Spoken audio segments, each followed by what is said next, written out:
Ossoff of Georgia, Senator Tillis of North Carolina, who will do their 30 minutes of questioning to complete the agenda from yesterday. And then each senator will be allowed 20 minutes to ask questions if they wish, but the chair is more than anxious to entertain efforts to yield back your time. I'm sure that the witness, Judge Jackson, would appreciate it as much as all of us in that respect. I'm going to make an opening statement. Senator Grassley is going to do the same, and then we will proceed with the questions by the two senators. First, I would say, Judge Jackson, that I thought that President Biden got it right yesterday. He tuned in and watched the proceedings and said you showed both grace and dignity. I've used the phrase grace under pressure, and it's been referred to by many people. This is a tough assignment, and many have risen to the challenge, but none as well as you did yesterday. Thank you for doing it so much. I would just say this, much of what we heard from a handful of senators yesterday has to be put in context. The overwhelming majority of senators on both sides, I thought, were asking appropriate questions and positive in their approach and respectful of the nominee before us. But for many of senators, yesterday was an opportunity to showcase talking points for the November election. For example, all Democrats are soft on crime, therefore this nominee must be soft on crime. Well, you've made a mess of their stereotype. The endorsement of the Fraternal Order of Police, the International Association of Chiefs of Police, just doesn't fit with their stereotype of a Harvard grad, black woman who is aspiring to the highest court in the land. But you earned it. Law enforcement is on your side because you've been on their side at critical moments. And your family has dedicated a big part of their lives to law enforcement, and you obviously believe it at your core. You said that over and over again. So the soft on crime charge, which leads all others, falls on its face. The second thing is that you are somehow out of the mainstream when it comes to child pornography cases. And of course, that gets down to the question of sentencing and your choices in sentencing. It is difficult, if not impossible, for each of us to put ourselves in your place when you are facing all the totality of facts concerning a certain defendant, then looking at your requirements under the law as enacted by Congress and trying to do the right thing to keep America safe, but to meet justice. You are in the same place as 80% of federal judges when it comes to sentencing on child pornography cases. 80%. And of course, Congress is not without fault. We have failed to pick up the responsibility that was assigned to us some 17 years ago when the Supreme Court decided that the basic guidelines would not be mandatory on judges. We should have stepped in at that point. But it's a tough, hard, controversial subject, and we've stayed away from it. And what has happened is the judges have tried to make do with a fractured situation where they have guidelines that are advisory, they have opinions coming to them about sentencing from the government, as well as from probation office and others. So I would say that the bottom line is this. You have done what 80% of the judges have done. You're in the mainstream of sentencing when it comes to child pornography cases. I also think it's ironic that the senator from Missouri who unleashed this discredited attack refuses to acknowledge that his own choice for federal judge in the Eastern District of Missouri has done exactly what you did. You also have been criticized as having been wrong to be a public defender or even to be in a law firm representing a Guantanamo detainee. It's interesting that Republican judges, very conservative ones, don't see this as a blemish on your character. They understand, as we do, that the Sixth Amendment creates a responsibility that people have a right to counsel. You have exercised that responsibility in your professional life. This, incidentally, yesterday, your nomination turned out to be a testing ground for conspiracy theories and culture war theories. The more bizarre the charges against you and your family, the more I understand the social media scoreboard lit up yesterday. I'm sorry that we have to go through this. These are not theories that are in the mainstream of America, but they have been presented here as such. Finally, you are a respected, successful woman of color.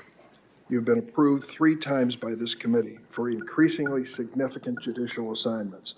Now the President of the United States has chosen you to serve on the highest court of the land.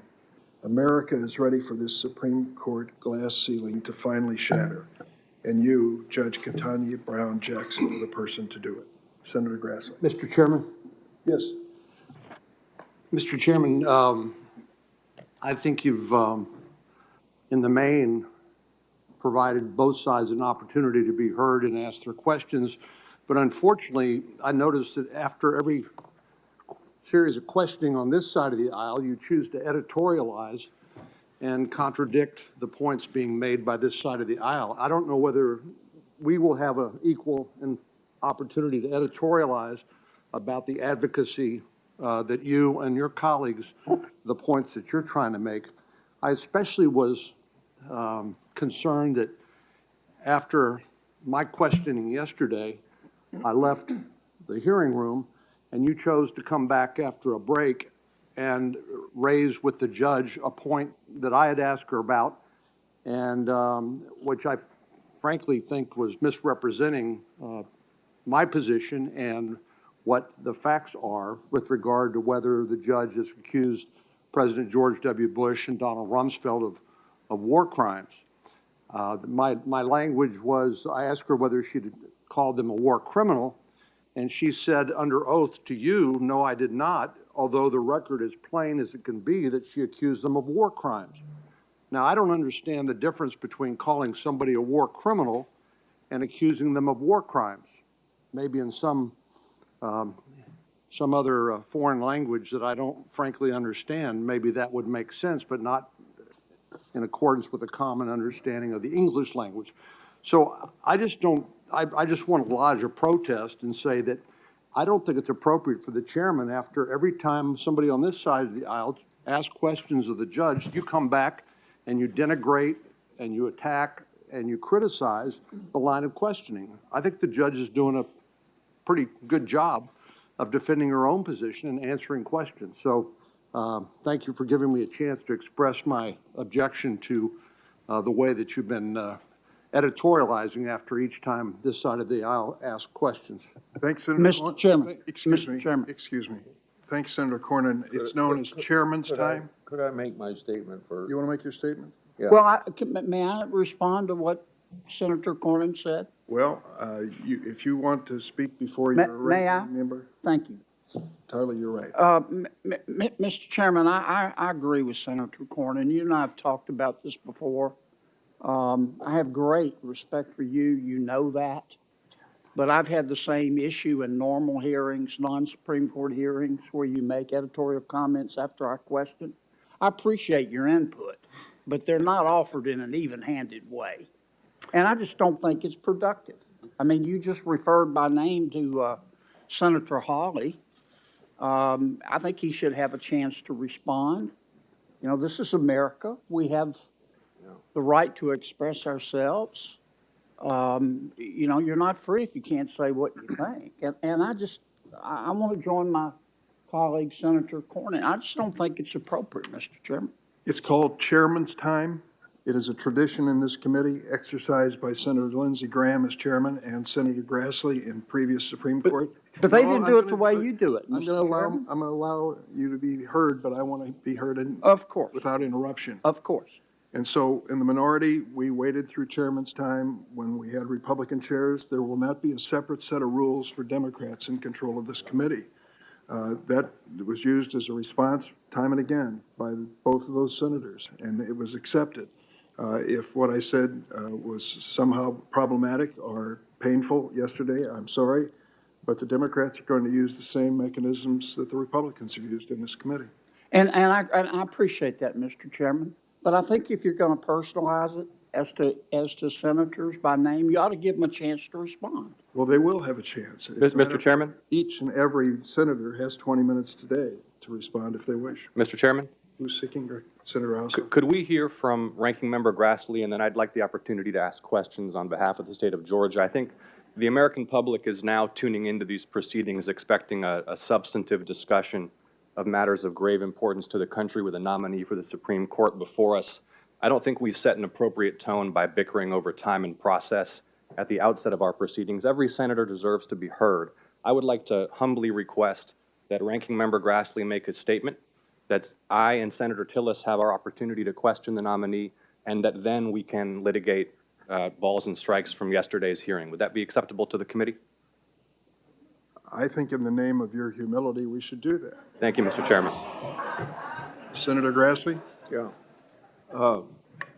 Senator Ossoff, my statement doesn't quite fit in with what you asked, but I feel like I have to say it anyway because of the conflict that happened late last night.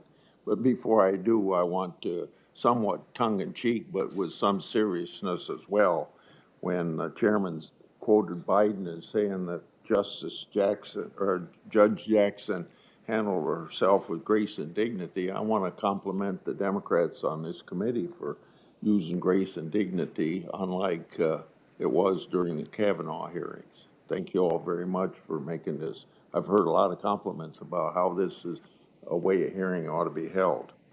So I want to address that issue that was raised yesterday about records. Senator Cruz raised a very legitimate question about data related to U.S. probation officer recommendations. The White House and members of this committee use that information to attempt to discredit information raised by Senator Hawley and others about the nominee's sentencing record as a district judge. No one on our side of the aisle had access to this information. In fact, before this past week, I'm not sure anyone but the probation office and the court had access to this information. My understanding is that the probation office recommendations aren't part of any public record. The specific sentencing recommendations aren't always shared with prosecutors or defendants. Somehow it appears that the White House obtained this information. It was leaked in pieces to media outlets in order to cast doubt on legitimate members' questions, and then it was provided to only Democratic members of this committee without any of the underlying documentation. I'd like to add my name to the letters that are requesting at least, well, this is Senator Lee's letter, request for at least the probation office recommendations so that we can be sure of the data handed out by Democratic staff last night. I'd also like to add my name and have added my name to Senator Cruz's follow-up request for access to any other data that might be shared with our colleagues on the other side. One last thing to suggest that all that we have to do is ask for information doesn't pass muster. You can't ask for information you don't know if it exists. I've asked for non-public records related to the judge's tenure on the Sentencing Commission.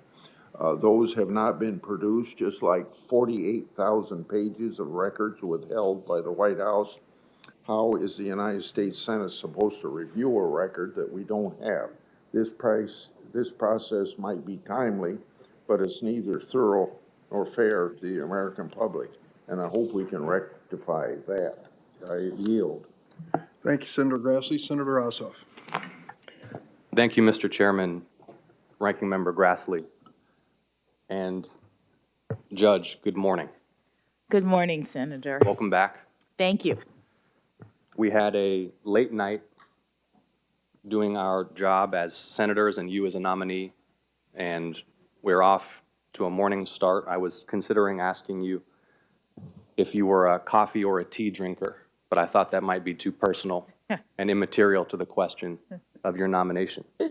I want to begin inspired by the presence of my brother, Senator Reverend Warnock, who's joined us this morning, in a spirit of national unity, offering thanks for these proceedings, for our Constitution, for this opportunity to air in public before the American people a vital grappling with ideas core to our republic,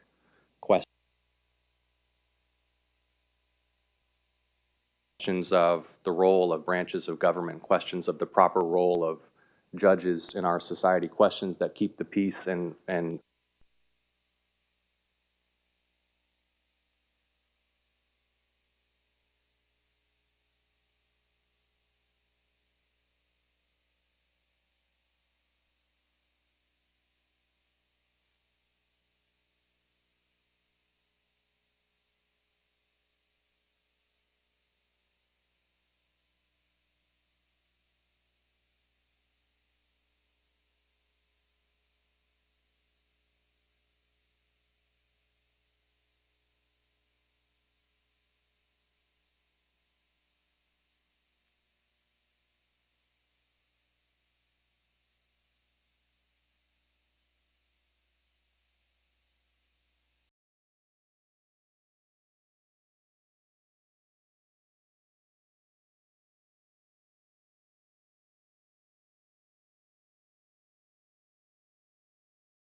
Tell us a bit about him and his story. Thank you, Senator. My brother followed in a long tradition in my family of public service. It was a core family value. My parents were both public servants, and two of my mother's brothers were career law enforcement. And my brother and I are almost a decade apart in age, and he, I think, looked up to my uncles, who were often around in their uniforms, keeping their weapons away from the kids by putting them up on high shelves, and we looked up to them, and we understood through their service what it meant to give back to your community.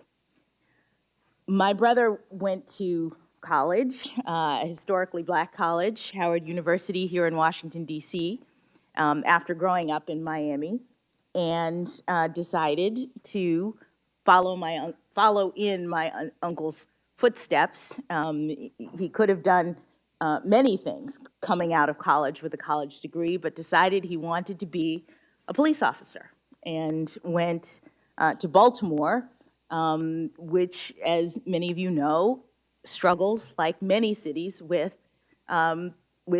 areas that have a lot of crime.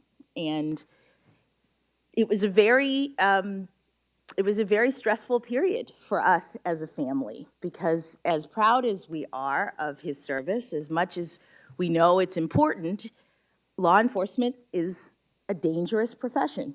And as family members, you worry when you don't get the phone call, when you haven't heard for a couple of days, when you hear about things in the news, in the community, you worry.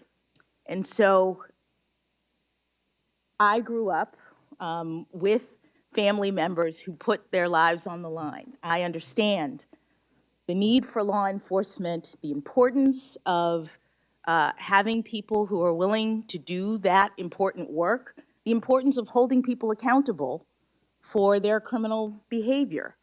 I also, as a lawyer and a citizen, believe very strongly in our Constitution and the rights that make us free. And what that means to me is an understanding that although we need accountability, although there is crime, we also have a society that ensures that people who have been accused of criminal behavior are treated fairly. That is what our Constitution requires. That is what makes our system so exceptional.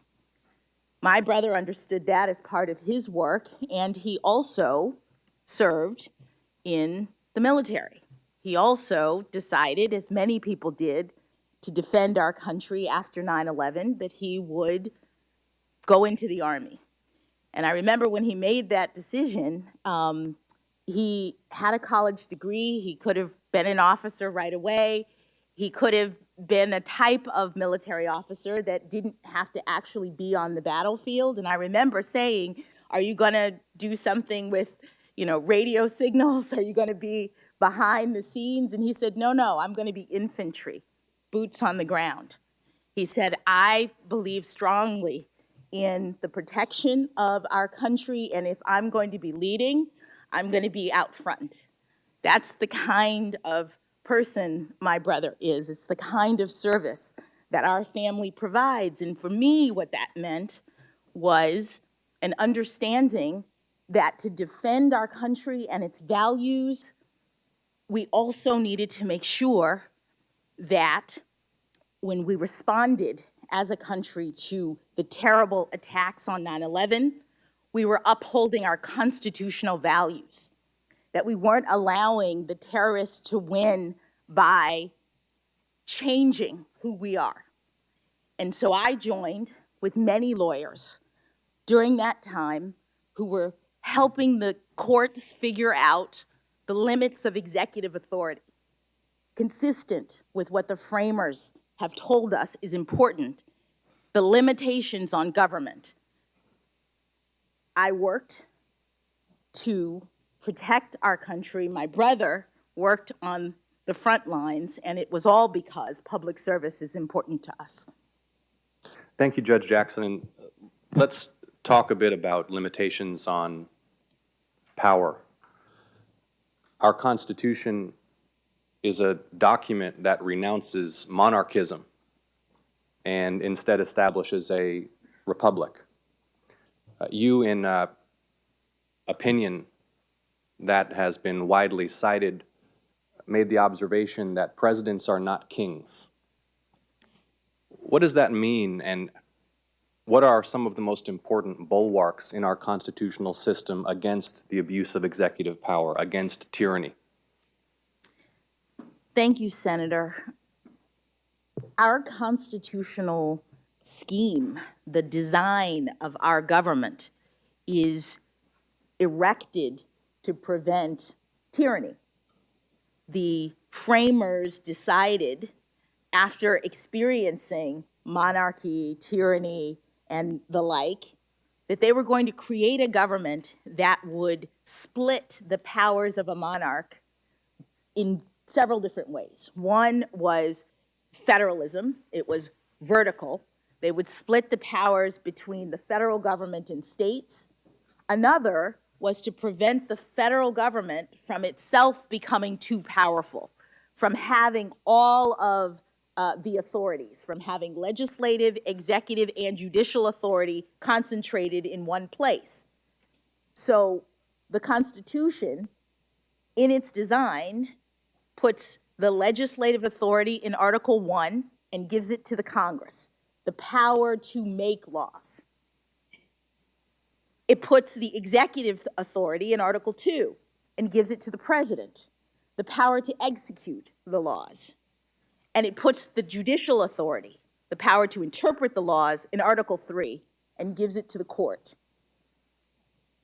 The separation of powers is crucial to liberty. It is what our country is founded on, and it's important, as consistent with my judicial methodology, for each branch to operate within their own sphere. That means for me that judges can't make law. Judges shouldn't be policymakers. That's a part of our constitutional design, and it prevents our government from being too powerful and encroaching on individual liberty. Thank you, Judge. I mentioned in my opening remarks that the court has played a vital role, constrained within its proper constitutional boundaries, in the national process of making America in real life what America is in text. And reflecting on your experience as a public defender, a vital role in our justice system, let's talk a little bit about the Sixth Amendment and the role that the court played in ensuring that the Sixth Amendment is real in practice in the Gideon v. Wainwright decision. Can you help all those who are tuned in right now to reflect upon that decision, what it means, what it says about the role of the court? Yes, Senator. Prior to Gideon versus Wainwright, people who could not afford lawyers were not entitled to lawyers under our system. So a person could be accused by the government of criminal behavior and would have to fend for themselves in court. They would have to make their own arguments. Someone who is not a lawyer would still be responsible for defending him or herself in front of a judge if the government brought charges. Earl Gideon was a criminal defendant from Florida, my home state, who had a handwritten petition. He complained that it wasn't fair under our constitutional scheme that protects and requires people to be tried. He said, I need help. I'm not a lawyer. I can't make these arguments. I think it's important for the protection of liberty to ensure that people are able to have counsel. And that handwritten petition made its way to the Supreme Court.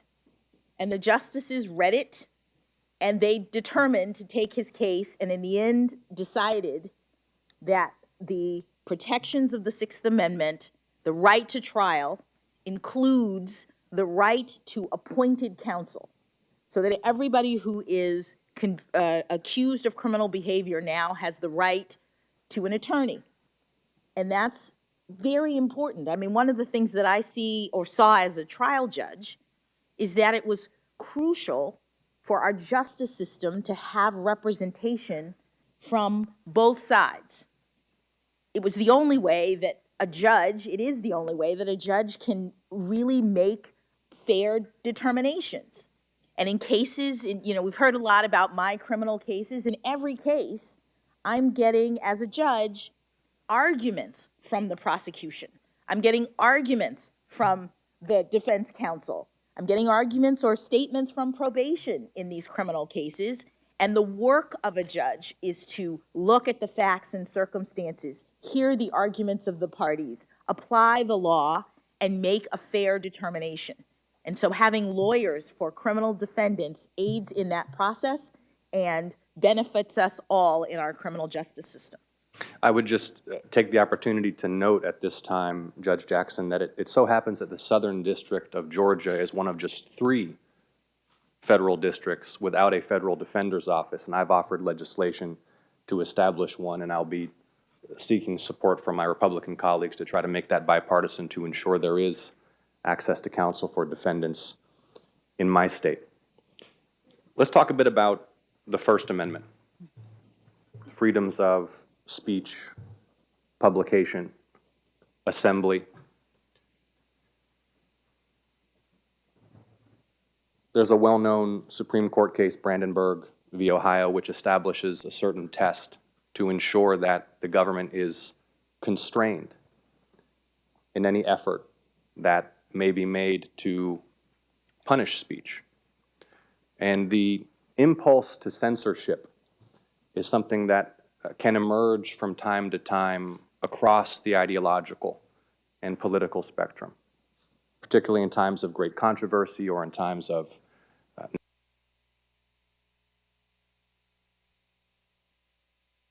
national security crisis. Can you please walk the committee and the broader public watching now from all across the country through that decision and how you will approach these vital protections for speech, publication, and assembly, should you be confirmed? Thank you, Senator.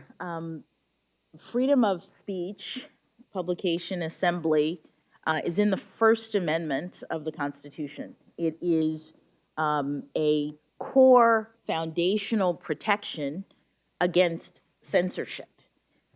It is important in our constitutional scheme that people be allowed to express themselves, that ideas be exchanged. That is the groundwork for a vigorous and vital democracy. There are many tests, many cases in the Supreme Court's jurisprudence that discuss various disputes about circumstances in which the government can restrain or regulate speech. And that decision establishes to a certain extent that if there is speech that is an incitement to violence, that's one circumstance in which the government might be able to prevent it. But other than that, short of that, free speech is supposed to be allowed to happen. And there are, again, various tests and circumstances that the court has applied in deciding whether the government can regulate the content, place, and manner of speech. But the general principle is that our democracy thrives because the government is restrained and cannot censor its citizens. I think in the same spirit of thanks with which I opened these questions, I also want to just take a moment and recognize the members of the press who are here, the reporters and photographers who ensure that these proceedings are truly accessible to the public, and ask you to describe your approach to press freedom. The question of prior restraint has been litigated. A famous case in the context of the Pentagon Papers in the latter years of the Vietnam War. I believe for all of us on this committee, we recognize the vital role of press freedom in ensuring the free exchange of ideas, access to truth and debate in our democracy. How will you approach cases that implicate press freedom? Thank you, Senator. This is another area in which there is well-established case law that supports the freedom of the press to be able to write and report. There is a general obligation of truth in terms of the press, but also a recognition that sometimes there may be things that get published that aren't exactly accurate. And so the court in New York Times versus Sullivan determined a higher standard of liability for press. Things that are put out in the press have to be knowingly false. There's an actual malice test because the court was balancing concerns about libel, people claiming that they have been misrepresented in the press, with the need to allow the press to do their job. The overall understanding is that press freedom, again, is one of the First Amendment freedoms that undergird our democracy. Something I just want to take a moment and observe, Judge Jackson, is, this is my first such proceeding. So I'm grateful to the chairman for opening today's ceremonies at the end of the dais. But something that I've studied and am aware of is that there's been a range over time of how willing nominees are to candidly and openly and forthrightly discuss these core matters of constitutional principle in proceedings like this one, and a tendency over time to allow less and discuss less, a more restrictive approach. And I want to thank you because while you have prudently and in a disciplined way refrained from commenting inappropriately on potential pending case law, you have been willing to engage in a forthright and expansive discussion of these vital principles in a way that I think stands out among some recent nominees. That's not a criticism of any recent nominees. It's an observation about your performance, and I think that having an open and honest and forthright dialogue about these matters of national significance is part of the vital role that these proceedings serve. I want to turn now to the Fourth Amendment. I want to discuss with you the protections against unreasonable search and seizure. We discussed how the Constitution was a renunciation of monarchism and tyranny. It establishes core civil liberties, one of which is the protection against unreasonable search and seizure. How will you approach Fourth Amendment case law, and can you help those tuned in across the country remind them of what, for example, the principle of a reasonable expectation of privacy means in the context of Supreme Court jurisprudence? Thank you, Senator. The Fourth Amendment is one of the amendments in the Constitution that protects individual liberty by limiting what the government can do with respect to criminal processes. It restrains the government from engaging in unreasonable searches and seizures. And the Supreme Court has developed a series of tests and ways of evaluating whether any particular act by an officer in a case qualifies as an unreasonable search or seizure. Let me just say that this is the kind of area of Supreme Court and judicial review that is very fact-specific, because courts, in order to stay in our appropriate role, can't make policy about police behavior writ large. Can't just sort of look out into the universe and say, we have a constitution that says unreasonable searches and seizures, so let us tell you all what that means. That's not the way that courts operate. Under Article 3, courts can only hear individual cases and controversies and decide them. So every court, including the Supreme Court, is looking at unreasonable search and seizures in the context of a particular dispute where someone has had something searched by an officer in their house, they've been seized under a particular set of facts, and they claim in the context of a lawsuit or in the context of defending themselves that there has been an unreasonable search or seizure. And so the court, case by case by case, looks at the facts and circumstances and decides.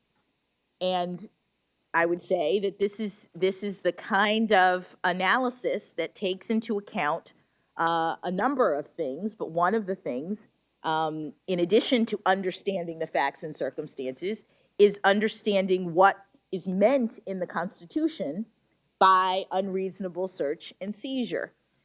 There is case law that the Supreme Court has developed that looks at whether or not something is an unreasonable search and seizure, in part by analyzing whether there was a reasonable expectation of privacy in that item, in that area.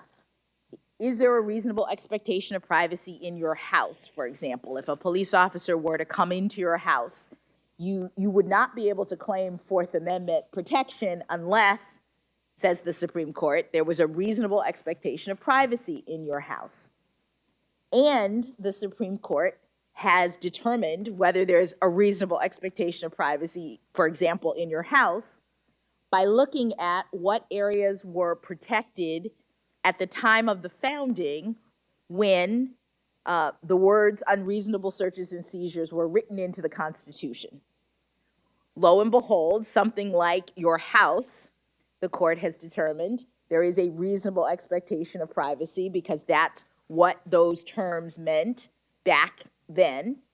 And so if a police officer were to come without a warrant, the court has said, in areas where there is a reasonable expectation of privacy, that would be an unlawful search. This is an area where the emergence of new technologies makes it likely, I believe, that should you be confirmed, you will have to consider Fourth Amendment claims in light of circumstances that couldn't have been anticipated at the time of the drafting of the Constitution. And indeed, constitutional interpretation has already evolved over time to adapt to the reality of new technologies. From phone booths, a classic case in the late 1960s about whether a closed phone booth door demonstrates an expectation of privacy, to more recent case law involving geolocation data from cell phones. And I want to urge you, should you be confirmed, to remain vigilant about how the emergence of new technologies, the way that they become ubiquitous in our lives, the way that virtual spaces are increasingly akin to physical spaces, will require the court to consider very complex questions and to seek technical advice, because these are technologically complex questions. What is your view on how the court should seek such technical expertise, which may be, with all due respect, beyond the training or experience of a justice or their clerk? And if, for example, one such method of seeking advice is through amici, what's the importance of understanding the provenance and origin and funding source of such briefs submitted to the court? So this is a two-part question. I want to restate it. The first is, again, I want to urge you, should you be confirmed, as I'm confident you will, to vigorously defend the constitutional rights of American citizens against unreasonable search and seizure in the context of new technologies. I'd like to hear how you'll approach seeking technical expertise to inform that decision-making. And then a question about the transparency of briefs filed before the court, something that Justice Scalia noted in some campaign finance case laws, that it's important for the public to know who's funding electioneering communications in the context of political campaigns. I think it's important for the court to know who's briefing them, what the motive and funding source of such briefs might be. Could you please, with my remaining time, and then I'll yield and we'll have some more time later to discuss war powers, could you please comment on those matters? Those will be my final questions for this round. Thank you, Senator. One of the ways in which the court receives information other than directly from the parties in a case is through an established practice of receiving amicus briefs. Amicus is a term for friend of the court briefs. These are people who are not parties to the case, who don't have that kind of interest in the case, but may have expertise or information or arguments that they wish the court to hear. And I think that that would be the primary mechanism by which, if the court were to decide to hear a case concerning a matter that involved some technical expertise, I would think that there might be amicus briefs related to the technology, for example. I have not looked at the court's rules. I would certainly want to discuss with the court's other justices the ways in which determinations are made about which amicus briefs are received and what disclosures are related to them. But the court does receive amicus briefs in cases in order to inform itself so that it can make a decision related to the issues in a case. Thank you, Judge Jackson. Thank you for your courage and your grace, your forthrightness in answering my questions. I look forward to the opportunity to ask a few more later, and I yield, Mr. Chairman. Thanks, Senator Ossoff. Senator Tillis. Thank you, Mr. Chairman. Judge Jackson, thank you for being here. I hope you got some rest last night, and congratulations. Very little, Senator, but that's all right. Me too. But thank you for being here, and congratulations to your family and your husband, who has an impressive medical list of accomplishments that he should be proud of. I'm sure that you are too. And thank you to your family, the public servants, serving in the military, serving in law enforcement, educating our children. You're a role model family. I do want to go back. This morning, I ended up turning to a channel that I never watch, just to see what was being said about the proceedings. I thought it was interesting that they were ridiculing some of my colleagues on this side of the aisle for bringing up the behavior of past Supreme Court hearings. This is really the appropriate venue to do it. I guess we could talk about it when we're reviewing intellectual property or something else, but contextually, this is the time to do that. And I think we all have to agree that the behavior in the Kavanaugh hearing was inappropriate. I hope we never get back to it. And I hope we can all agree that many of the behavior or the positions that some of my colleagues took on the other side of the aisle with Justice Barrett was abhorrent, and we should never do it again. That's why I'm so glad that for the most part, we behaved in an appropriate manner here. I'm going to get to some questions, if time allows, that relate to some other questions that my colleagues have asked. But Judge Barrett, did I understand correctly that at a young age you won a debate competition, or was it oratory competition? I was in speech and debate. It was one team, and I did original oratory as my primary event. And did you continue your debate competition? Did you continue to do that? First question. Did you continue to do debate competition? Continue into college? Yeah, I mean, were you doing that in school and college? I did not do it in college, no. I did it from middle school through high school. Okay. and stopped when I graduated high school. I did too, and I recall with that we would get assigned a topic that wouldn't necessarily be one that we agreed with, but we had to argue it. Were you ever in a situation, or did you get to pick a topic and only argue the side that? So I didn't do, what it sounds like you're referencing is extemporaneous speaking. Yeah. I think I did that once in one competition. I did original oratory, which is where I wrote my own speech. Okay, you've had an opportunity to debate a lot as a defense counsel, I would assume, in the court of law when you're debating a position. And the reason I asked that question is that yesterday when Senator Kennedy was asking you about the expanding the court, or what we call court packing, you said, I haven't really thought about it, but I hear the arguments on both sides. And I hear the argument on both sides. So could you briefly describe to me your perception of the arguments on both sides? My understanding of the argument is about whether or not to expand the court beyond the 9 justices that are on the court right now, the 9 seats that are there. And If you were to view, I mean, right now, it's 9 is fine, 4 or more. I mean, that's really the 2 arguments. So do you understand, or have you heard any of the arguments for or against either side?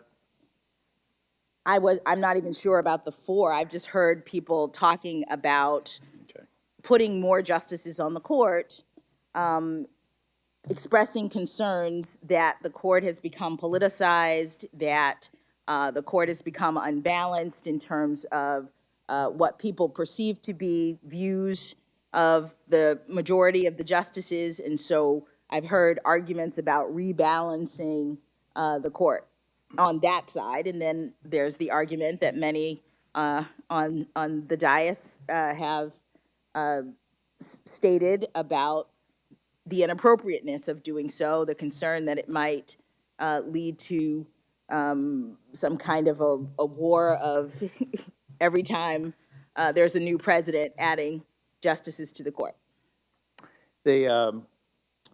Actually, yesterday when Senator Whitehouse, I think it was Senator Booker, who observed Senator Whitehouse's presentation, made a comment about how Rhode Island, New Jersey being a bit bigger, would have a bigger graphic to display.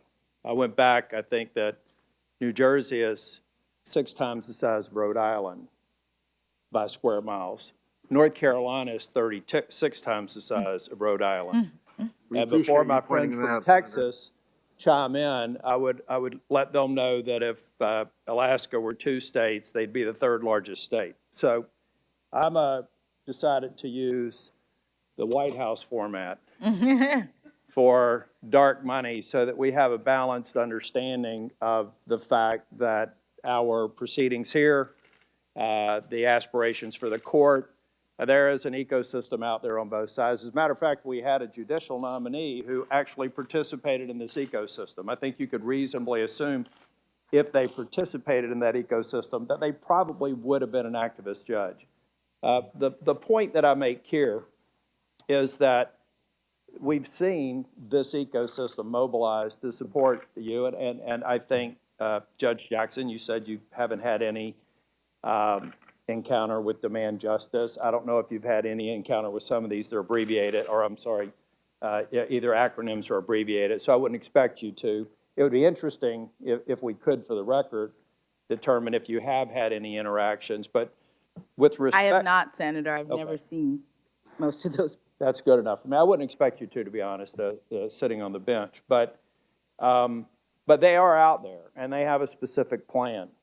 And their specific plan, as a matter of fact, I was inspired by Senator Whitehouse's seat, so I went out to demand justice. They have a specific plan. Step 1, 4 seats on the Supreme Court. We must add 4 seats on the Supreme Court to restore balance, which by their opinion is a majority with their view and their judicial philosophy. There They're thrilled that President Biden has promised to appoint a commission. In fact, they're so thrilled that they want to make sure that they can influence the outside of the commission by endorsing their 4-seat strategy.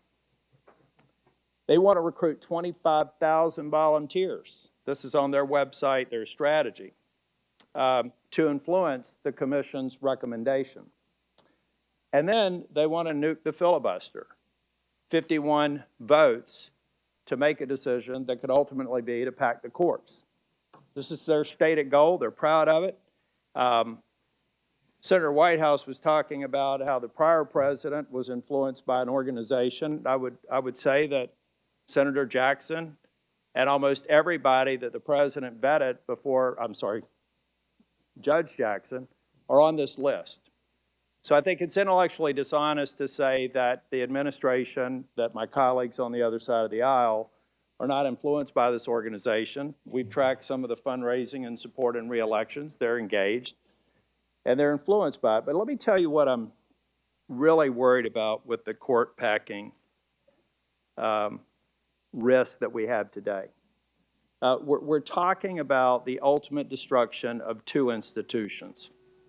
Back in January, Senator Schumer laid a vote down on the floor that ultimately would have reduced the majority of 60, the filibuster limit of 60, to 51. He was doing it as a way to pass a single bill, but we all know what happened when Senator Reid nuked the executive calendar for circuit court judges. It led to you only being subject to 51 votes to be confirmed. That nuked the executive calendar. In January, Senator Schumer was laying the groundwork for the same thing. Now, I worry that's the destruction of the Senate institution as far as I'm concerned. I think we have to be a consensus-based organization. We don't need to be a 100-member House of Representatives. And that vote happened. What disappointed me most about that vote is back when President Trump was calling on us and pressuring us to nuke the filibuster when we had control of Congress. I signed on to a letter with more than 60 members to say that I would never do that in the face of a Republican president whose policies I supported. I did that to send a very clear message. I respect this institution, and I respect the court, which almost certainly would have been, we would have had pressure from our side of the aisle to pack the court a little bit more. Now, every member who was here back when we signed that letter, who's on this committee, changed their position and voted to potentially nuke the filibuster just 2 months ago. So I hope you can understand my concern about the political winds and the potential damage that it could do to the Senate and do to the Supreme Court. I think it was Federalist Paper 78, where Hamilton talked about the vulnerability, or I think the feebleness. Now, he was arguing, I think, the case for lifetime appointments. But I do think that the Supreme Court is a fragile institution. And I do believe that if we think it's politicized now, think about how it would be if we destroy the institution of the Senate so that a strict party line partisan vote, we expand the court. That's why court packing is important, and that's why we ask a question that I know you're not going to answer, but I know that Justice Breyer and Justice Ginsburg did. And if there's any Supreme Court justice listening right now, I wish that they would speak up, because I think your institution is in peril, and accelerating it to a truly political body is only one successful nuking of the filibuster vote away in the U.S. Senate. This is serious stuff. I was at Price Waterhouse. I was a partner at Price Waterhouse back during the Arthur Anderson Enron scandal. I saw about a 100-year-old top-tier Big Five consulting firm cease to exist because their reputation suffered. If we pack the court, the only thing that you all have, that the Supreme Court has, is its integrity and the esteem that the American people and the trust that they put into it. Packing the court could cause the Supreme Court to lose the trust of the American people. And I think if we want to expand the court, let's do it for the only valid reasons. Maybe the justices come to us and the Chief Justice come to us and say, the workload is too great. The times have changed. And then convince 60 members of this body to consider it. But when you've got a partisan organization here that's putting a pipeline of people in there that they think like them and have a judicial philosophy like them, how can any reasonable person think that this is just kind of fixing the mechanics? It's a partisan decision that even some of my colleagues on the other side of the aisle have taken the bait. So much so that they would reverse a commitment that they made with me when they signed that letter to say they would never nuke the filibuster and then nuke it. President Biden's on that list too. Back in 1983, he gave a rousing speech in a Judiciary Committee hearing saying, don't pack the court. He gave a rousing speech on the Senate floor saying, don't nuke the filibuster. But now we're in this posture to where we could destroy two institutions if we're not careful. So I actually hope that you can at some point study the issue thoroughly and understand the risk to this institution that you're likely to be confirmed to. It's serious. And you could end up being there. You'll have a lifetime appointment. You could actually be there and witness its demise real time if we allow the court to be packed. Now, I want to talk a little bit about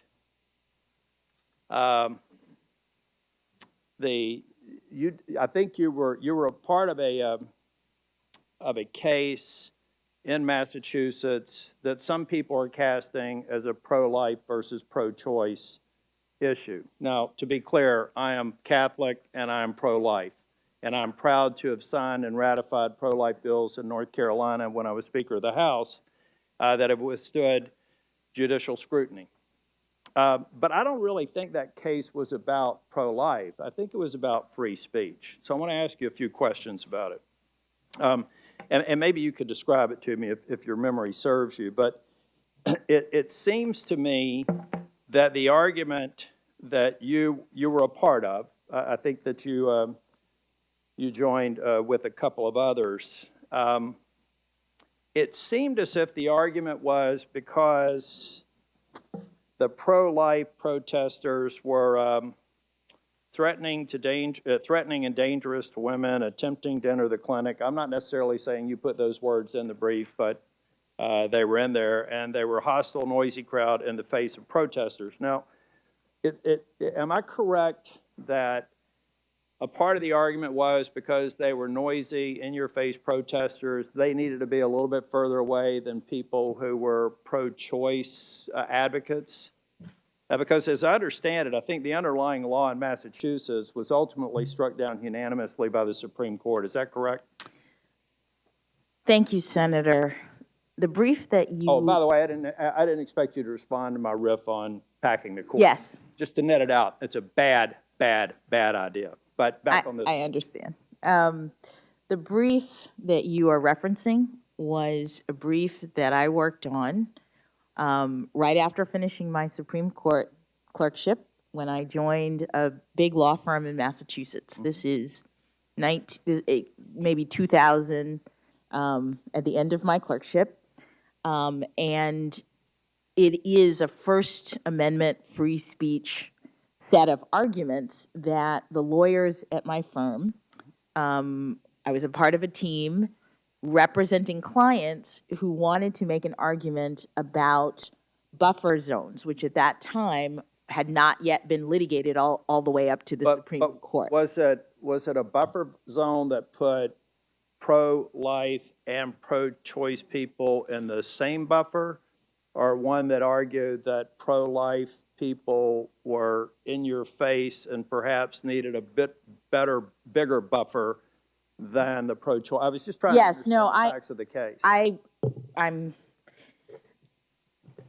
I believe that it was viewpoint neutral, meaning it wasn't about what the people were saying. It was about clearing a path to allow people to enter the clinic. Mm-hmm. The laws at the time were about how far Yeah. did people have to be kept back, whether they were pro-life or pro-choice, because if they were blocking the entrance. Do you understand why the underlying law was ultimately deemed unconstitutional by the Supreme Court? I didn't follow the jurisprudence. At that time, it had not been. And the First Circuit, this was a First Circuit brief.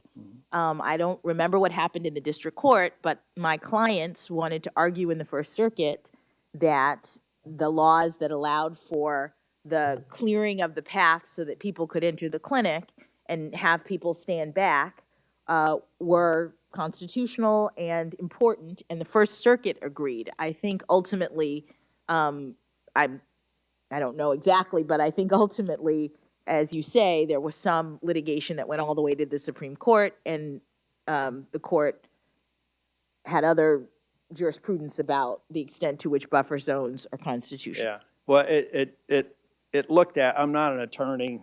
I watch Law and Order from time to time, and I'm not going to get into a debate, but on its face, it almost looked as if there was this notion that there was bad speech and good speech, that somehow, and look, I'm somebody who's had protesters come to my house, get in my face, and be very nasty, 4 times by land and 2 times by sea. I live on a lake.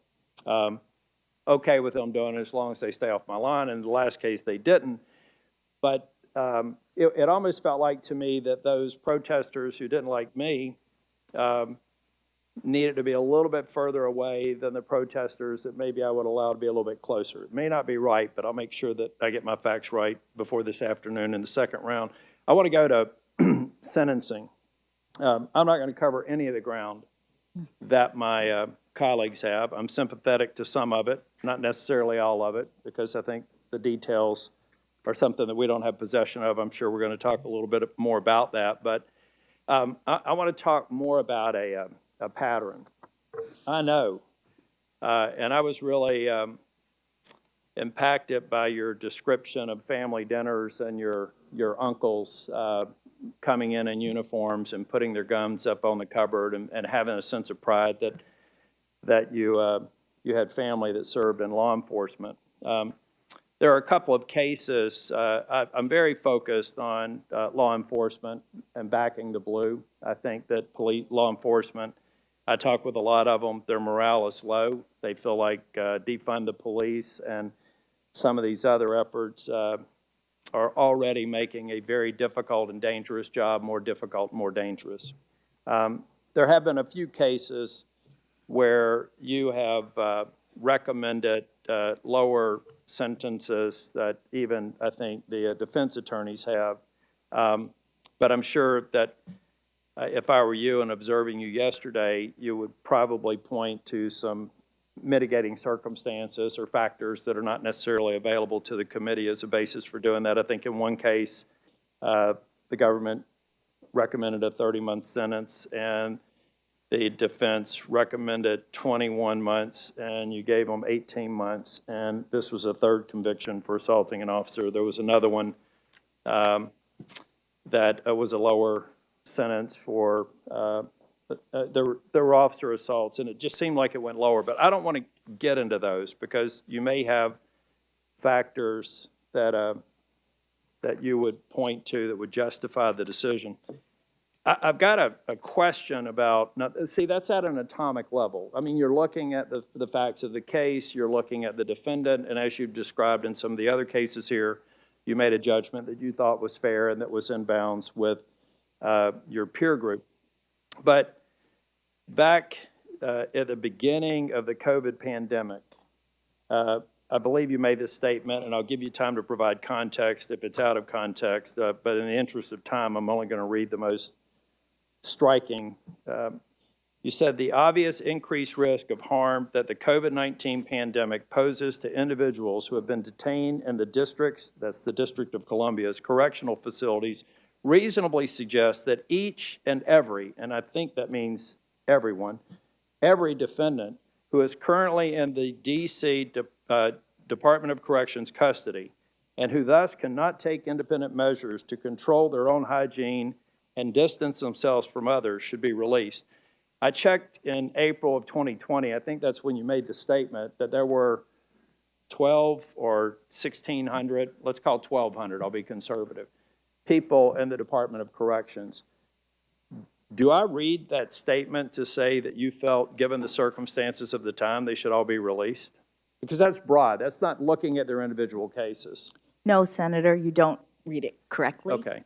It was not a statement. It was a line in an opinion, and the beginning of the COVID-19 pandemic was a really, obviously, horrible and difficult time for all of us. And what was happening at the beginning in the prisons, which was part of the criminal justice system that as judges we were involved in. I tracked it quick. Yeah. Because I do not want to go over. I don't go Can over. I just- but let me just give you a little bit more context. I've actually written letters to the Department of Justice encouraging the release of nonviolent offenders in North Carolina at a federal correctional facility. I've also supported early release programs. I voted and supported the First Step Act. I, as Speaker of the House, was the first speaker in probably 2 decades that actually did the Justice Reinvestment Act early release of nonviolent prisoners. But how can I not read this to say that perhaps they should be released irrespective of the crime for which they've been charged? Senator, if you read 2 more sentences down, that is precisely what I focus on. This is a case, United States versus Wiggins, where I was setting up my analysis as to why I would not be releasing Mr. Wiggins in this case. He was arguing essentially what I said in that statement. He was arguing that the circumstances of COVID-19, which at that point was rampant in the prisons, we had not had a vaccine, there were very difficult circumstances for prisoners who could not be separated from each other in the context of our jails. And as I say at the beginning of that opinion, at that point, COVID was ravaging the jail. And the question for courts under the statute that Congress has enacted for compassionate release was whether COVID-19, a pandemic in the jail, was an extraordinary and exceptional circumstance or extraordinary and compelling circumstance that should warrant release.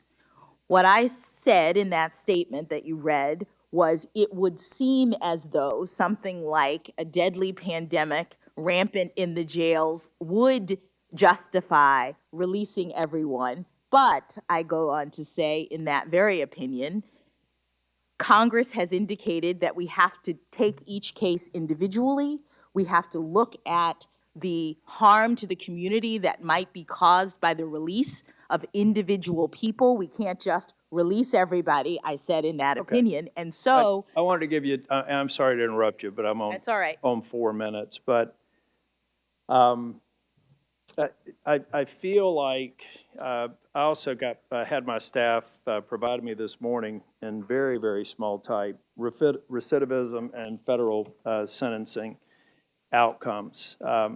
I've said, I'm on record as saying that I want people out. I want them to have them an opportunity to reenter society, become productive members, and I've got a track record for ratifying bills to that effect and supporting similar measures since I've been here in the Senate. I'm going to continue to work on it.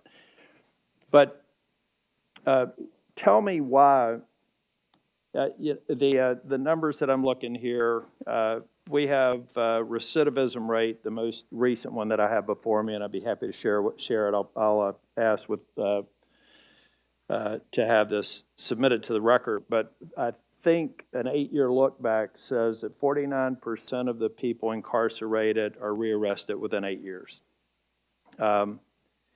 If you take a look at the types that are most likely to be reoffending, it's firearms offenders, robbery offenders, violent offenders reoffended at a higher rate than nonviolent offenders. And so if I look at this and I look at your philosophy with respect, and it's admirable. I said that the content of your character would be demonstrated this week in my opening statement, and it has been. And one of the things that are first among them are your compassion and your belief that people can redeem themselves. But if you look at some of the cases that my colleagues have brought up, and if you look at, even with the context that you provided on the last statement about the Department of Corrections statement in Wiggins, can you understand how some of us may think that your compassion could lead to bad results based on the numbers that we have here with recidivism, that Congress may need to work more on that to make sure that we get it right? Can you understand how somebody who, from our side of the aisle, could see that maybe there is some pattern to give the benefit of the doubt to someone who has been incarcerated, in some cases with very serious crimes?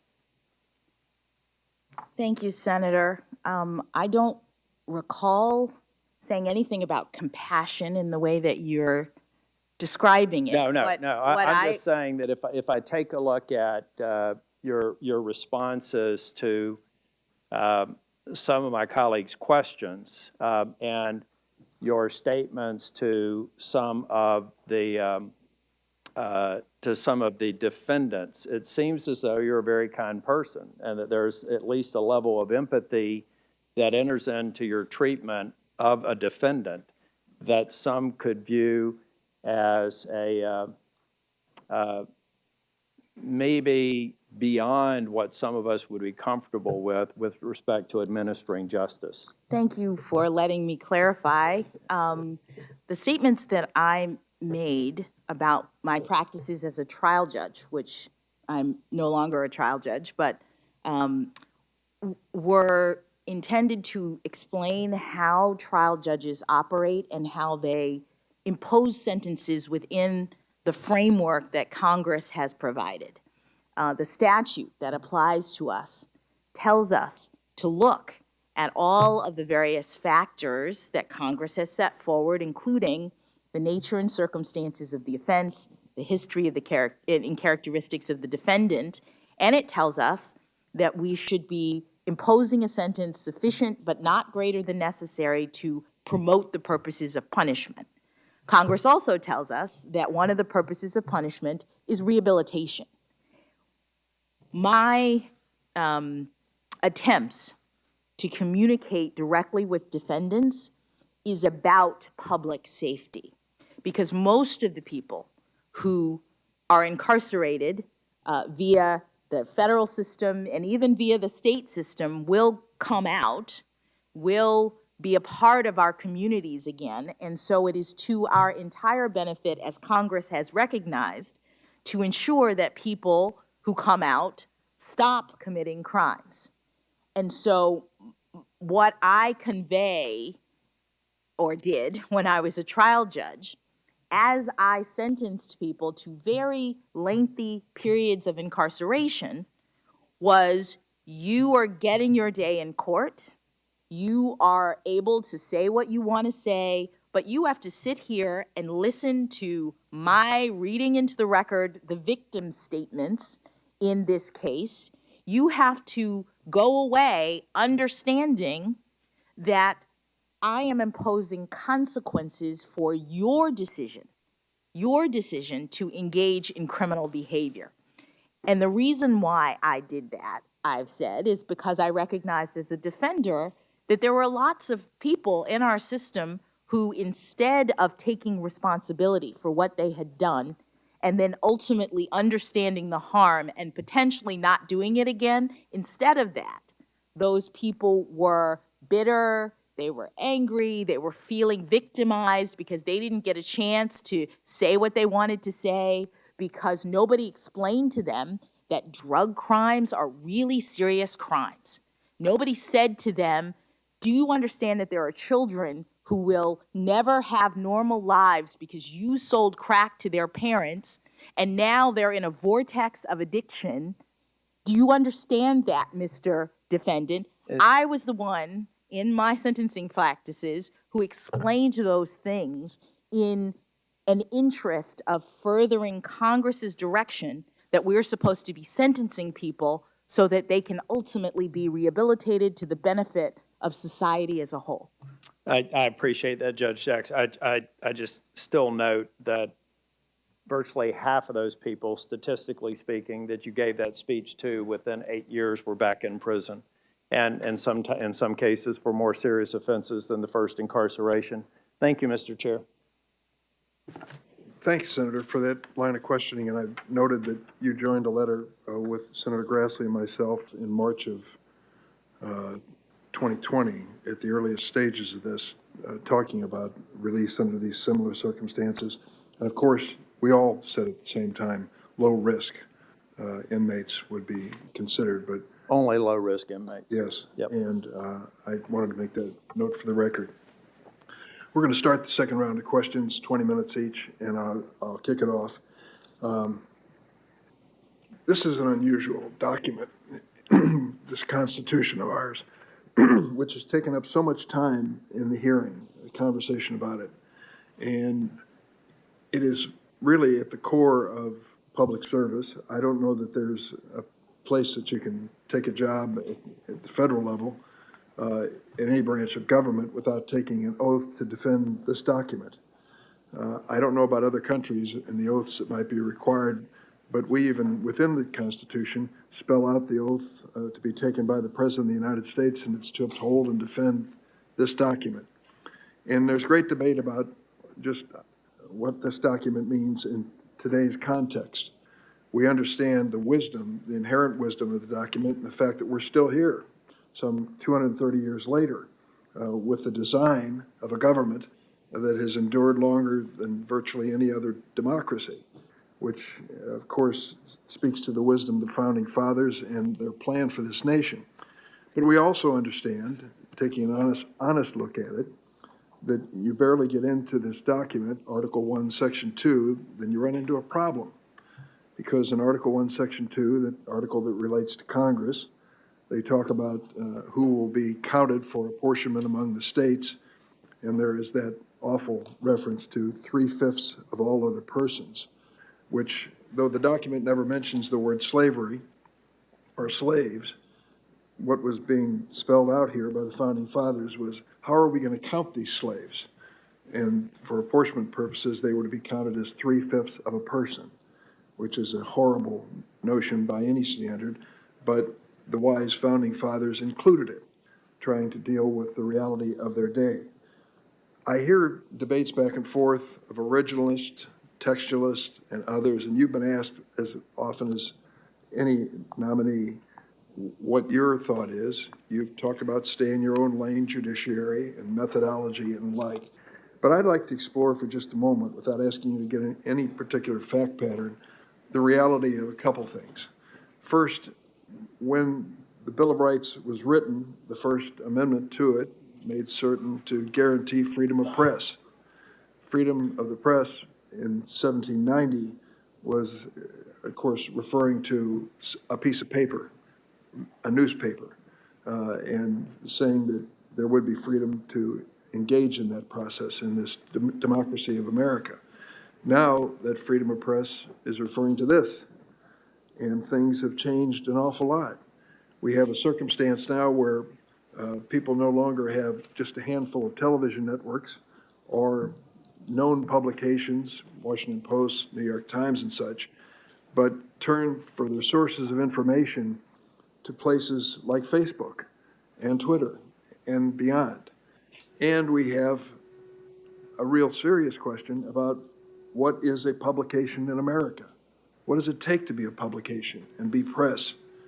Is my blog that I publish tomorrow the press, guaranteed with a constitutional right that I have a right to publish it as I wish, say what I want to say, with certain boundaries? And I guess my question to you as we look at this is, how do you move from the language of 1789, 1790 to the reality of 21st century and make sure it's relevant. If more people are relying on Facebook and Twitter, for example, for information than they are common sources of television and newspapers, how do we rationalize that they can say, Facebook and Twitter, to a former president of the United States, you can't publish here. You're not going to be allowed to do it, and they've done that. So how do you reconcile that conflict of the changing times, the dramatic changes in technology, what the Founding Fathers envisioned and what we face today? Thank you, Senator. The challenges that you identify are the types of things that the Supreme Court is now dealing with. We have a foundational document that has text and it has principles. It establishes freedoms and foundational important concepts that are intended to govern us and that we are bound by as a society. There's modern technologies, as you say, that have not, that the framers, the founders could not have imagined, the cell phone and all the other things that we now rely upon. And as I mentioned earlier, the Supreme Court and every court deals with individual cases, disputes about issues, and when the court gets an issue that requires constitutional interpretation, it looks at the facts and circumstances of the particular case and the text and principles of the Constitution in light of the times in which they were written and analogizes to present day. So the Supreme Court, for example, has considered the cell phone issue with respect to the constitutional principle of unreasonable searches and seizures, which is a protection from government intrusion that the framers called an unreasonable search.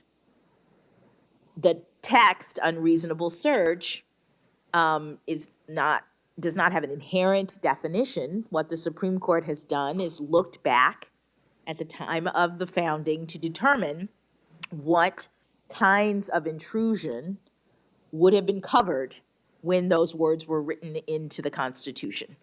And to the extent that at the time of the founding, those words covered things like police officer intruding into your home and looking into your papers and affairs, then the Supreme Court analogizes that circumstance to the modern day circumstance of a cell phone, which now is in all respects, says the court, like rifling through your papers and affairs. So it's a process of understanding what the core foundational principles are in the Constitution as captured by the text, as originally intended, and then applying those principles to modern day. I'll just give you two illustrations of my thinking on this and my frustration, or at least understanding of the challenge, let's put it that way. Senator Feinstein and I joined in legislation several years ago to talk about confidentiality of sources for news entities and whether or not a reporter could be compelled to disclose those sources. The effort really drew some of the best and brightest in the news business to come testify for the committee. The effort failed and faltered over what is a publication, who is a publisher, who is in the business of dispensing news. Does it involve money has to pass between them for this to be an official publication? Or can I just put up on my blog what I wish and resist any efforts to discover my sources? That was one of the serious issues that we faced. We also took a look, I take a look at where this is going in terms of the future and our entities that we rely on for news so often. And I'm going to leave it at that because I think you've addressed the general and don't want to get into more specifics, nor should you. But when people pledge that, they are originalists, we're sticking with the original words, you better have your mind open to the reality that this world is changing and changed, and many of those principles are sound today, but the challenges of interpreting them with the reality of today's technology is a challenge, a very difficult one, which you would face in the court. I'm going to try to set an example here. We have 20 minutes, and I'm going to try to yield back some part of it. I see that Senator Cornyn is here, and I'm glad he is because I'm going to address an issue which he raised yesterday and again this morning. And I wanted to do it while he was physically present so that when he gets his turn, he can address it. I'm sure he will. Yesterday, Senator Graham said that you had gone too far in calling the government, quote, a war criminal and pursuing charges against a terrorist. Later, Senator Cornyn asked Judge Jackson, I quote, you referred to the Secretary of Defense and President of the United States as war criminals. Why would you do something like that? As I noted yesterday and repeat this morning, these charges don't hold up. CNN fact check said, quote, both Graham and Cornyn left out important context. Specifically, neither mentioned that Jackson's allegation of war crimes was about torture. Also, Jackson didn't explicitly use the phrase war criminal. The New York Times noted that the allegation, quote, is a distortion and lacks context. The New York Times went on to say, Judge Jackson did not specifically call the former president and defense secretary war criminals. She was one of several lawyers in 2005 signing 4 essentially boilerplate habeas corpus petitions on behalf of detainees at Guantanamo that claimed the U.S. government had tortured the men and that such acts constitute war crimes, that's in quotes. The petitions each name Mr. Bush and Mr. Rumsfeld, along with 2 senior military officers who oversaw the Guantanamo detention operation in their official capacities as respondents. Washington Post noted, and I quote, one key thing to note, as law professor Stephen Vladeck does, is that Bush and Rumsfeld are named in petitions because they have to be, to clear procedural hurdles. Indeed, those petitions later named Barack Obama after the administration changed. Another is that they are named in their official capacities, not because of actions they personally took as individuals.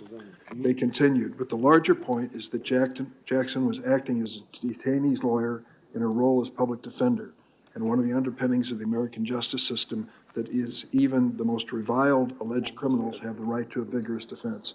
Would you like to comment on that statement that I just made? Well, Senator, I would just say that public defenders don't choose their clients, and yet they have to provide vigorous advocacy. That's the duty of a lawyer. And as a judge now, I see the importance of having lawyers who make arguments, who make allegations. In the context of a habeas petition, especially early in the process of the response to the horrible attacks of 9/11, lawyers were helping the courts to assess the permissible extent of executive authority by making arguments. And we were assigned as public defenders. We had very little information because of the confidentiality or classified nature of a lot of the record. And as an appellate lawyer, it was my obligation to file habeas petitions on behalf of my clients. Thank you, Judge. I'm going to try to set an example by yielding back about 7 minutes of my time. I invite my colleagues to follow that example if they wish. Senator Grassley, you're next. Yeah. Before I start, I'd like to make a brief point. Yesterday, Senator Durbin referenced Congress's effort to stop child pornography and the exploitation of minors. I've worked on this issue for decades. In 1983, I supported the Protection of Children Against Sexual Exploitation Act. In 2012, I sent a letter to the Sentencing Commission while Judge Jackson was vice chair. In the letter, I encouraged the Sentencing Commission not to lower sentences for child pornography. I said that, quote, it would be a disservice to the American people to have the commission issue a report that advocates for the reduction in sentencing for a class of criminals who cause profound and lasting damage to their victims, end of quote. I'd like to have that put in the record. Without objection. Yesterday, you referred to your record of decisions as the best thing to look at when explaining and evaluating your nomination. But you also said that you haven't had enough cases involving constitutional law to develop a judicial philosophy. If you haven't had to develop a philosophy for deciding cases yet, what else do you think would be helpful for us to look at? So respectfully, Senator, I do have a philosophy. The philosophy is my methodology. It is a philosophy that I have developed from practice. Unlike some judges who come to appellate work from academia and who have some overarching theory of the law, I approach cases from experience, from practice, and consistent with my constitutional obligations. So my philosophy is one in which I look at cases impartially, consistent with my independence as a judicial officer. I understand my limited role in the constitutional scheme and therefore take very seriously all of the constraints on the exercise of my authority that exist in our system. What that means is that at the beginning of every case, I am setting aside my personal views. That's the three steps you gave us. Yes, sir. That, yes. So you don't have to go into that. Let me go on then. Should the Supreme Court overrule a precedent when it is clear to the justices that the precedent was wrongly decided? Thank you, Senator. Stare decisis, which is the principle that the Supreme Court uses at the outset. It's the sort of background rule of judicial maintenance of precedents in order to have predictability, stability in the law, is the kind of principle that the court begins with when it is asked to overrule or revisit a precedent. And the court has developed certain factors that it looks at before it actually undertakes to reverse a precedent. One of those factors is the view that the precedent it's reconsidering is wrong, but that's not the only factor.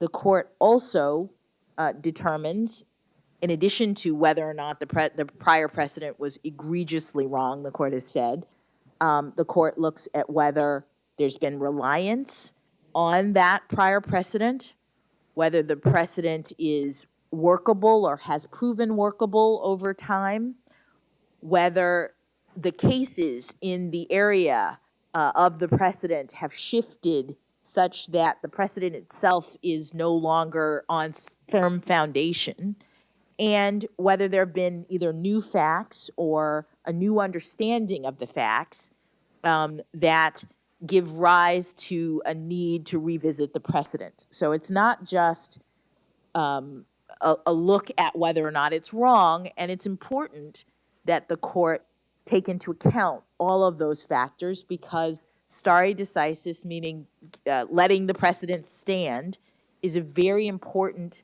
pillar of the rule of law. When is it appropriate for a judge to impose a sentence enhancement under the guidelines? Thank you, Senator. The federal sentencing guidelines are crafted to assist courts in making sentencing determinations within the broad range that Congress prescribes for cases, for crimes. So in the typical case, a defendant is convicted of some crime. In the federal system, they're usually very serious crimes. And Congress will say, Judge, you can give that person a sentence anywhere between 0 and 20 years, for example.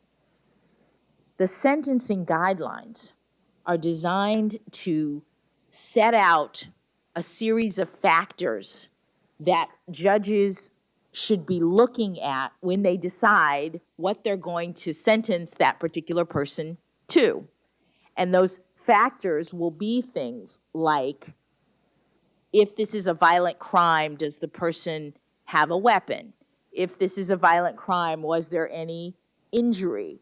And so the judge is looking at these facts, in many cases horrible facts, and calculating the guidelines based on what we call enhancements. Each one of those different characteristics or conditions is an enhancement.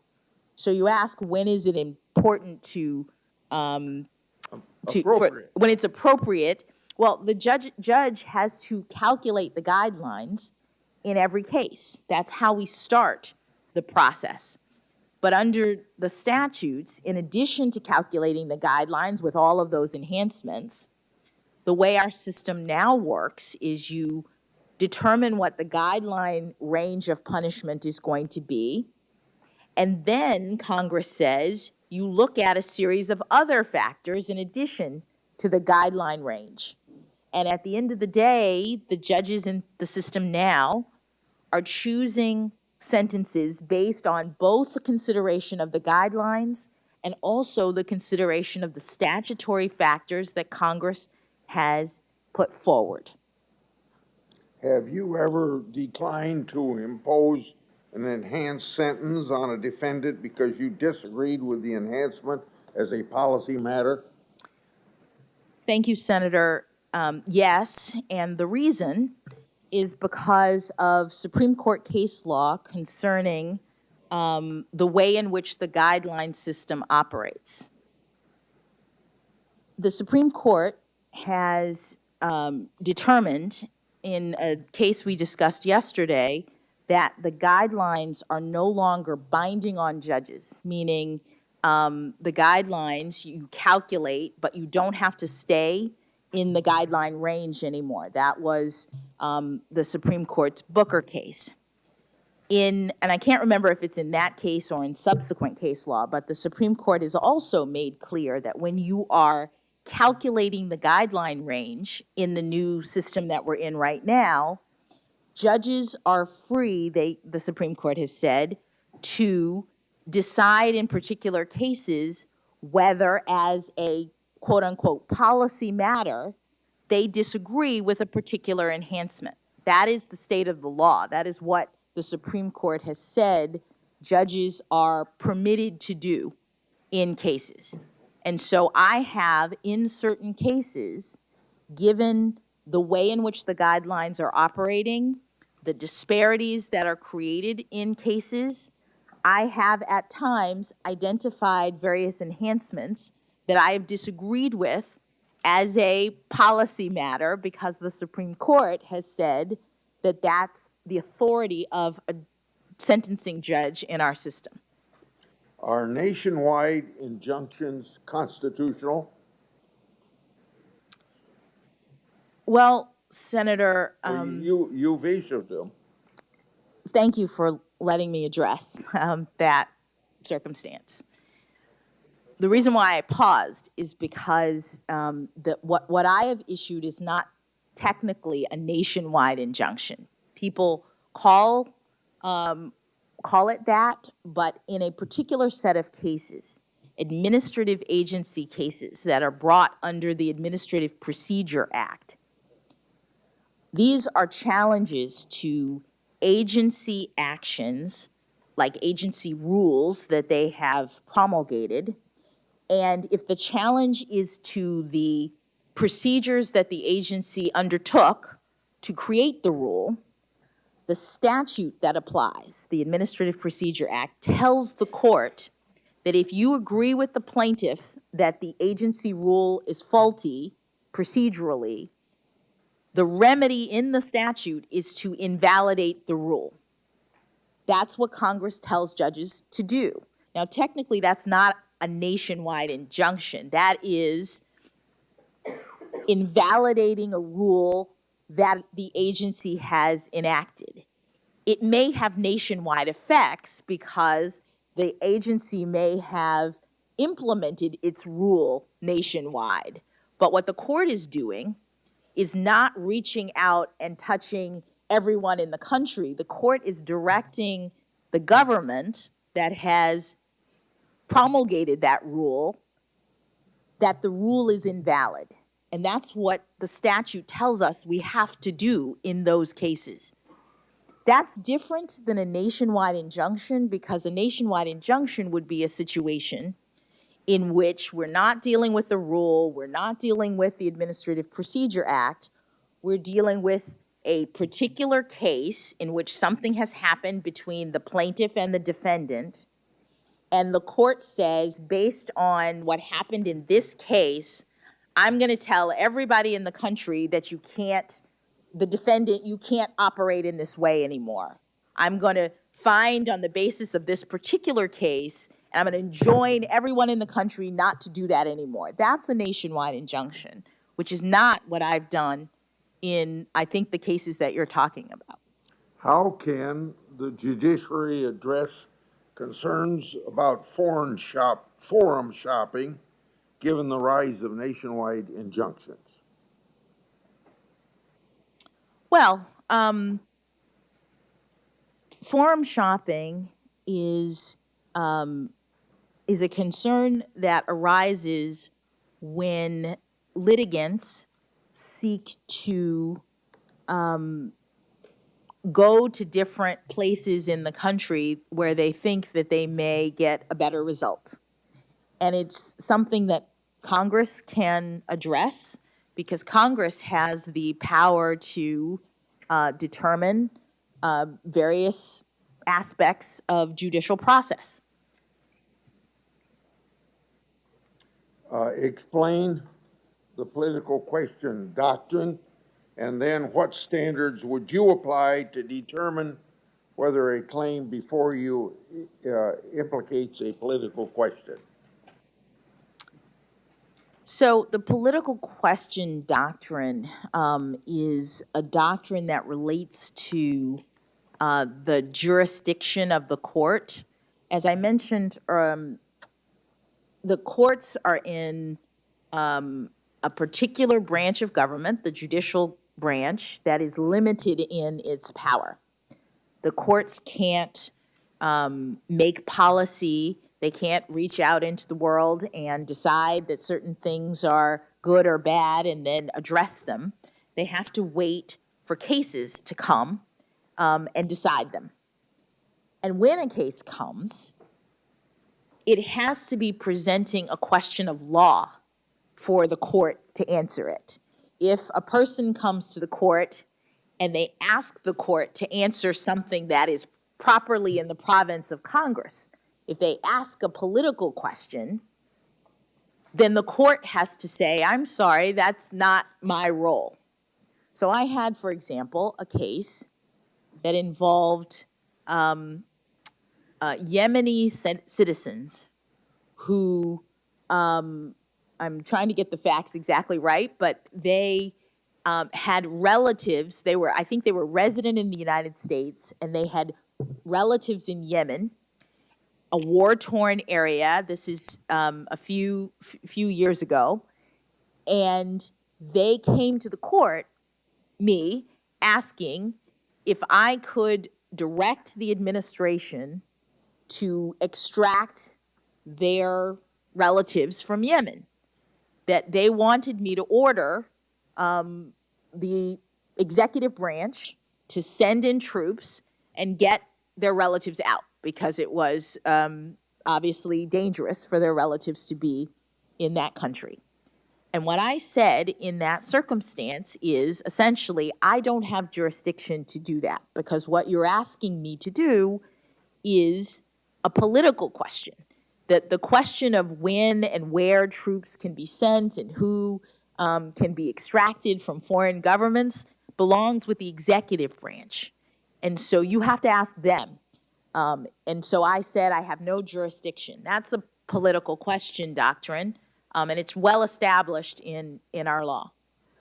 Yesterday, in response to a question from Senator Durbin, you said that as a judge, you are, quote, trying in every case to stay in your lane, and end of quote. That's the same time you gave us the 3 steps you go through as you work yourself through a case.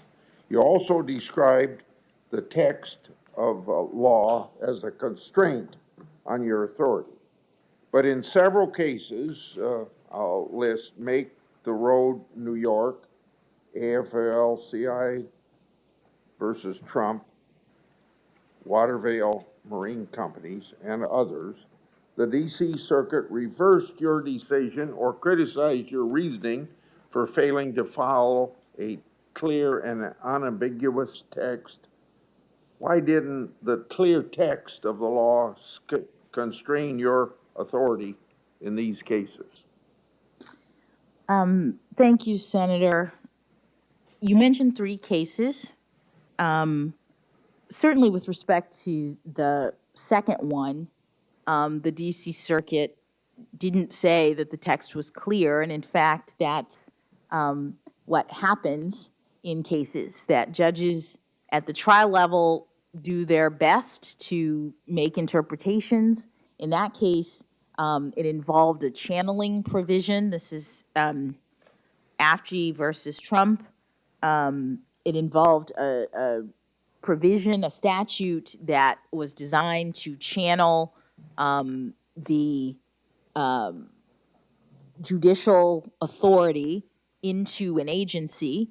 And I interpreted the statute, and I thought that the arguments that were being made, the claims that were being made, were not ones that Congress had intended to channel. And I went through the analysis, and I explained my reasoning as to why I thought I still had jurisdiction, and I went on to address the merits, which is the duty of the judge if they determine they do have jurisdiction. The D.C. Circuit disagreed. They wrote an opinion that interpreted the statute differently with respect to those claims, but it was a case of first impression as to what those claims meant and whether they were supposed to be channeled or not, and that happens. The district judges do their best, and sometimes the Court of Appeals and the Supreme Court haven't spoken to the issue, and the parties disagree. In Make the Road, I explained that what I was attempting to do in light of Congress's enactments, not only the particular immigration provision, but also the Administrative Procedure Act, was reconcile the statutes of Congress, which is something that the courts also are supposed to do. That there are statutory interpretation canons that make clear that courts are supposed to understand that Congress intends for its statutes to work together, and to the extent that you are interpreting and the claim is made that allows you to do that, that's the sort of way in which interpretation is done. I can go through my actual analysis. I did it yesterday as we talked, but there was a good faith disagreement between me and the Court of Appeals, which gets to decide as to what the language meant and whether or not Congress actually intended to exclude the APA using that language under those circumstances. Thank you very much. Senator Leahy? Thank you, Chair. And welcome back, Judge Jackson. I I know yesterday was a grueling day of questions. I commend you for your poise, your endurance, your thoughtful answers. I felt privileged to be here for hours of that, and you had even more hours. But I want you to know the reaction in my own state of Vermont. I've gotten all kinds of emails and calls from friends across the political spectrum. They're all been praising you. And they said they realized that a lot of the questions that were lobbed at you had nothing at all to do with your qualities as being on the Supreme Court, but were some members unfortunately aiming for what a soundbite that they might be able to put on a political website where it now is.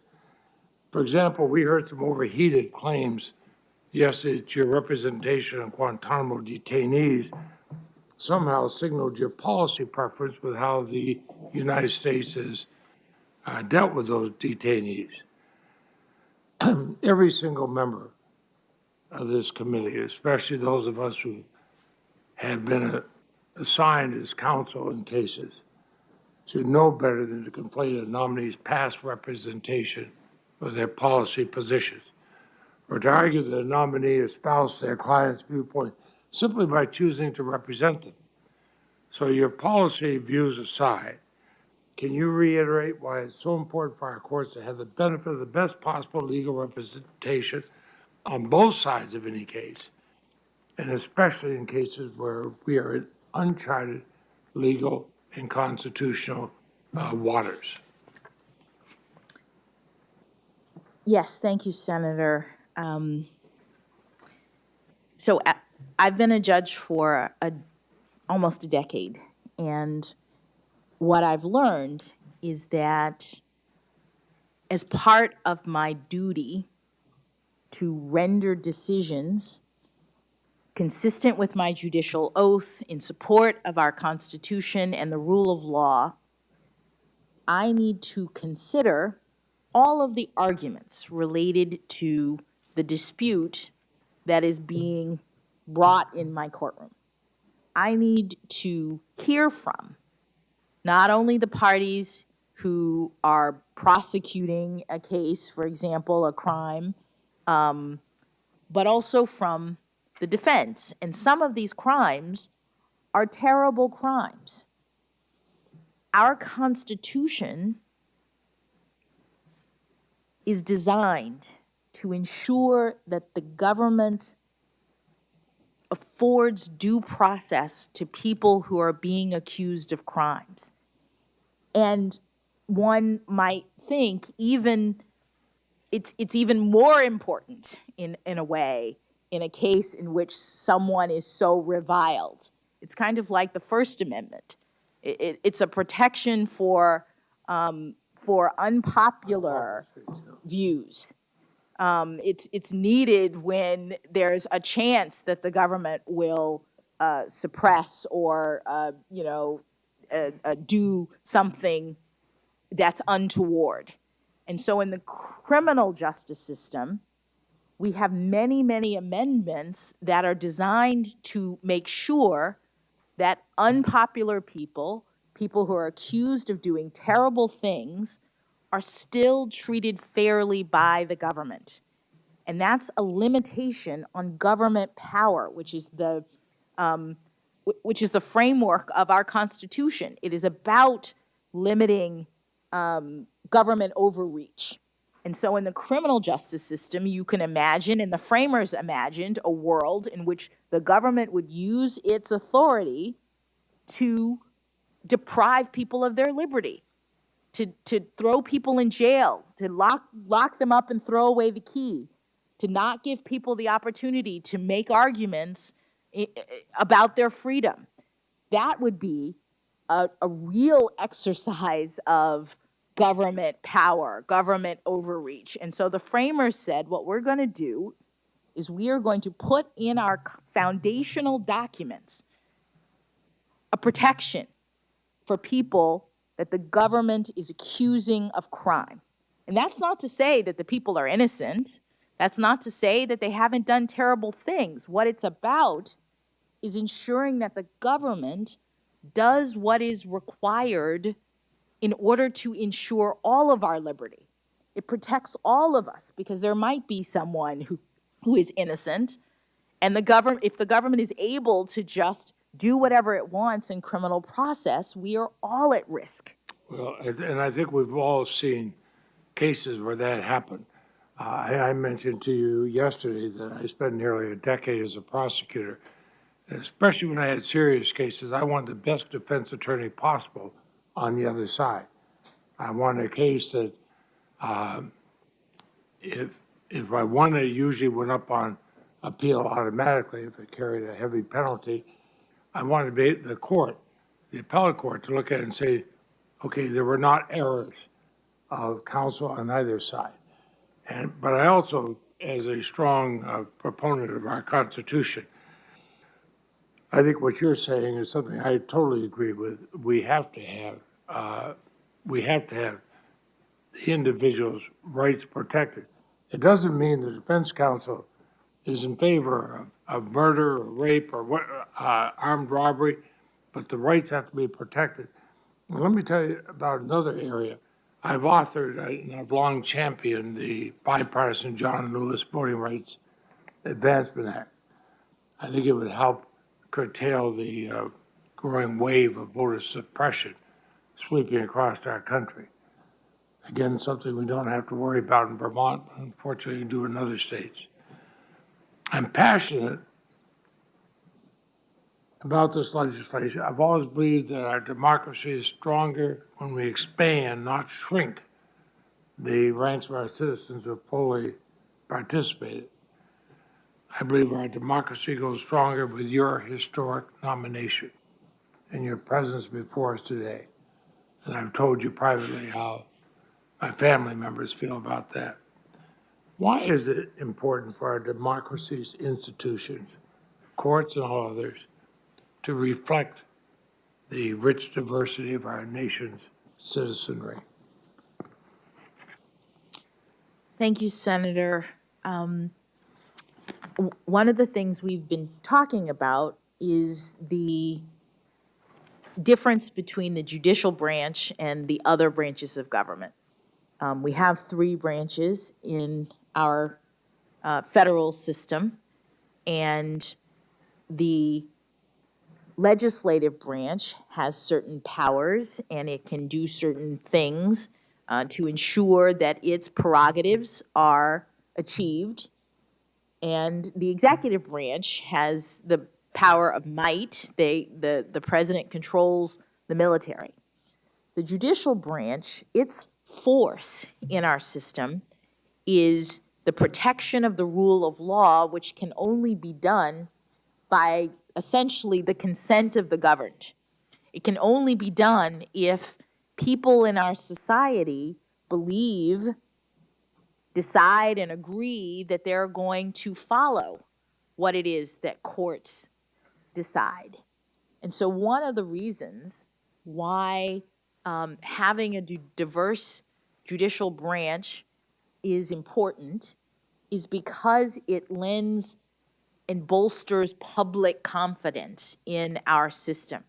We have a diverse society in the United States.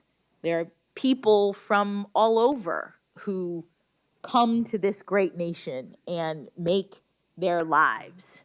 And when people see that the judicial branch is comprised of a variety of people who have taken the oath to protect the Constitution and who are doing their best to interpret the laws consistent with that oath, it lends confidence that the rulings that the court is handing down are fair and just, that everything has been considered, that no one is being excluded because of a characteristic like race or gender or anything else. And that's important. I would also say that that it's important from the standpoint of role modeling, that I have been so touched by the numbers of people who've reached out to me in this period of time to say how much it has meant to their daughters, to their sons, to the next generation, that I've been appointed, to nominated and hopefully confirmed. Well, I agree with you. I've certainly seen that within my own family. You know, we do have areas where we agree on things on this committee. Senators Grassley and Senator Cornyn, myself and others believe in transparency as part of our democracy. We've done this with the Freedom of Information Act, where we've updated it a number of years. Senator Cornyn and I have been the key sponsors of legislation, joined by Senator Grassley and Senator Durbin and others, to improve the Freedom of Information Act. You've talked about the detailed opinions you've written to try to do the same thing. I think it's safe to say you believe transparency is central to the duties of a judge. Do you intend to carry that attitude and you will become a member of the U.S. Supreme Court? Thank you, Senator. The value of public confidence, which I was just discussing, I think is enhanced when the public understands the reasons that a judge renders his or her ruling. One of my mentors used to say, people think the judicial branch is so secretive, but in fact, the judicial branch is the only branch that actually has to tell everyone, that actually has to write their opinions and explain why it is that they did what they did. And so I've tried in the nearly 10 years that I've been on the bench to make my rulings transparent, to explain all of the inputs that I have considered with respect to the case, to lay out the law as I see it in interpreting what Congress, for example, has done in with respect to a particular case, and what legal provisions that I think are relevant to the dispute, and then to explain my analysis. Why am I granting this motion or denying this claim? And my hope is that it will help people to be confident in my reasoning, and even if they disagree with it, they will understand what it is that I think, and I think that's important for public confidence in promoting the rule of law. Well, you know, you had talked about your clerking for justice prior, how it opened up doors of opportunity. I remember so well our conversation in my office, in the President Pro Tem's office, talking before these hearings began. You told me what you thought it meant to your parents and your family, your husband, your daughters, your parents who have been here throughout this, and what it would have meant to your grandparents. You said you were the lucky first inheritor of Dr. King's civil rights legacy. I keep a daily journal. I wrote that down. It means a lot. So let me do this sort of an open-ended question. You patiently answered our questions this week. I told you the reaction in Vermont was disappointment in some that were obviously political. I heard that from both Republicans and Democrats, because they think it should be your legal thoughts in the Supreme Court. So I'd like to give you an opportunity to speak directly to the American people, including our little state of Vermont. Is there anything you want to convey to them about what kind of Supreme Court justice you would be if and when you're confirmed. It's all yours, Your Honor. Thank you, Senator. Well, first, let me just address my comments to you in your office, which is something that I've said in speeches because it speaks to who I am and what I value. My parents grew up in Florida under lawful segregation. And what that means is that when they were coming through middle school and high school, they were not allowed to go to school with white students. This is in the era before and right after the Brown versus the Board decision. There was lawful segregation in places in this country. And it was after that time that Dr. King made his famous comments that people mention about having a dream where people can be judged by not by the color of their skin, but by the content of their character. And I then was born in 1970, and the contrast between my reality growing up in Florida and my parents' reality growing up in Florida, like night and day, in terms of the opportunities that were available to me that weren't available to Judge Motley, who is one of my role models in the law. And so what my being here, I think, is about, at some level, is about the progress that we've made in this country in a very short period of time, I would say. It seems like a long time, but one generation, we've gone from the reality of my parents' upbringing to the reality of mine.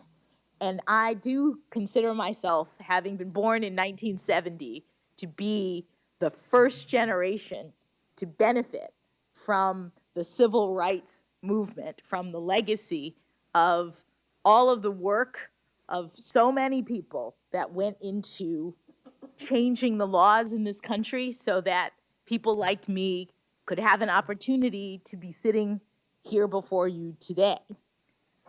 What I would hope to bring to the Supreme Court is very similar to what 115 other justices have brought, which is their life experiences, their perspectives.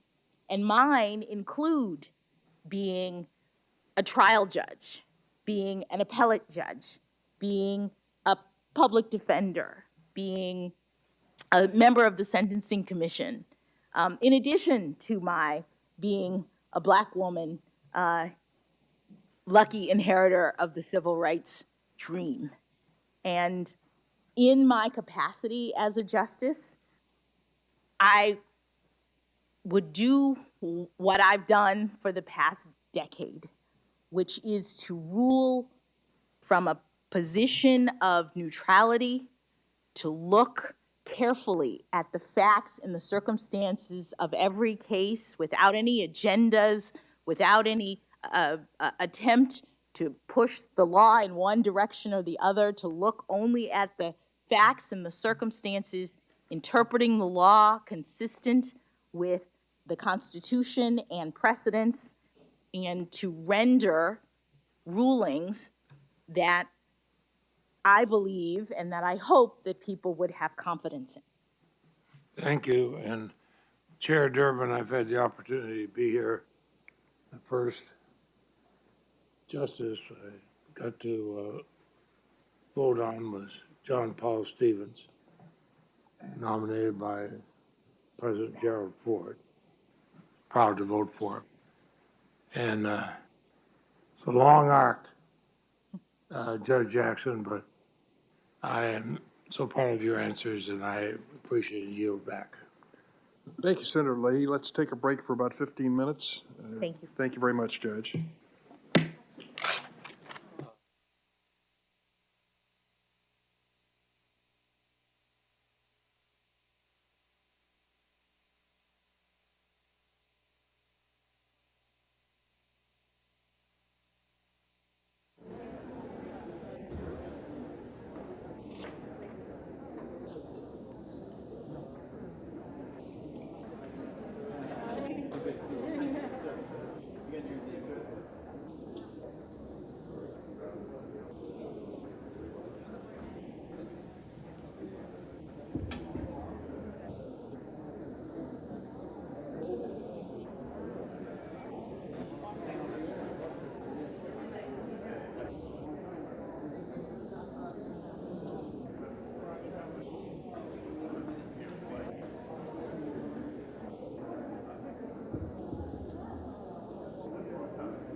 Questioning will resume. Senator Graham. Thank you, Mr. Chairman. Good morning, Judge. Thank you. Sorry. Good morning, Senator. I want to comment on the last exchange. And Judge, this is not of your making, so it's really not about you, but Representative Green, who's a fine man, came up and said he thought the exchange between you and Senator Leahy at the end about the arc of time and how far we've come as a nation was powerful. I agree. It was powerful. And I guess here's my point I'm trying to make to the American people, to my Democratic colleagues. I wish you had that same attitude when an African-American conservative is appointed to high office in the judiciary. So what happened with Janice Rogers Brown? In 2003, she was an African-American nominee for the D.C. District Court, 54 years old, a little bit older than you, but pretty close. She was the daughter and granddaughter of sharecroppers, a childhood in Alabama under Jim Crow. She was a single mother, a member of the California Supreme Court. Instead of celebrating how far we've come, my Democratic colleagues filibustered her ascension to the D.C. Circuit Court. Because it's well known on our side that we were very much considering her to be the first African-American woman on the Supreme Court. So rather than this wonderful exchange, which was wonderful, Representative Green, where were you and others when there was a wholesale assault on her nomination? Nowhere to be found. The filibuster was used for 2 years to stop her nomination, and we eventually did the Gang of 14, of which I was a part, so that she could make it through after 2 years of waiting. This is what the current president said when he was in the Senate, Joe Biden, asking about her, Janice Rogers Brown, being on the Supreme Court. I can assure you that would be a very, very, very difficult fight, and she probably would be filibustered. That's what he said about an African-American conservative nominee by President Bush who had served 5 years on the California Supreme Court. We're not going to live in America like that any longer. To my Democratic colleagues, if you're a person of color, a woman supported by liberals, it's pretty easy sailing. But if you're Miguel Estrada, Janice Rogers Brown, Amy Coney Barrett, on and on and on, your life gets turned upside down. You had nothing to do with that. I just make this observation that when you come up to me and talk about how moving the exchange was, I agree. And I just want to remind you there was somebody else of color, a woman of color, that was picked for the D.C. Circuit, one of the highest courts in the land, that did not meet the same fate. And those days should be over. Do you believe illegal immigrants should be allowed to vote, Judge Jackson?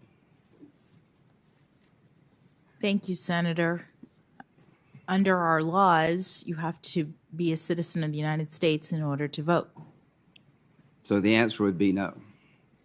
It's not consistent with our laws, so the answer is no. Okay, why do they do that in New York? Senator, I'm not aware of the Okay, circumstances. all right, well, that's a good answer. The answer is no. Can an unborn child feel pain at 20 weeks in the birthing process? Senator, I don't know.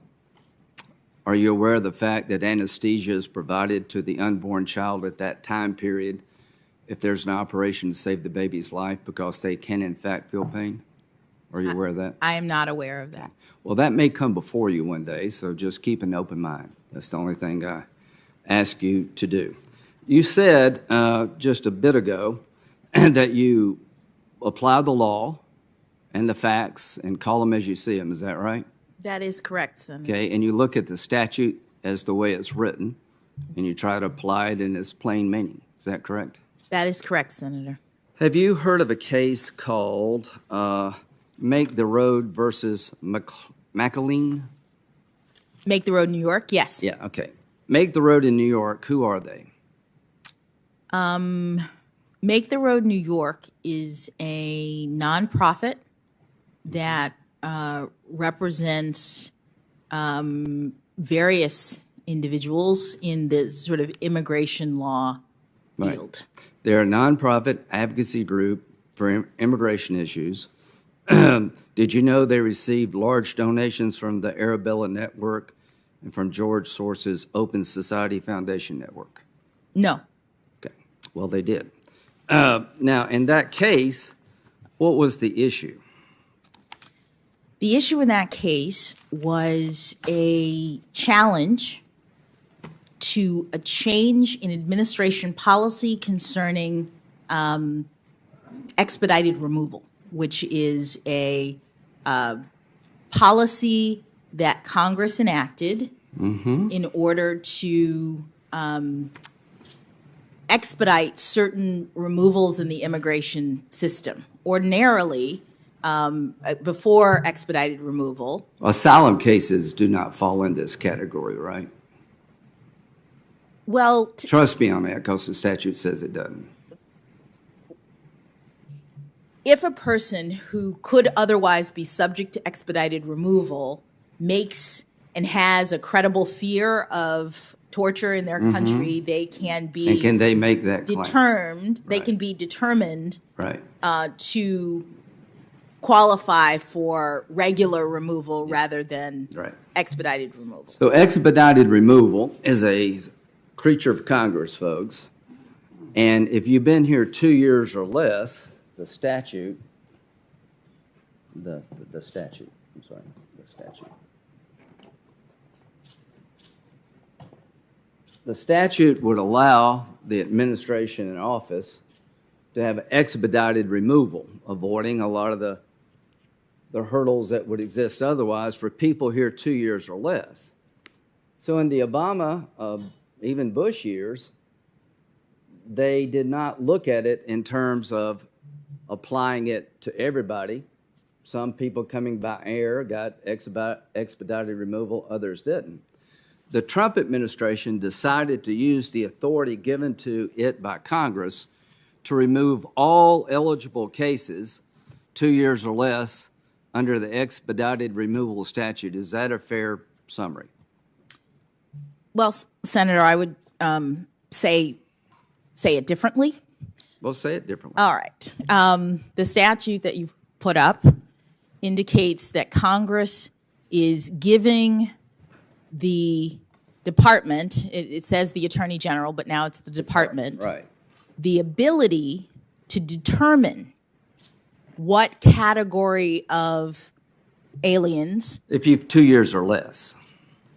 Yeah, but importantly, the authority was, it was not Congress saying 2 years or less. What Congress said is, you, agency, have the authority to determine what category of persons between, who have been here between 0 and 24 months. Which is should 2 be. years, yeah.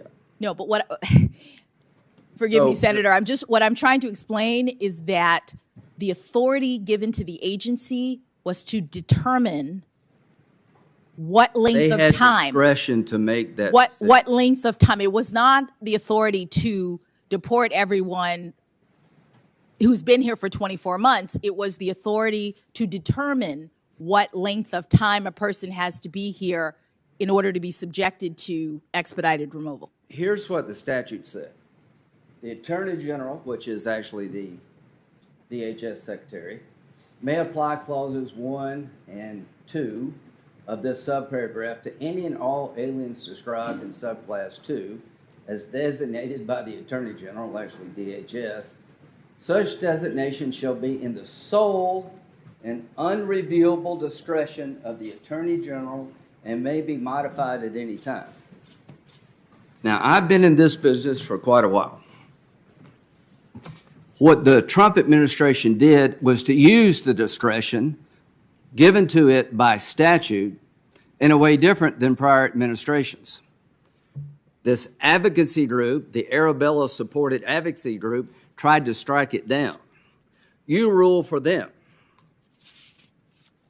Here's what the D.C. Circuit Court said about your ruling.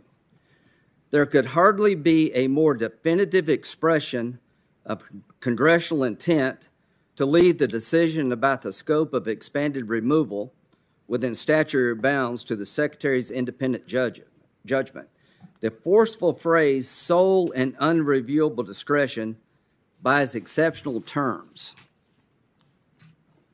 Such designation shall be in the sole and unreviewable discretion of the Attorney General and may be modified at any time. To those of us in the law writing business, I don't know how you could tell a judge more clearly that the administration, the agency in question, has discretion to do certain things within the statute. So this is an example to me, and you may not agree, where the plain language of the statute was completely wiped out by you. You reached a conclusion because you disagreed with the Trump administration, and the D.C. Circuit Court of Appeals said, as I've quoted just a minute ago, there could hardly be a more definitive expression of congressional intent to leave the decision about the scope of expedited removal within the statutory bounds to the Secretary's independent judgment. That, to me, is Exhibit A of activism. Let's go back to the child pornography cases. Senator, would you allow me to? Yes, please. Thank you. The statute and the circumstances that you reference are accurate insofar as that is what the statute says. It's not all of it. It doesn't describe the designation process that I was trying to articulate. And it doesn't address the fact that Congress has another statute that is presumptively applied in agency cases to tell agencies how to exercise discretion.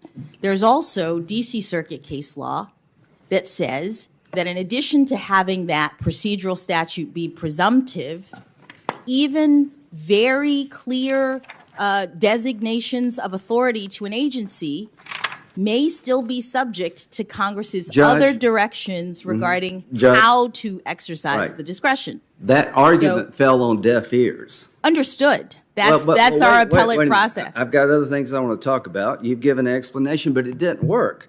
The D.C. Circuit Court said there could hardly be a more definitive expression of congressional intent.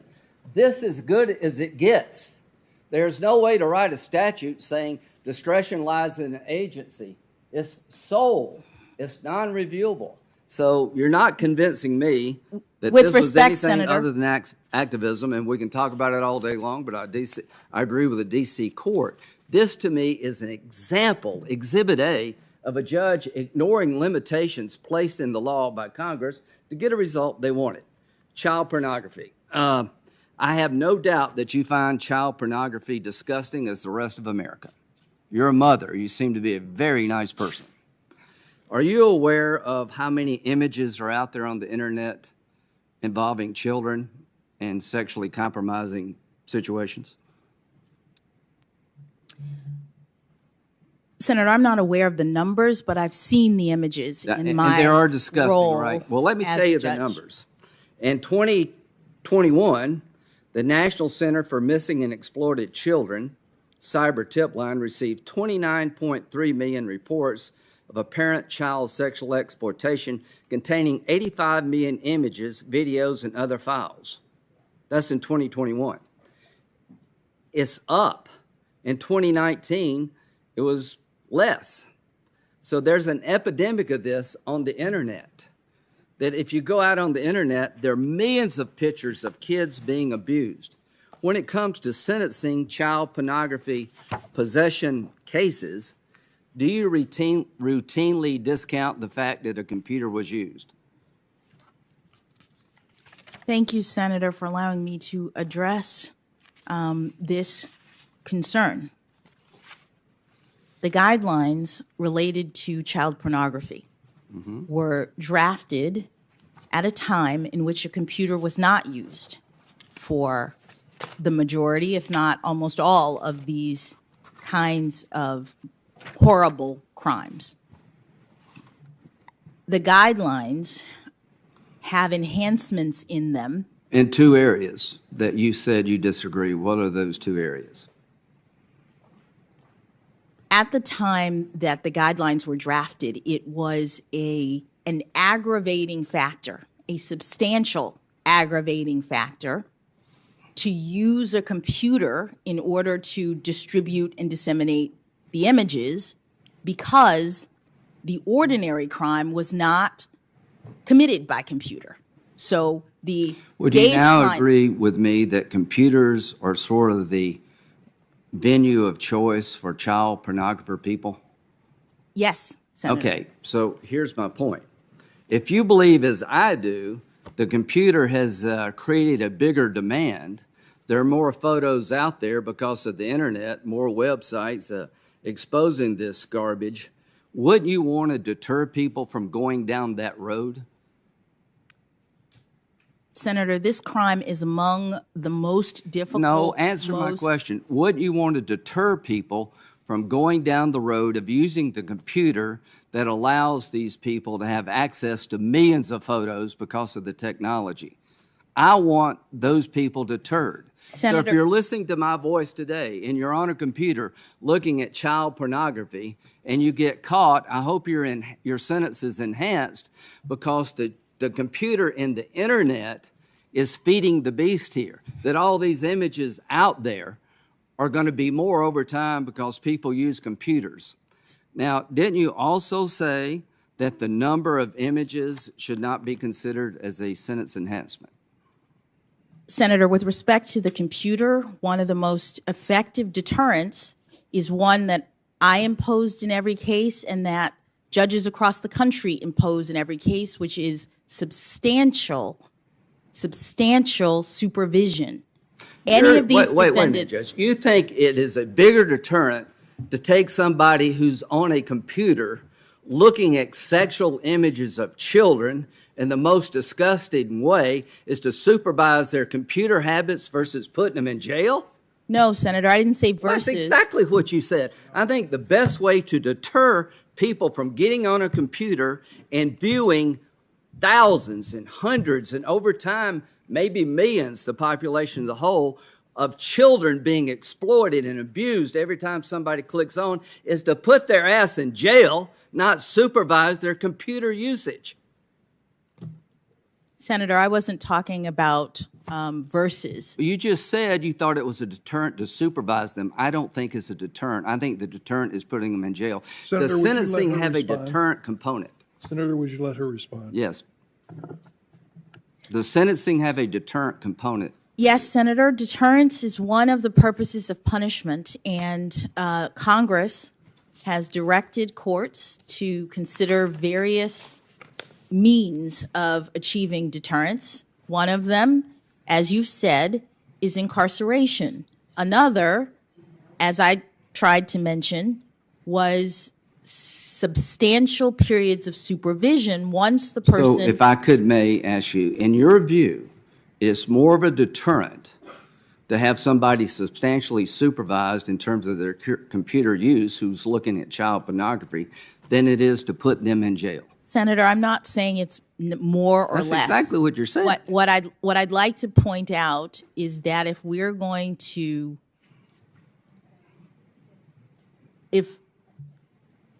let me say it this way.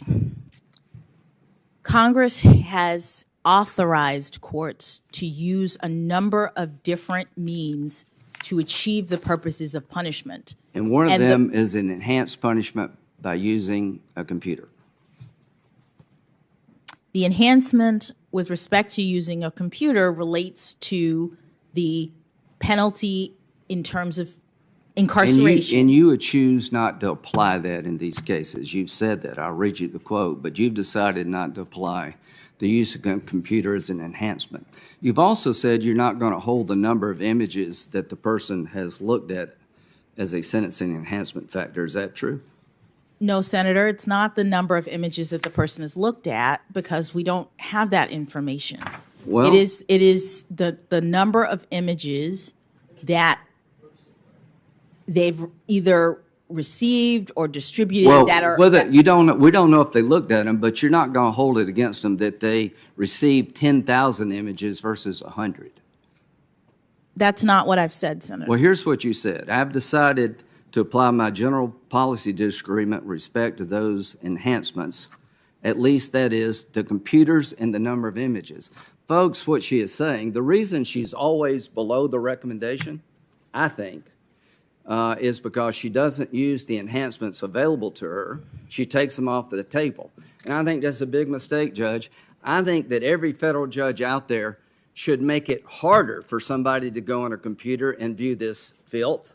That if you use that venue, which is the venue of choice for all these child pornography cases, that you use it against them. I think the more you download, like drugs, the more you have, the more you should go to jail. You've made a conscious decision to disregard those two enhancement sentencing factors, and I think that is a wrong way to go in terms of deterrent.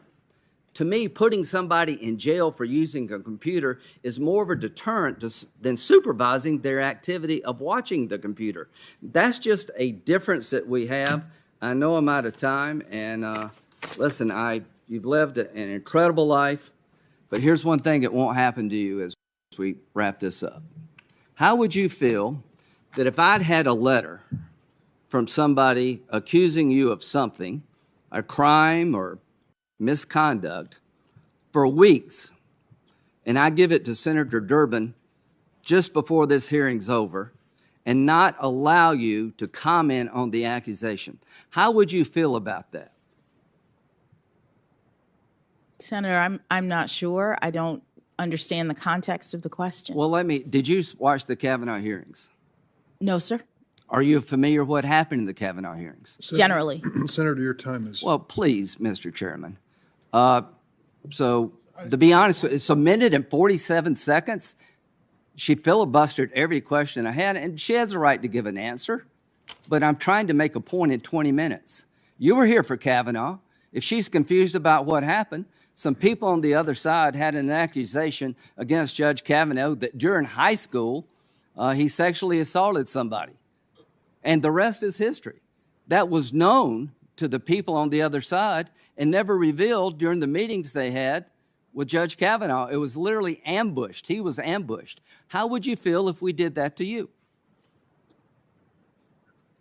Senator, I've appreciated the kindness that each of you has shown me to see me in your offices, to talk with me about my approach. But my question is, what if during our 15-minute exchange, it was very pleasant? You're a very nice person. You have a lot to be proud of. I would never do that to you. If I had some information that's sketchy at best, that somehow you've done something wrong, I promise you, just from human decency, I would share it with you.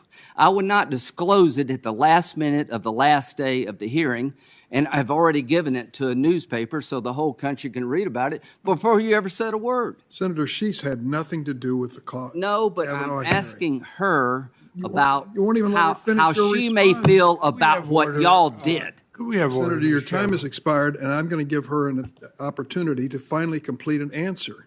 So if I could Just address answer the question. Senator, I don't have any comment on what procedures took place in this body regarding What'd you think about Justice the Kavanaugh hearing? Kavanaugh. Would you What let I'd her like to finish? answer is your points about my sentencings in child pornography cases. The point of the guidelines is to assist judges in determining what punishment to provide in cases. And there are horrible cases, but the idea is that between the range of punishment that Congress has prescribed, judges are supposed to be providing proportional punishment based on what a person has done. The sentencing scheme doesn't place everybody at the same level.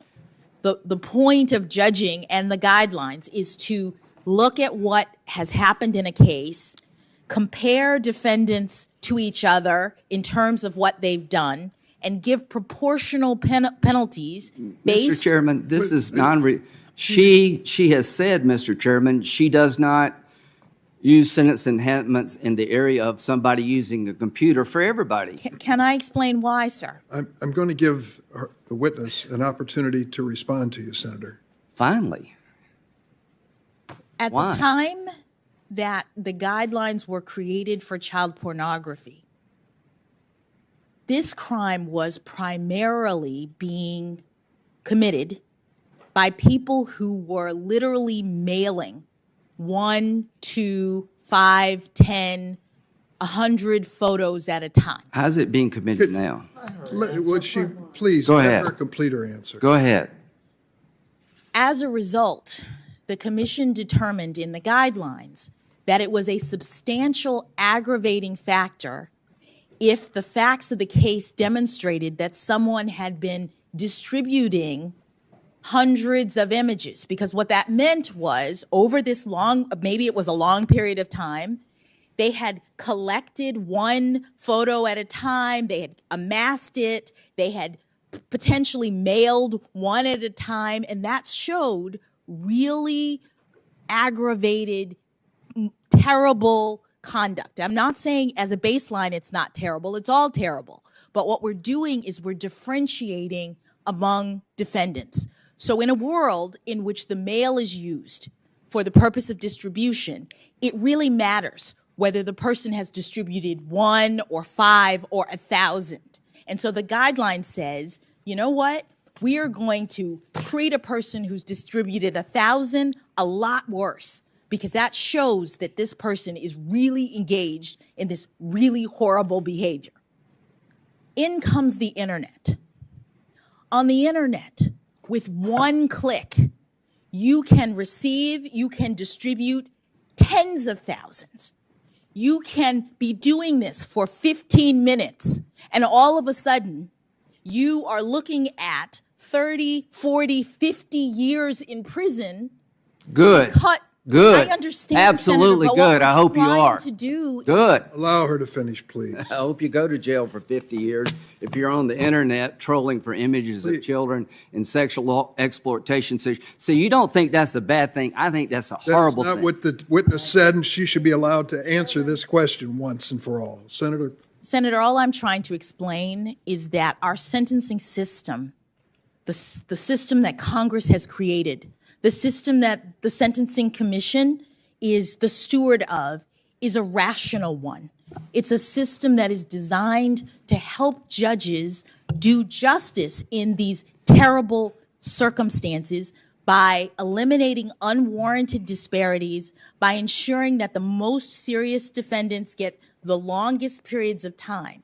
And when modes of commission of the crime change such that in 2 seconds, someone can receive or distribute thousands of images, that's no longer and this is what the commission found in their studies, an indicator of a person who, relative to other people, has committed this crime in a more aggravated way. Well, and so what we're trying to do is be rational in our dealing with some of the most horrible kinds of behavior. This is what our justice system is about. It's about judges making determinations in meting out penalties to people who have done terrible things. It is not rational to take the venue of choice of child pornographers, the computer that have 85 million images on it, and not consider that feeding the beast. We're trying to get people to stop this crap. So when you troll on the internet and you pull down thousands of images of children from the internet, I want you to stop that. I want people to go to jail who do that, because you're feeding the beast. We have a bill here, the Earn It Act, that would allow the victims who are on the internet over and over again to sue the media companies that provide these images. We have a fundamental differences of how you deter crime. I think the best way you deter crime when it comes to child pornography is you lower the bloom on anybody who goes onto the internet and pulls out these images for their pleasure. Senator, every person in all of these charts and documents I sent to jail because I know how serious this crime is.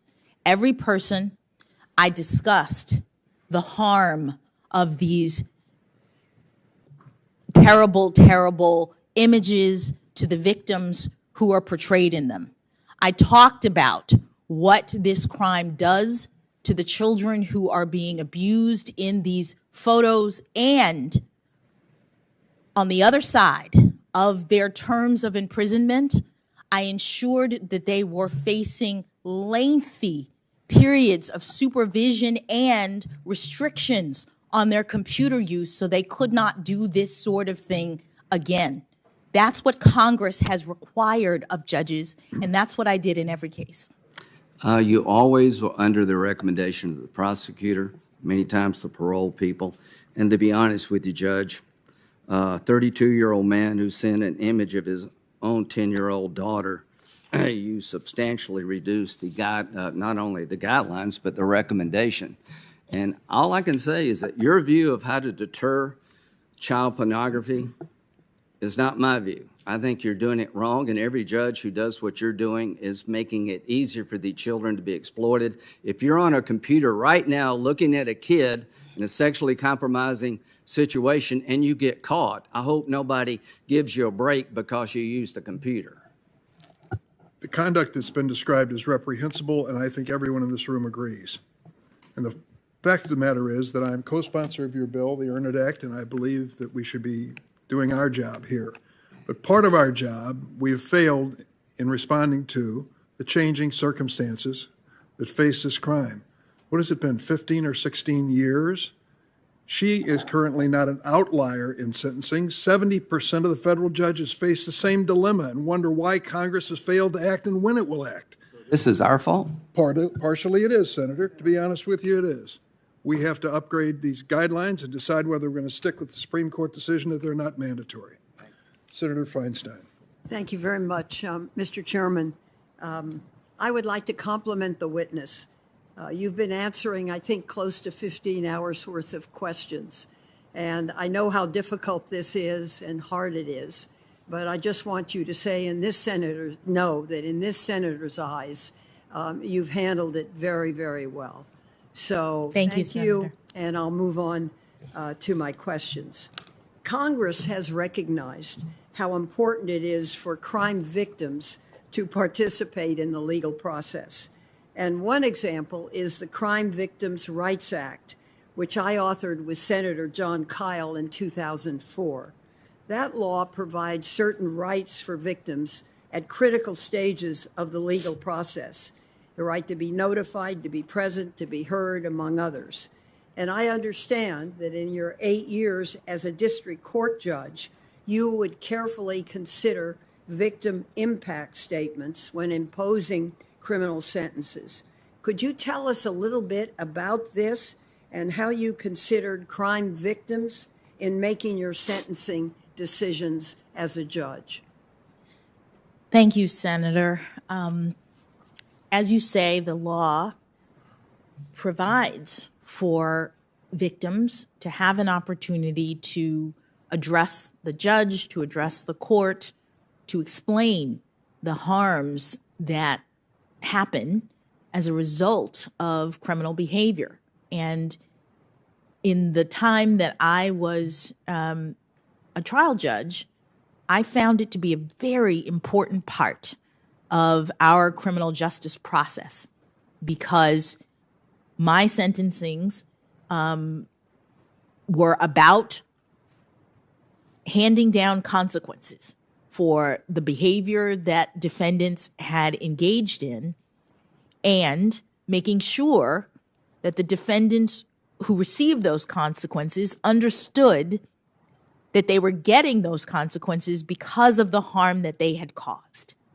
And so what I felt was important for promoting the purposes of punishment, which is what Congress has required of judges to do, is to ensure that the harms were made clear to the defendant in every case.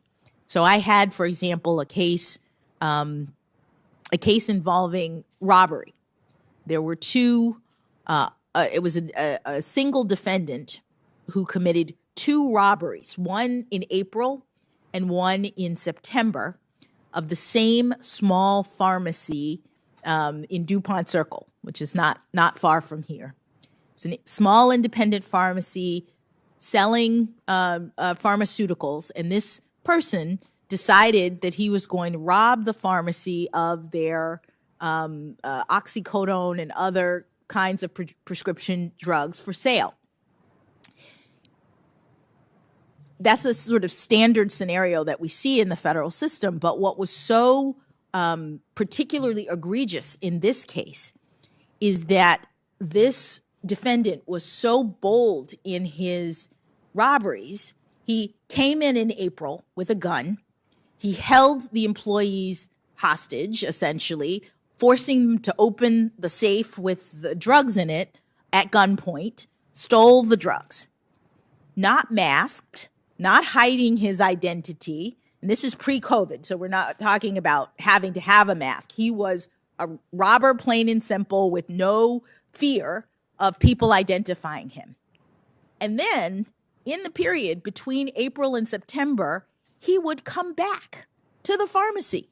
He would loiter outside on the street. This is according to the victims. They would see him looking in the window. Once or twice, he came inside, looking like he was going to buy something and staring them down. And they knew who he was, and they called the police, and they weren't able to, apprehend him because he hadn't really done anything at that point. And the people who worked in the pharmacy were terrified, and they were terrified by that behavior, the menacing nature of it. By the time we get to September, he actually comes in, and they think maybe this is another time when he's just loitering. But no, he pulls out a gun. He hops over the counter. He assaults one of the people who are working there and steals the drugs again. And that time they were able to call the police in enough time for them to come and apprehend him. So at his trial, he did not try. He didn't go to trial. You're the judge? I'm the judge. He pled guilty to this behavior, which was well documented. There was no defense that it wasn't him. But the guidelines in the case and the statutes that applied said because he used the gun, he was supposed to get something like 7 years. And I used the victim's statements to, first of all, explain to him how he had terrorized the people. Their statements said things. One woman said, "I can't work at the pharmacy anymore because I am so fearful that this guy will come back. It's changed my whole life." It was a whole set of really horrible circumstances that I read to him at his sentencing so that he could understand what he'd actually done. And then I sentenced him above the requirement of the law because I thought it was warranted to make clear to him that this was a terrible, terrible thing that he had done to these people. So the victim's statements were really important because they explained to me and to him the consequences of his behavior, but beyond just how many drugs he stole or the fact that he used a gun. They were the real life circumstances that resulted from his behavior, and it was important for him to understand that. I've listened to most all of this testimony, which I think now you've gone on for over 15 hours. And I just want to say that I think you have a stamina and a very good brain and a real sense of empathy has been communicated to me in these 15 hours. And I want you to know that. One of the things that I'm concerned about is that the public perception of the Supreme Court has turned increasingly negative over the last few years. A recent Pew Research survey found that 44% of adults have an unfavorable view of the Supreme Court. Less than 3 years ago, that number was 30% of adults that held that view. And I understand that as a judge on the D.C. bench, you have frequently accepted invitations to speak at public events in the hopes of giving the public more information about the judicial process and more confidence in the outcome. So here's the question. Why do you think there's been a decline in the public's perception of the court? And if you are confirmed, how would you strive to improve the public's confidence in the court and its decisions? Thank you, Senator. I think that public confidence in the court is very important. It is, it's crucial to the rule of law that the public believe in the judicial process, and therefore choose to accept the rulings of the courts, not just the Supreme Court, but all of the courts. It's part of the way our process works. And I think that I have taken that to mean, in terms of my role as a judge, that outreach to the public to explain what it is that we do, to inspire, hopefully, law school students and high school students, young lawyers in law firms and elsewhere, to think about careers in the judicial branch or think about careers in law, as one of the ways that I have attempted to try to shore up public confidence. And if I'm confirmed, I would plan to continue as best as I can to do that kind of thing, because, as you say, it's very important for the public to understand the work of the court and to follow its pronouncements concerning the law. Earlier, when you and I spoke in my office, we discussed some of the people who have mentored you throughout your career, and one of those was Judge Patty Saris. You served as a law clerk for her on the Massachusetts District Court, I believe, early in your career. And you've spoken publicly about the role she has played as a mentor in your legal career. You have described her as, quote, a consensus builder, a good listener, a careful speaker, the essence of judicial temperament, end quote. So would you share with all of the members here more about how Judge Saris's approach to judging and her mentorship have shaped you and your career? If you give some of the specifics, yes, I think everybody would be interested. Thank you, Senator. As I reflect on her mentorship and also the mentorship of my other two judges, it's very interesting because I think I learned maybe different things from each of them. Judge Saris, who was my first clerkship, you're correct. She's serves on the District Court of Massachusetts, which is the trial level court. I learned how to look at the facts in a case from Judge Saris. That's part of what the trial court level does. We, as trial judges, develop the record in a case, take testimony, have trials, and she is extraordinary at developing a record and making sure that all of the relevant facts are adduced from the witnesses and considered in the context of her trial and record responsibilities. And so that, I think, is something that I learned from her in terms of the law, and her warmth and care for her law clerks meant that she has been a lifelong mentor to me. And ironically, she became the chair of the Sentencing Commission after I had been on the Sentencing Commission. So we worked together later in my career. So I often use that story to tell young people, you know, you never know what's going to happen. Someone who you worked for at some point might be your colleague down the line. Well, let me just one more. You've handled a large number of cases during your career, both as an advocate and a judge. As an advocate, you've worked on a very wide variety of cases, from work for corporate clients during your time in private practice to your work for low-income clients during your service as a federal public defender. And during your 9 years as a federal judge, you've written nearly 600 opinions. I think that's really quite a sterling record.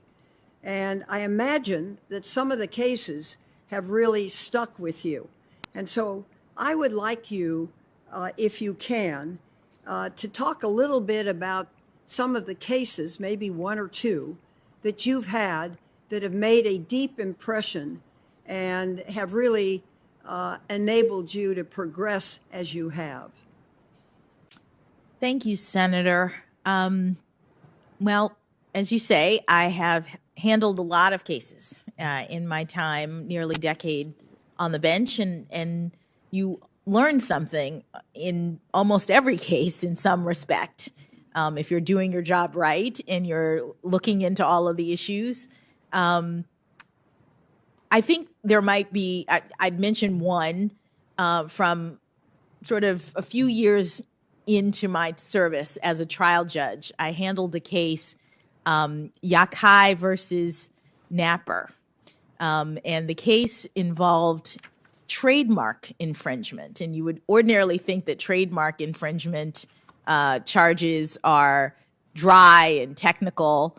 And what I learned from this case is that even areas of the law that you might think apply only to businesses impact real people at times.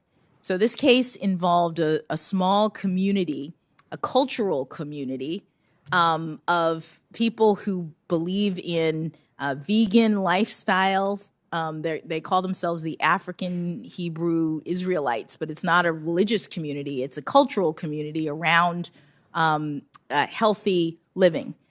And they have created a restaurant and a series of restaurants here in the Washington, D.C. area with menus involving really, I'm told, terrific vegan foods. And in this community, there was a member who was the one who created the recipes and who was responsible for the restaurant. The whole community had other aspects to it. He ended up falling out with the community, and the dispute involved his actions essentially taking over the restaurant and reopening it by himself using the same name. The restaurant was called Everlasting Life, which was a important phrase for this community.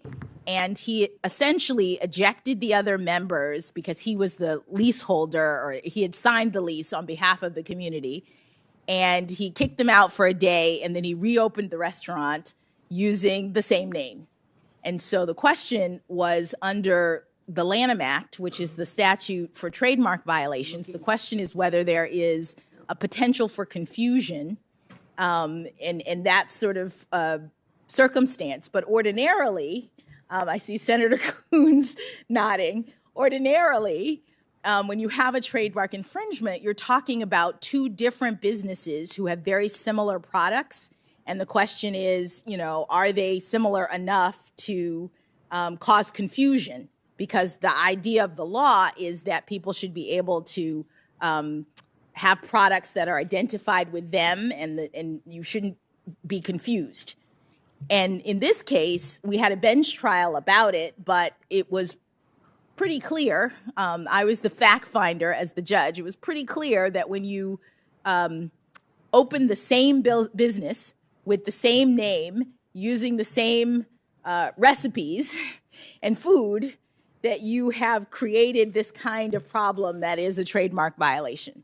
But what was so interesting to me about the case, in addition to the fact that I got to be the fact finder, it was a bench trial, was that we had witnesses come in who testified about the circumstances. This was a very small community, and they all knew each other, and the testimony about what it meant to them to have one of their members ejected in this way and then have him turn on them was very, very moving in the courtroom. So even though we were talking about this kind of arcane area of the law, it was real circumstances that were happening. Well, stop for a minute. Yes.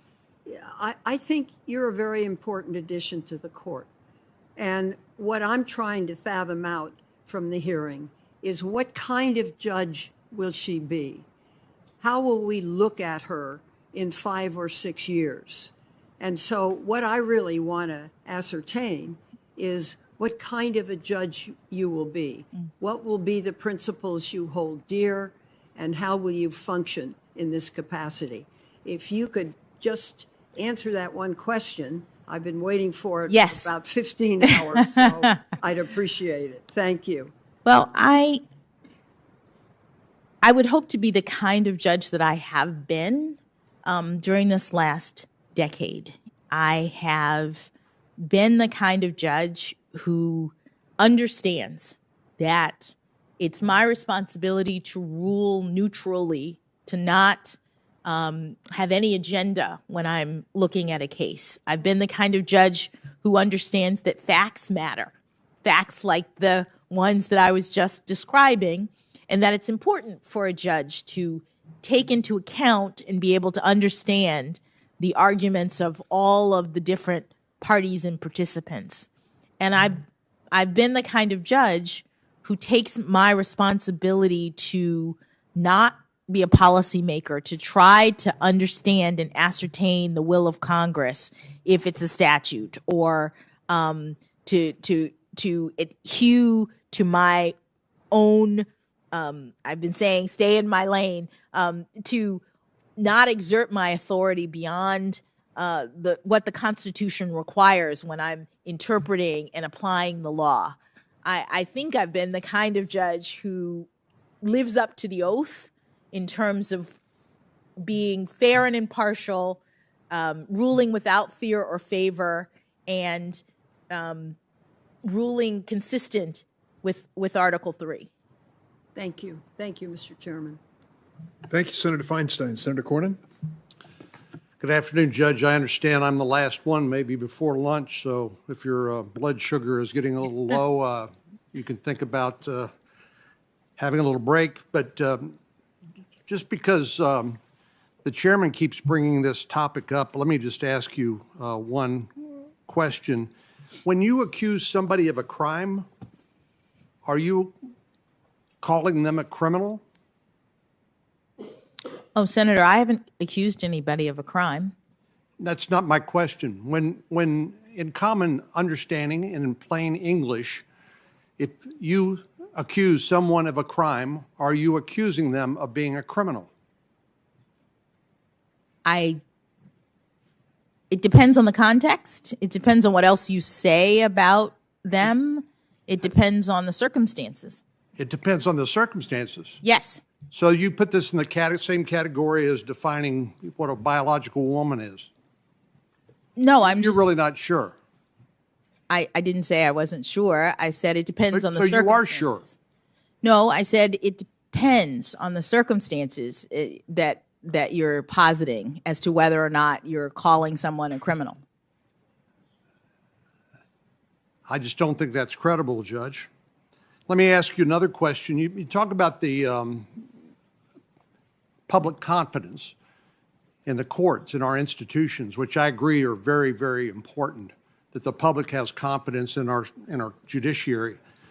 Would you agree with me that to the extent that people perceive that judges, unelected, lifetime tenured judges, are making policy pronouncements or political decisions, that it undermines public confidence? I do. Thank you.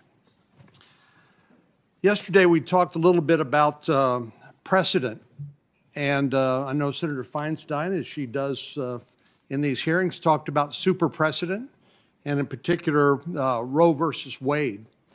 And I want to talk a little bit about that, but first, let me just ask you, do you think there's any good reason for the Supreme Court not to overrule a previous decision when they've concluded that that decision was wrong?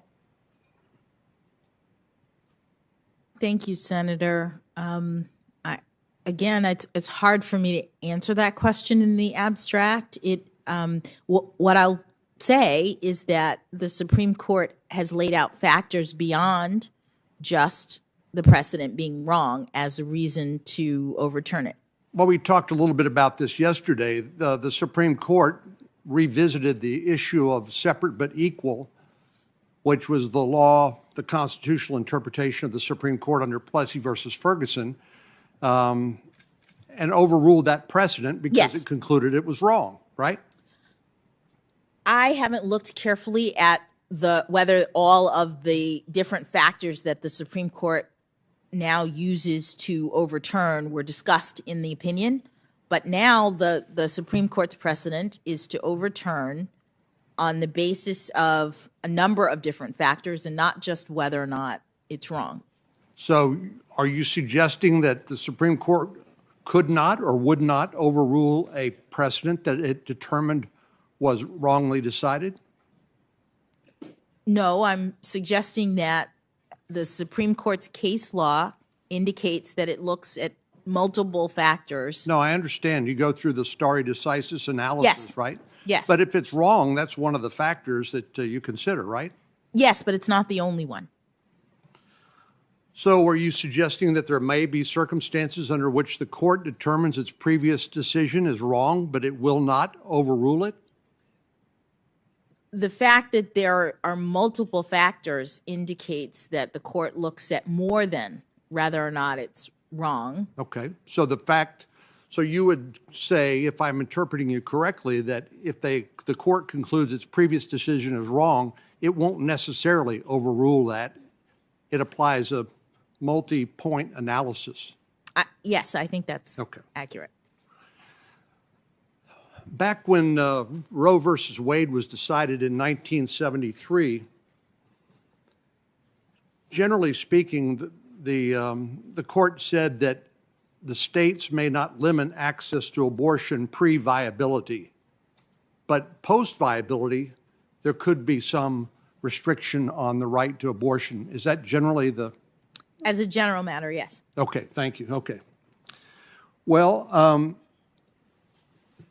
and then I think it's since 1973, the question of viability has risen again, what that actually means, because now viability was around 28 weeks. That is, the fetus could live outside the womb. But today, because of the advances in medical science, the fetus can live outside the womb after about 23 weeks.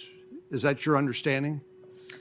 Senator, I haven't studied this, so I don't know a number of weeks in the way that you're saying. Well, let's talk a little bit about viability. The line that was drawn for pre-viability and post-viability analysis by the courts. What does viability mean when it comes to an unborn child, in your understanding? Senator, I hesitate to speculate. I know that it is a point in time that the court has identified in terms of when the standards that apply to regulation of the right.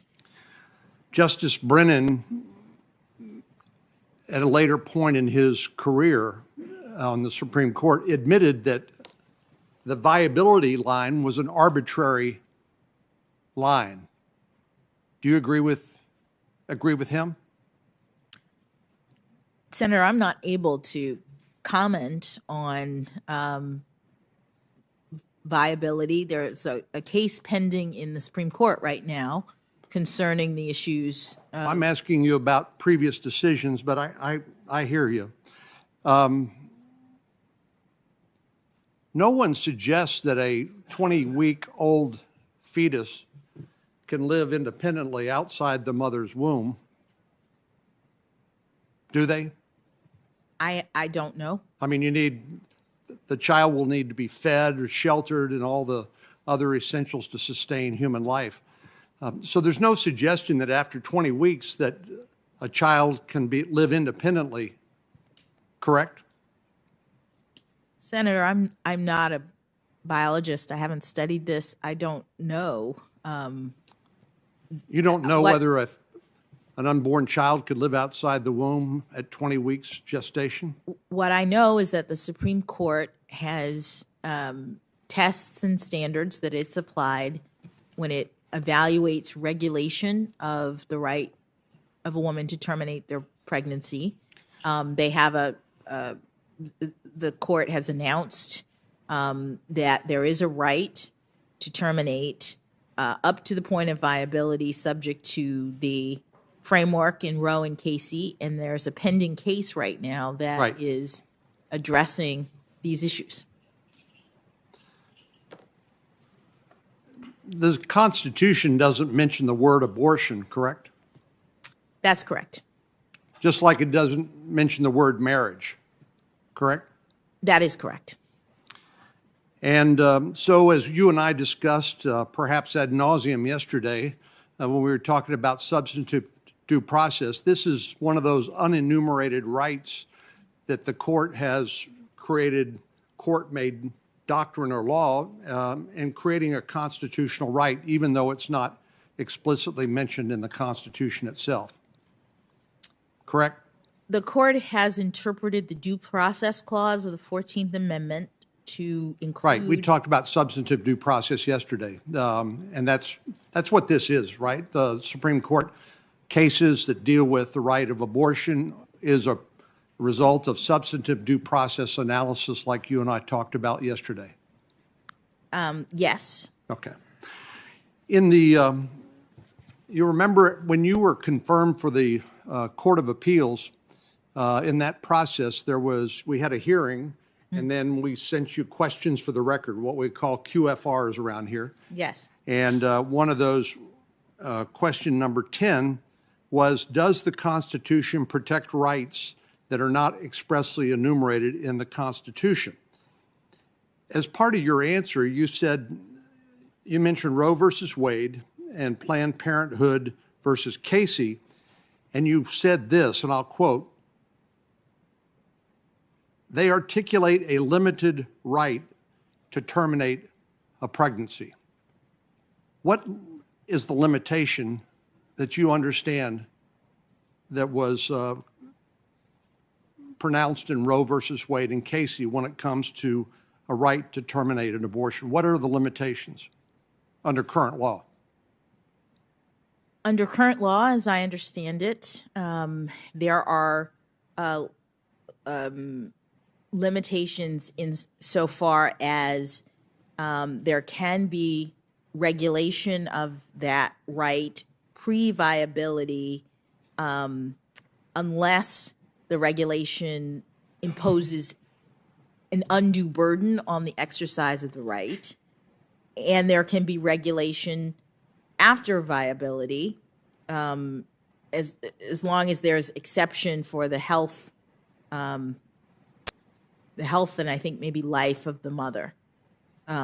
So it's the limitations are about whether and to what extent the government can regulate the right. Is it your understanding under the current precedent of the Supreme Court that there is a right to abortion up to and including the time of delivery of the child? Senator, I don't know, actually. I mean, the Supreme Court in every case is looking at individual regulations of the government related to individual rights. And I am not aware of the court having made a pronouncement about whether or not regulation can extend all the way up until birth. I'm just not aware of that.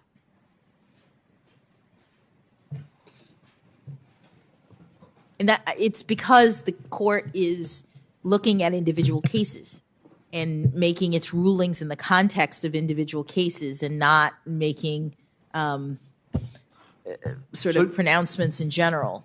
So you are suggesting that in some individual case, the right to abortion could extend through the entire pregnancy up until the time the child is delivered? No, Senator, I'm suggesting that I'm not aware of any case that's handled the issue.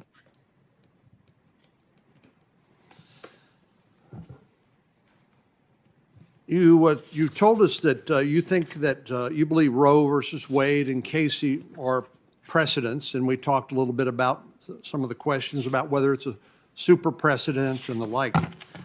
Are you familiar with the Supreme Court's decision in the Heller case? I am. And that was a decision by the United States Supreme Court that recognized the individual right to keep and bear arms under the Second Amendment, correct? Yes, Is that a precedent of the court? it is. And you would respect that precedent? Yes, Senator. All precedents of the Supreme Court have to be respected. Is it equivalent in terms of its precedence to Roe versus Wade, or would you evaluate it differently? I'm not aware of any ranking or grading of precedents. All precedents of the Supreme Court are entitled to respect on an equal basis. I agree with you. That's why it kind of blows my mind when people talk about super precedents, as if somehow one precedent was different in terms of its significance or priority under the Constitution than others. In the short period of time I have remaining, let me just revisit with you some of the questions we talked about yesterday with regard to free exercise of religion. And of course, that's recognized explicitly under the United States Constitution, the First Amendment, correct? Yes. Okay. Are you familiar with the cases that have been litigated before the Supreme Court of the United States involving the Little Sisters of the Poor with regard to the Affordable Care Act mandate on contraception coverage? Yes. Okay. Now, the Little Sisters of the Poor are a benevolent group of nuns. I think there are about 300 of them that take care of elderly and infirm individuals. And of course, as a matter of their religious beliefs, as documented in the court's opinions, they don't believe in either contraception or abortion. Do you agree with that? I believe that was described in the case that you're talking about. I think that's right, too. Yes. Yeah. And so when the Affordable Care Act mandated that every health insurance policy contain coverage for contraception or chemically induced abortions, they objected and said that this violated their conscience and their free exercise of religion rights under the First Amendment, right? I believe so, yes. Well, after the Obama administration, during the Trump administration expanded the regulations to allow not only churches, but also religious organizations like the Little Sisters of the Poor a waiver from that contraception and abortion-inducing drug mandate. Do you recall that? Yes. Are you familiar with the fact that President Biden has said he would restore the previous regulation and that was promulgated under the Obama administration and exclude organizations like the Little Sisters of the Poor from that waiver potential for abortion drugs or contraception coverage? I am not aware of that, Senator. Well, I guess what all this boils down to, Congress passed a bill called the Religious Freedom Restoration Act, which tried to make sure that people's sincerely held religious beliefs could be accommodated under their First Amendment rights, as opposed to Congress mandating things that would violate their conscience and violate their religious beliefs. Do you agree with me that it's important to accommodate the sincerely held religious beliefs of all Americans when it comes to legislation that the Congress may pass? Thank you, Senator. Religious freedom is a core foundational constitutional right. It's in the First Amendment of the Constitution and reflects the Founding Fathers' understanding of this country as being one that is based on, in large part, the idea of pluralism, the idea that people can come and have sincerely held religious beliefs and practice them without persecution. That's part of the foundation of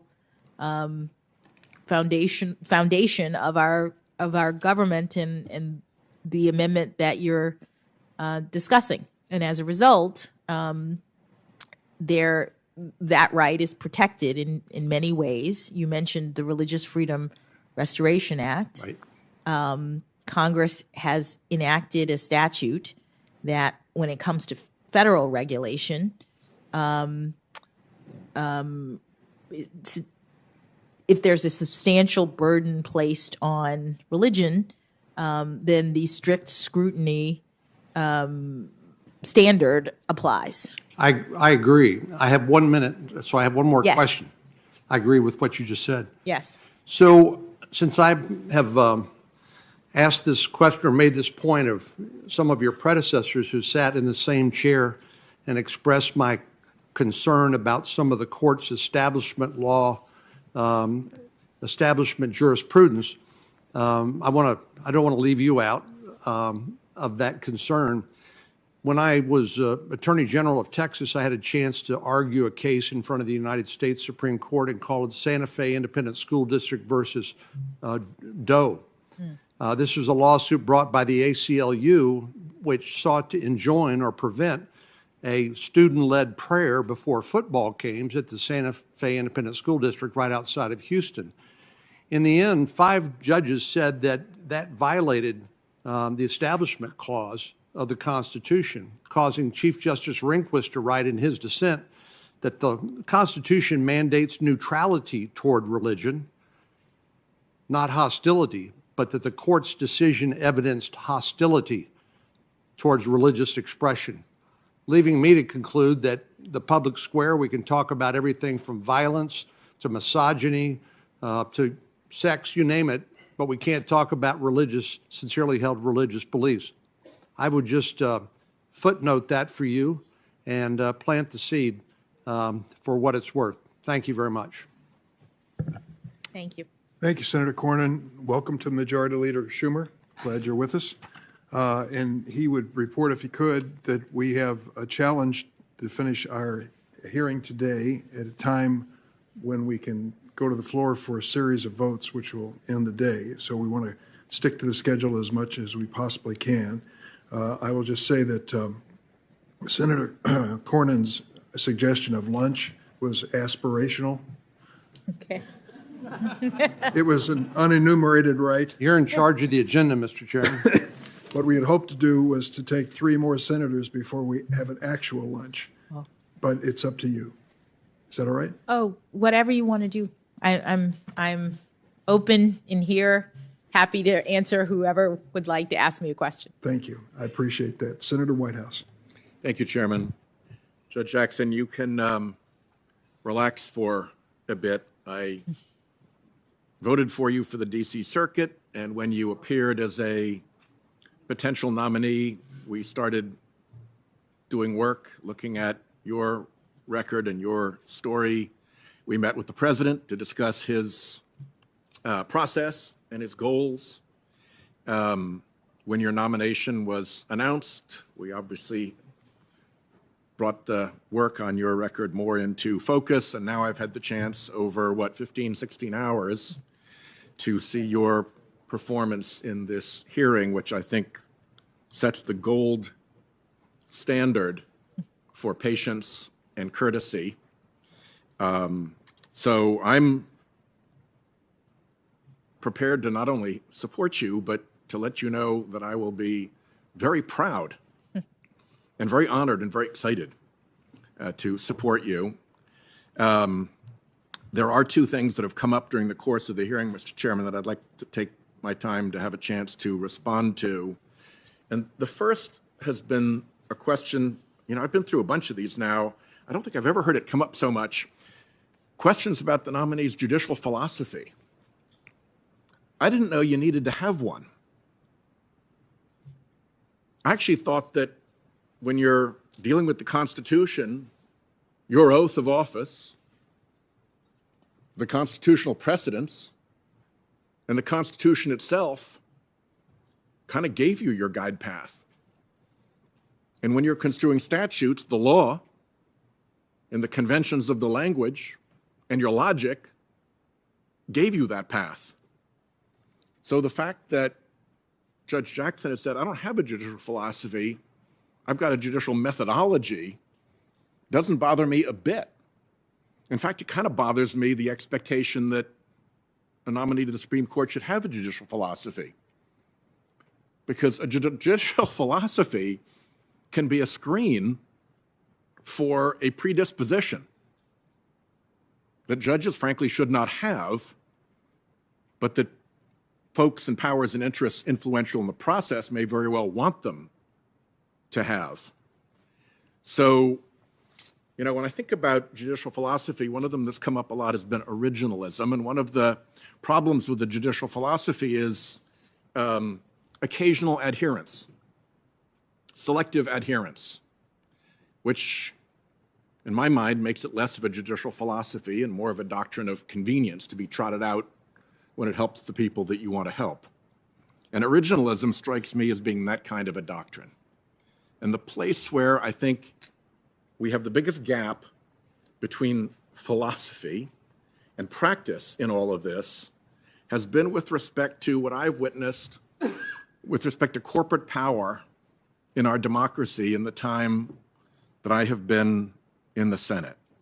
If you go back to the founding days, there was no expectation that corporations would have any role in American democracy. Nil. Doesn't turn up in the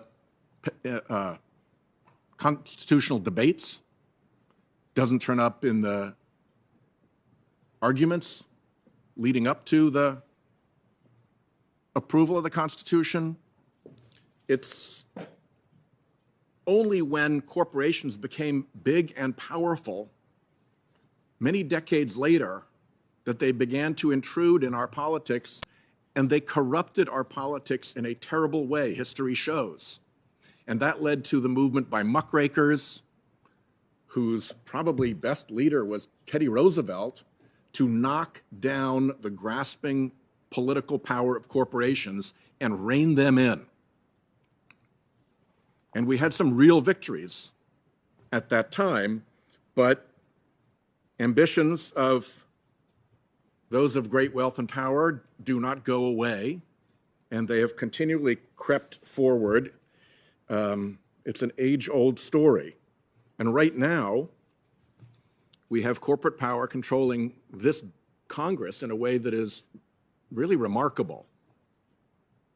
We have a complete inability to address the climate havoc that fossil fuel emissions are creating because half of Congress has been disarmed and disabled by political influence of the fossil fuel industry. We can't even have a reasonable and sensible discussion on it because the power of that industry is so great. And we've seen that manifested first with Republican justices on the Supreme Court letting corporations into politics. That was an interesting invention. And then once they were in, they let them spend money in politics. And then once they let them spend money in politics, they let them spend unlimited money in politics. And now we are looking at a court whose majority is in the process of building a right for corporations, the biggest and most powerful corporations that we have, to not only get into politics, spend money in politics, and spend unlimited money in politics, but to spend unlimited money in politics anonymously, to hide from the real voters, the we the people, who they actually are when they're intervening in our politics, and to play this game through phony front groups with ridiculous names. Rhode Islanders for peace and puppies and prosperity, you know, sort of the quality of the name that's involved. So let's not get too excited about judicial philosophy if it's nothing more than a screen for a predisposition that will benefit certain players in the arena. And let's certainly not take judicial philosophy too seriously when it evaporates in the face of the interests that have pushed the philosophy. And I think originalism qualifies that way, and I just wanted to say that. I don't think you have to have a judicial philosophy. I think you have to have integrity. I think you have to have a judicial temperament. But a philosophy? Where has that come from? The second thing I want to say has to do with the question of court packing and the integrity of the court. And I have a position on this, and I just want to say it, so it's all clear and nobody's reading things into it that I don't believe, and I've had a chance to make my point here. And that is that court packing can be done by adding new seats to the court. I haven't proposed that. I think there's only one member in the Senate that has proposed that. It's gotten a lot of attention here, but I don't think it's been proposed here. But you can also pack a court by picking the justices. And in fact, there is a long, unpleasant American tradition of agencies being taken over by virtue of picking the members. It's called agency capture or regulatory capture. It goes back a long way. There is an abundant literature, both in economics and in administrative law, about capture. And there's nothing that makes a court immune to capture. That is why when I talked about this in my initial remarks, I said that the folks that have tried to capture the court have treated it no different than a 19th century railroad commission, because they were legendary for having been captured by picking the members who would rule for the railroad. And there are many others. Go back to MMS in the Gulf oil explosion. So that is my concern. My concern is that the picking of the justices has been handed to special interests. And we know that's the case because, as I showed yesterday, everybody involved admitted it. The President of the United States said so. The co-founder of the Federalist Society said so. A former chairman of this committee said so. And the President's legal counsel said so. And what happened in that process by which the justices were picked over at the Federalist Society? We don't know. There wasn't a poll that was taken of Federalist Society members saying, you know, give us your recommendations. I don't know that there was any meeting of the board. Let's take this up. Let's go through a proper agenda. What appears to have happened is that people went into a back room and there was wheeling and dealing, and millions of dark money dollars flowed into the Federalist Society during this period. And what came out were names. And those went straight to the president and straight to here. But the picking appears to have been done in the confines of a private organization by anonymous special interests. There is no country in the world that does that by way of how you pick judges. If we went to some banana republic to try to educate them in democracy, and that was the way they picked their judges, we'd have a lot to say about it. But that is the way that recent justices have been picked. Court packing by court picking. And deputizing this to the Federalist Society is very unusual. Them having no process, no public process for implementing that deputization is very unusual. The provenance of these mysterious lists that were produced and how people got on and off them, that is very unusual, unprecedented in our history. And it's surrounded by lots and lots of dark money. $400 million, I think, is a lot of anonymous money that has been chronicled being spent to control who gets put on the court. And controlling who gets put on a governmental body is how you capture a governmental body, and a captured governmental body is a wrong thing, whether it's a railroad commission or the United States Supreme Court. There is in that method of judicial selection not just the prospect of impropriety, but indeed the likelihood of impropriety.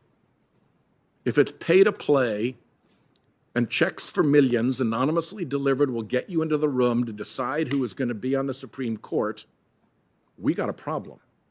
And that's what happened. And the thing that makes it even worse, in my view, is that as you pursue this and play it out, you see the decisions of the court line up in an astonishingly clear pattern with the interests of big Republican dark money donors. That is my concern.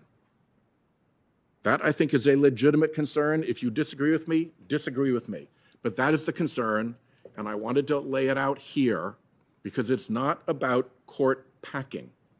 It's about the integrity of the court, and it's about the unfortunate comparison that can be made now between the captured agencies delivered through picking of their membership and what looks more and more like a captured court delivered by the picking of its membership in secret with a very, very high ticket price to be in the room where the picking took place. So, like I said, colleagues can agree, colleagues can disagree. We all have our shots to make our cases. Because this has come up tangentially in multiple different ways, I wanted to take this moment and lay out what my case is and explain it as clearly and simply as I can. And I thank the chairman for allowing me that opportunity. And I yield back my remaining 7 minutes. And I congratulate, Your Honor, you for the patience that you've shown with all of us. It's not over, but it's close. Thank you, Senator. Thank you, Senator Whitehouse. And of course, you've joined the Hall of Fame, yielding back 7 minutes. Senator Lee. Thank you, Mr. Chairman. Thank you, Judge. I want to talk next a little bit about a case that you were involved in, a case called Coal River Mountain Watch versus United States Department of the Interior. It was decided a ruling that you issued in 2015 while in the federal district court. I know you've handled a lot of cases. I have. I can't imagine that by merely triggering the case name that would necessarily bring it back. But this case involved a challenge to an administrative action within the Department of Interior on some issues bearing on coal mining within the state of West Virginia. There were 2 parallel challenges brought against that administrative action. One in a federal district court in West Virginia, where the land in question was located, and another in the U.S. District Court for the District of Columbia, where you sat. The government defending itself against that action brought by some environmental groups asked that you dismiss the D.C. case so that the matter could be litigated in West Virginia. You denied that. Can you, based on my description of the facts, does that ring any bells, and can you tell me why you might have denied it? Thank you, Senator. It actually doesn't. It sounds like, dozens of cases that I handled with similar issues and requests. Something like a motion to dismiss is early in the action. Sure. And so denying a motion to dismiss is pretty routine in the District of Columbia. I understand, and I'm sure you handled a lot of those all the time as a district judge. The reason I raise it is just because it relates indirectly to some concerns that I've got that are somewhat unique to the Western United States. We have a lot of cases that involve the U.S. Department of the Interior and agency actions taken relative to the public land that we have. In every state east of Colorado, the federal government owns less than 15% of the land. In most of those, it's much less than 15%, in the single digits or low single digits. In every state, Colorado and west of Colorado, the federal government owns more than 15% of the land, and most of the time, it's a lot more. In my state, it happens to be about 2/3 of the land that's owned by the federal government. As a result, it complicates our ability to do just about everything we do, whether it's recreation, construction, oil and gas development, whether it's just accessing people's farms and ranches, or even something as simple as trying to fund local fire, police, search and rescue operations. All of these things are affected by the excessive ownership of federal land by the federal government and the way it's often managed. Sometimes decisions made at the federal level are challenged in parallel actions like these. One in the forum state, in the host state to where the action is happening, another in D.C. And I'm always concerned about forum shopping. And I'm sure that's something you watched out for as a judge and saw forum shopping from time to time. It's also something that touches on an issue that involves statutory interpretation. There's something called the Antiquities Act, passed 110 years ago or so, designed to give presidents of the United States the authority to designate parcels of federal land as national monuments. The text of the statute states that the limits of the parcels in question should be, quote, confined to the smallest area compatible with the proper care and management of the objects to be protected. Now, given that these presidential proclamations tend to be broad, it's sometimes the objects to be protected are also broad. And as a result of that, it's difficult to tell what the limits are. Do you have any reaction as to how we could discern that, how we could define any meaning out of that? It's got to mean something. The text of the statute, you try not to leave language simply unaddressed or meaningless in a statute. Do you have any thoughts on how a statute like that, saying that it should be confined to the smallest area compatible with the proper care and management of the objects to be protected? Any thoughts briefly on that? Well, Senator, if I were presented with a case with that statute in that circumstance, I would proceed as I always have.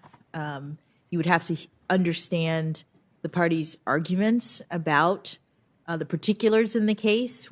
What does the presidential proclamation say? To what does it relate? Whether there are any precedents in this area that further define or further address what Congress intended with respect to the statute at issue.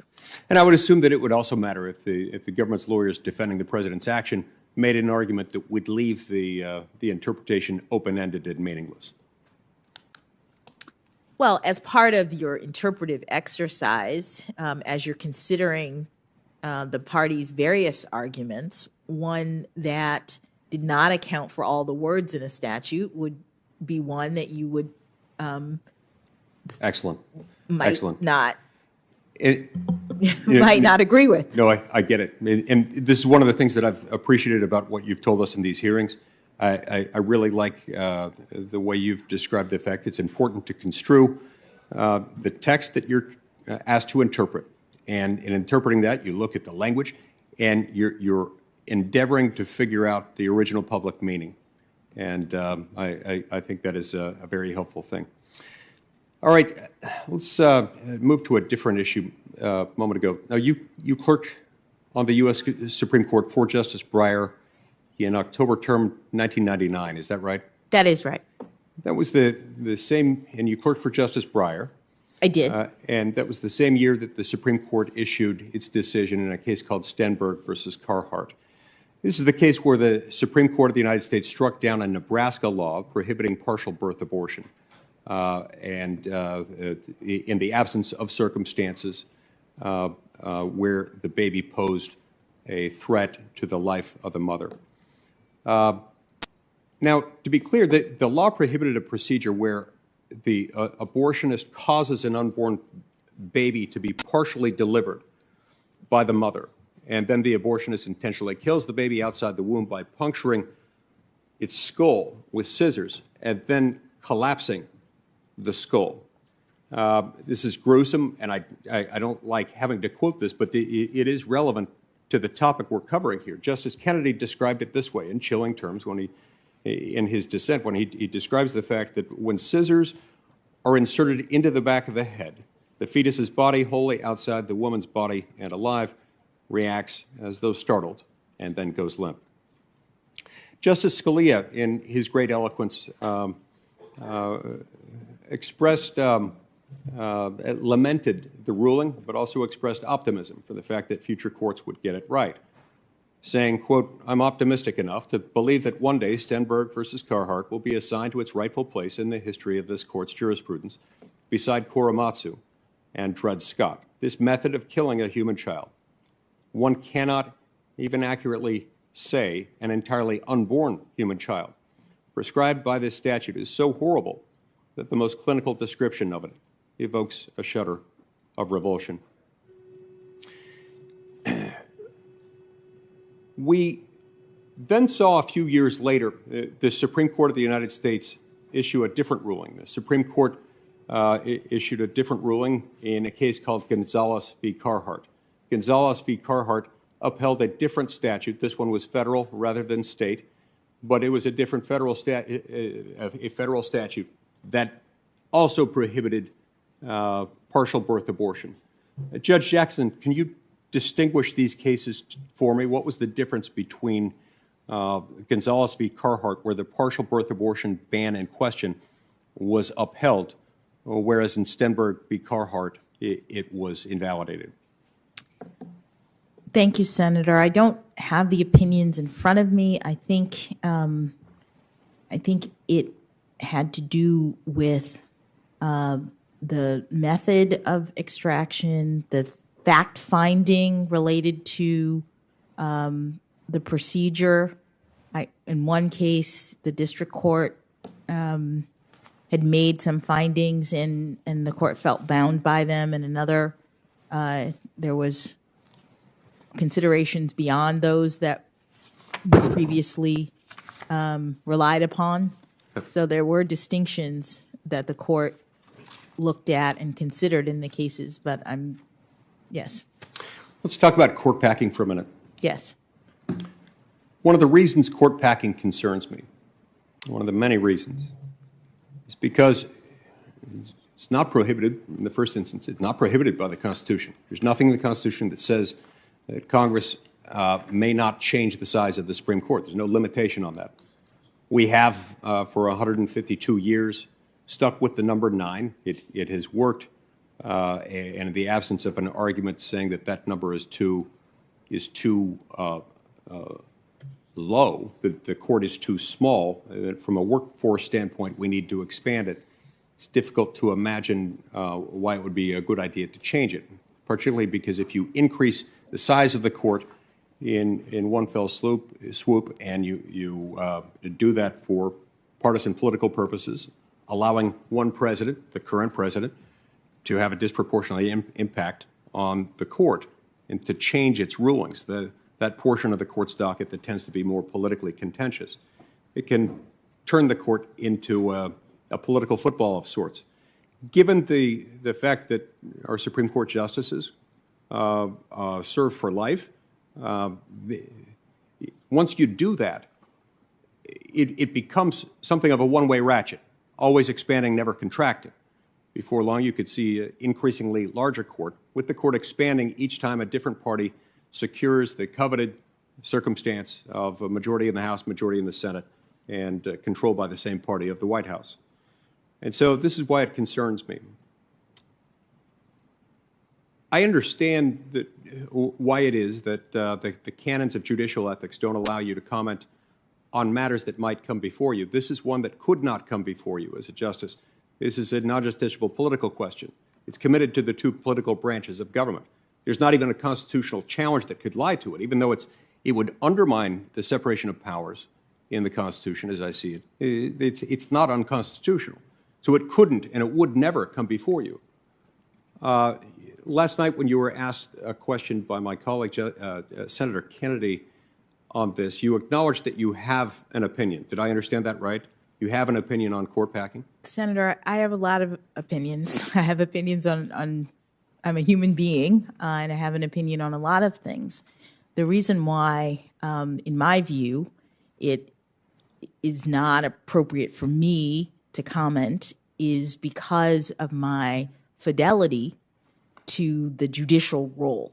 I understand that it's a political question, and that is precisely why I think that I am uncomfortable speaking to it. No, I understand that, and I respect the impulse. I respect the overall issue, and I think it's better for Article III judges and justices ordinarily to not wade into the political thicket. This one I do think is different because, number one, as I say, it can never come before you. Number two, it does have an impact on what you would be doing, and you also, as an Article III judge, someone who's served for nearly 9 years as a federal judge, you've developed experience and intuition and a thorough understanding of our federal court system, and that's why I think your perspective on it would be valuable.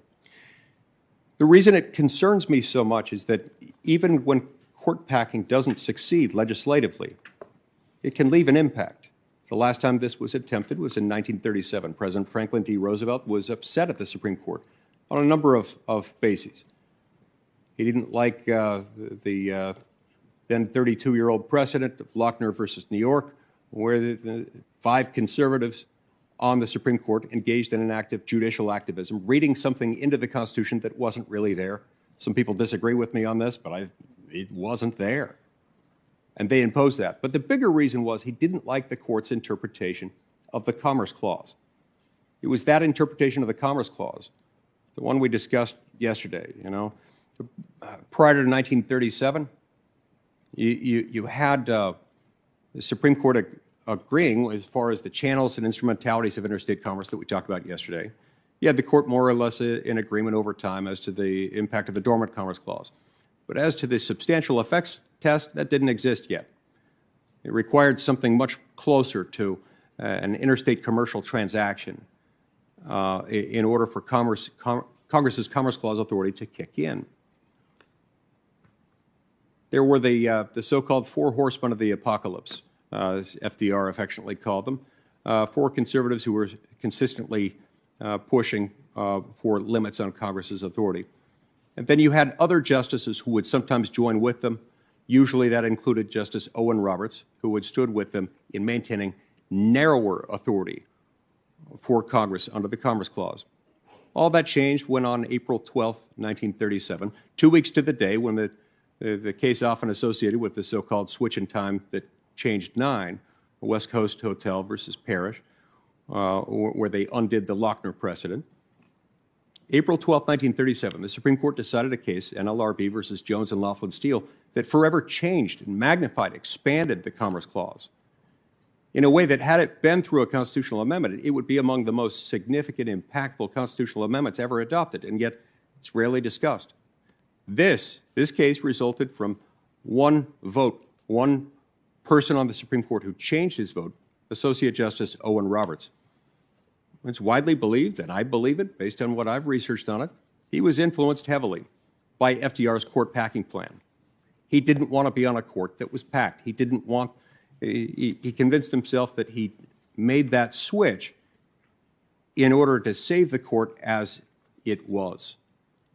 And that has changed everything. It's led to a much bigger, more expensive, more intrusive federal government. We can disagree as to the policy merits of that, but it did change the Constitution. That's why I worry about that. So I hope, I understand you don't want to answer it. I hope that between now and the end of the day, you'll see fit to tell us what your opinion is. I do think it's worth discussing. Let's talk for a minute. Got just moments left. I want to get back to your sentencing approach. Now,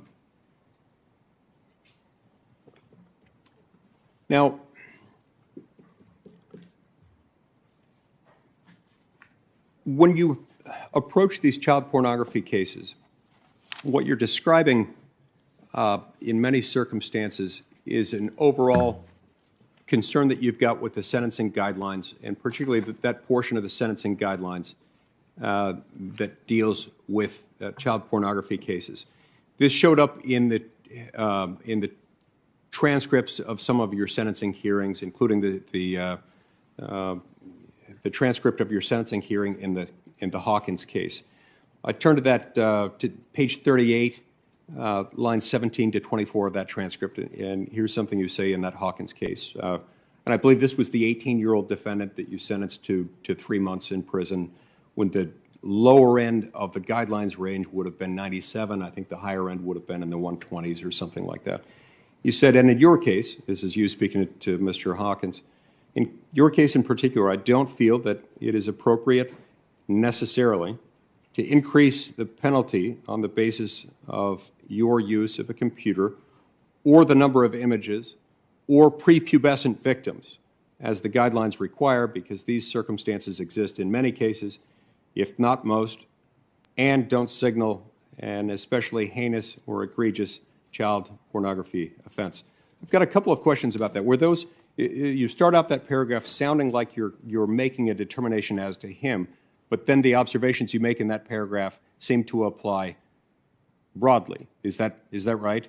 So that Senator, I don't have the transcript of Mr. Hawkins' case. I recall that I found that case, like all child pornography cases, to be difficult, really difficult.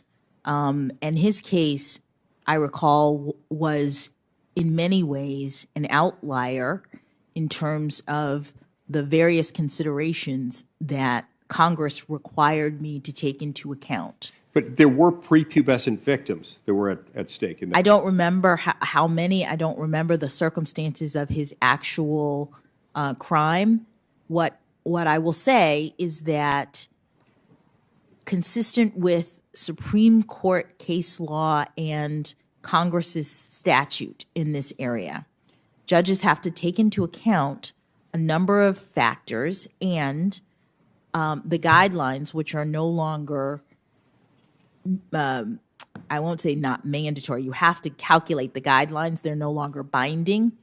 And the Supreme Court has said that under the statutory scheme, judges have discretion. But I'm almost out of time. Yes. Here. I want to make the point. Yes. Hawkins, as I recall, and as Senator Hawley discussed yesterday, he specifically asked for images of 11 to 17-year-olds.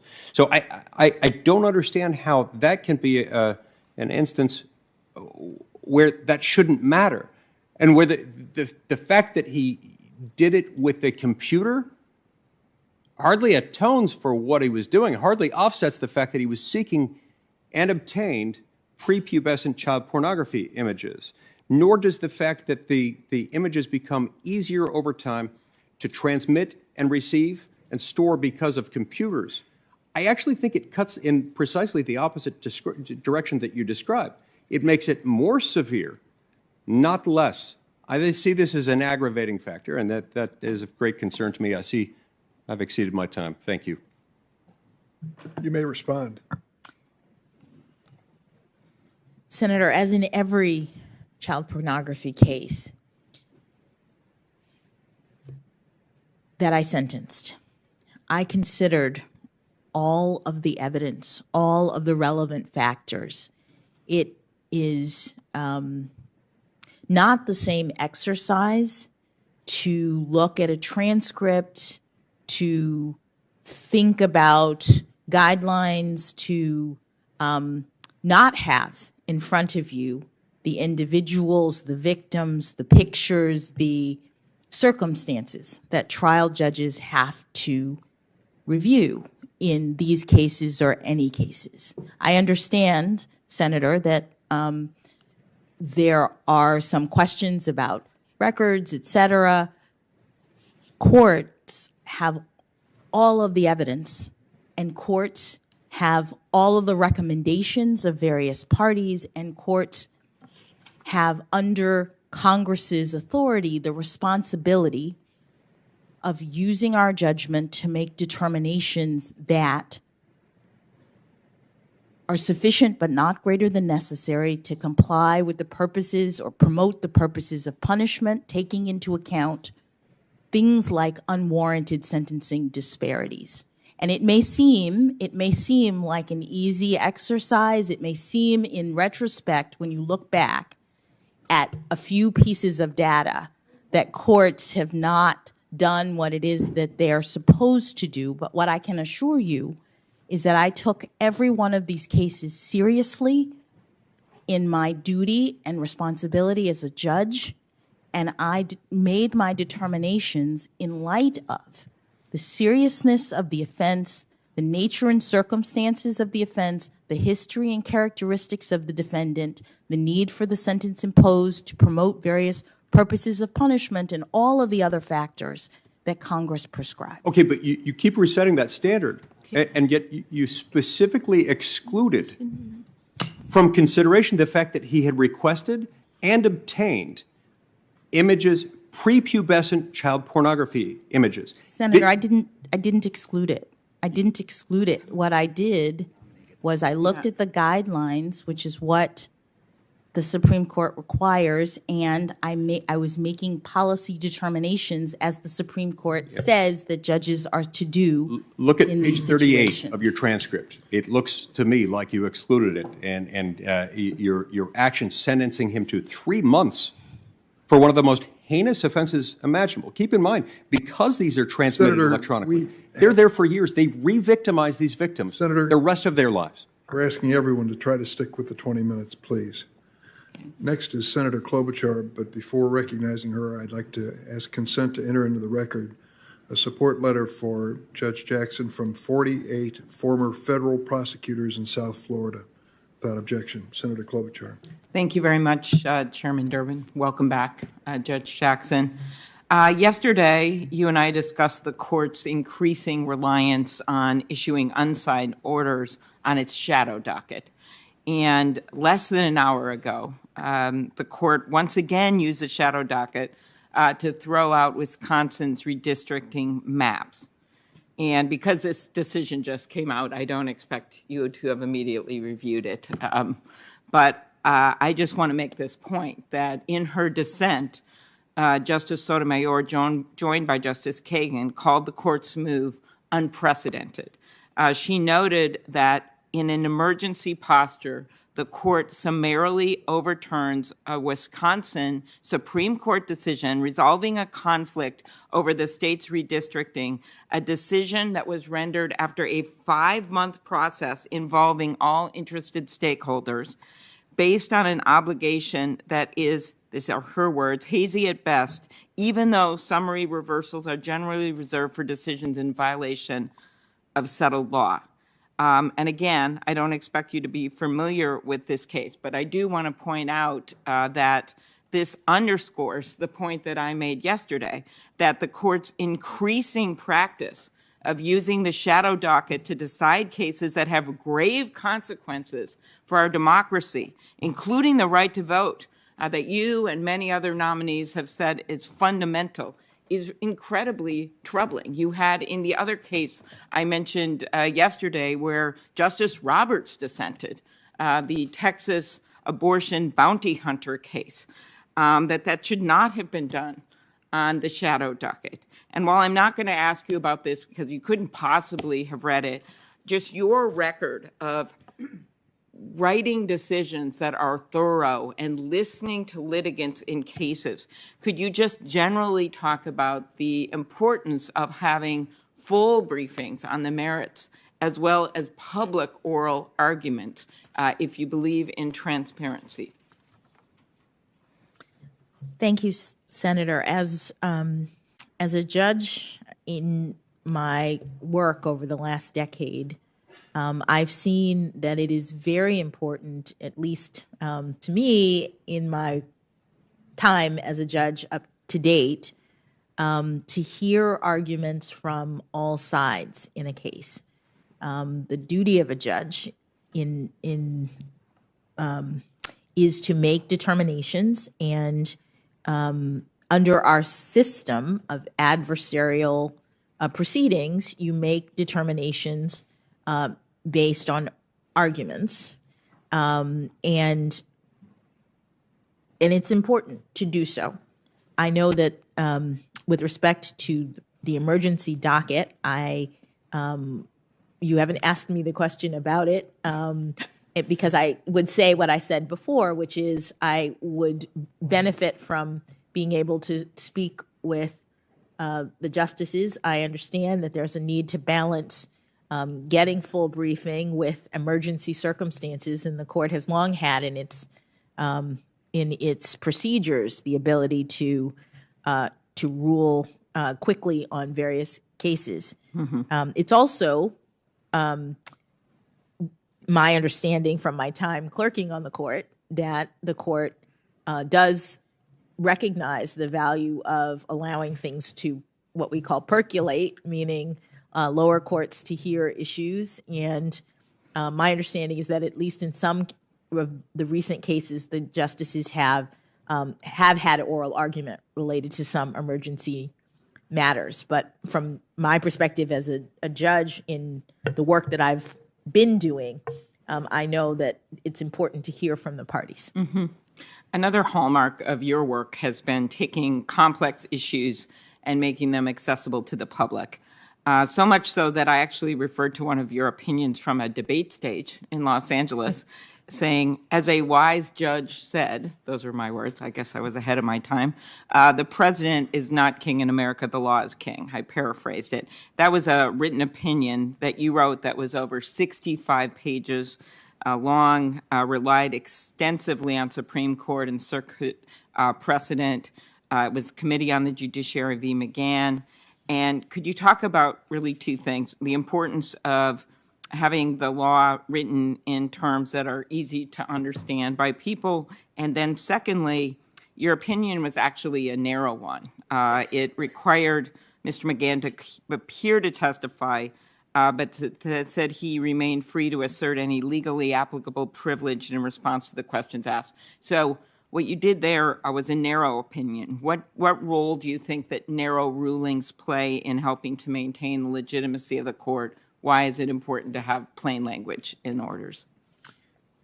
Thank you, Senator. Well, I'll start with the second first. Mm-hmm. I think that, as we've been discussing, we have a rule of law in this country which requires a certain amount of predictability and stability in the law. If there are big shifts in terms of legal principles and doctrines and whatnot, it could lead to people not understanding that judges are ruling on legal principles. It could lead to undermining public confidence, thinking that judges are injecting their own policy preferences rather than following the law in terms of their rulings. And so to further predictability, stability, there are many doctrines in judicial practice. There's stare decisis, which is the principle that if something has already been decided, very similarly, you at least if it may be binding on you if you're a lower court, but at least you have to contend with it because that is the law that existed before you got the case, and you don't want to make a big shift. And then there's also the principle that the understanding that when you are announcing rulings, you are building on what exists before. And so you don't want to make a big shift if you don't have to, because if you can find a way to rule incrementally in a more narrow way, it keeps the law stable, is a part of the proposition that I mentioned before.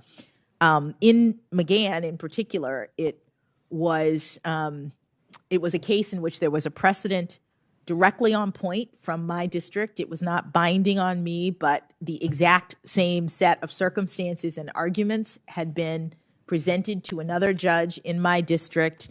I believe it was something like 10 years prior to my case. And so we had law that governed the circumstance, and I looked at that, determined it was persuasive, and that I should continue the principles that had been laid down by in the prior case. Also, in accordance with those principles, the prior judge and I made the determination that when the president claims absolute immunity, the argument was that the person who had been subpoenaed by the legislature, a former employee of the White House, could say that they had immunity of some sort. In other words, it could have invoke executive privilege in response to particular questions, but they couldn't say, I don't have to show up at all. And so the argument that was being made was when the House of Representatives issues a subpoena and says, show up on this day at this time to answer questions, can that person just ignore and say, I have immunity, I don't have to follow the law, in other words, respond to the subpoena? Or do I have to show up and sit there and listen to the questions? And if there are things that I believe I can't answer because they're privileged, then you invoke the privilege. And the prior case had said in this narrow way, you have to show up. You don't necessarily have to give the information. That's determined on a question by question basis, but you have to show up. And that's what I held in that case as well. And it's important to be clear in your rulings so that people understand that judges are ruling consistent with the law and not their own personal views. Right. And speaking of being clear and being careful in your rulings, some of my colleagues have, I think, given not a necessarily true view of your whole record, because when it comes to your rulings being upheld, the numbers show that out of over 550 cases, your district court cases, you were reversed less than 3% of the time. And in some of the instances, you were reversed only to have your decision later upheld. I noticed one case, Territory of Guam v. United States, in which you were initially reversed, but then a unanimous Supreme Court reversed that decision, then siding with you in an opinion written by Justice Thomas and aligned with your view. Do you want to quickly talk about that case?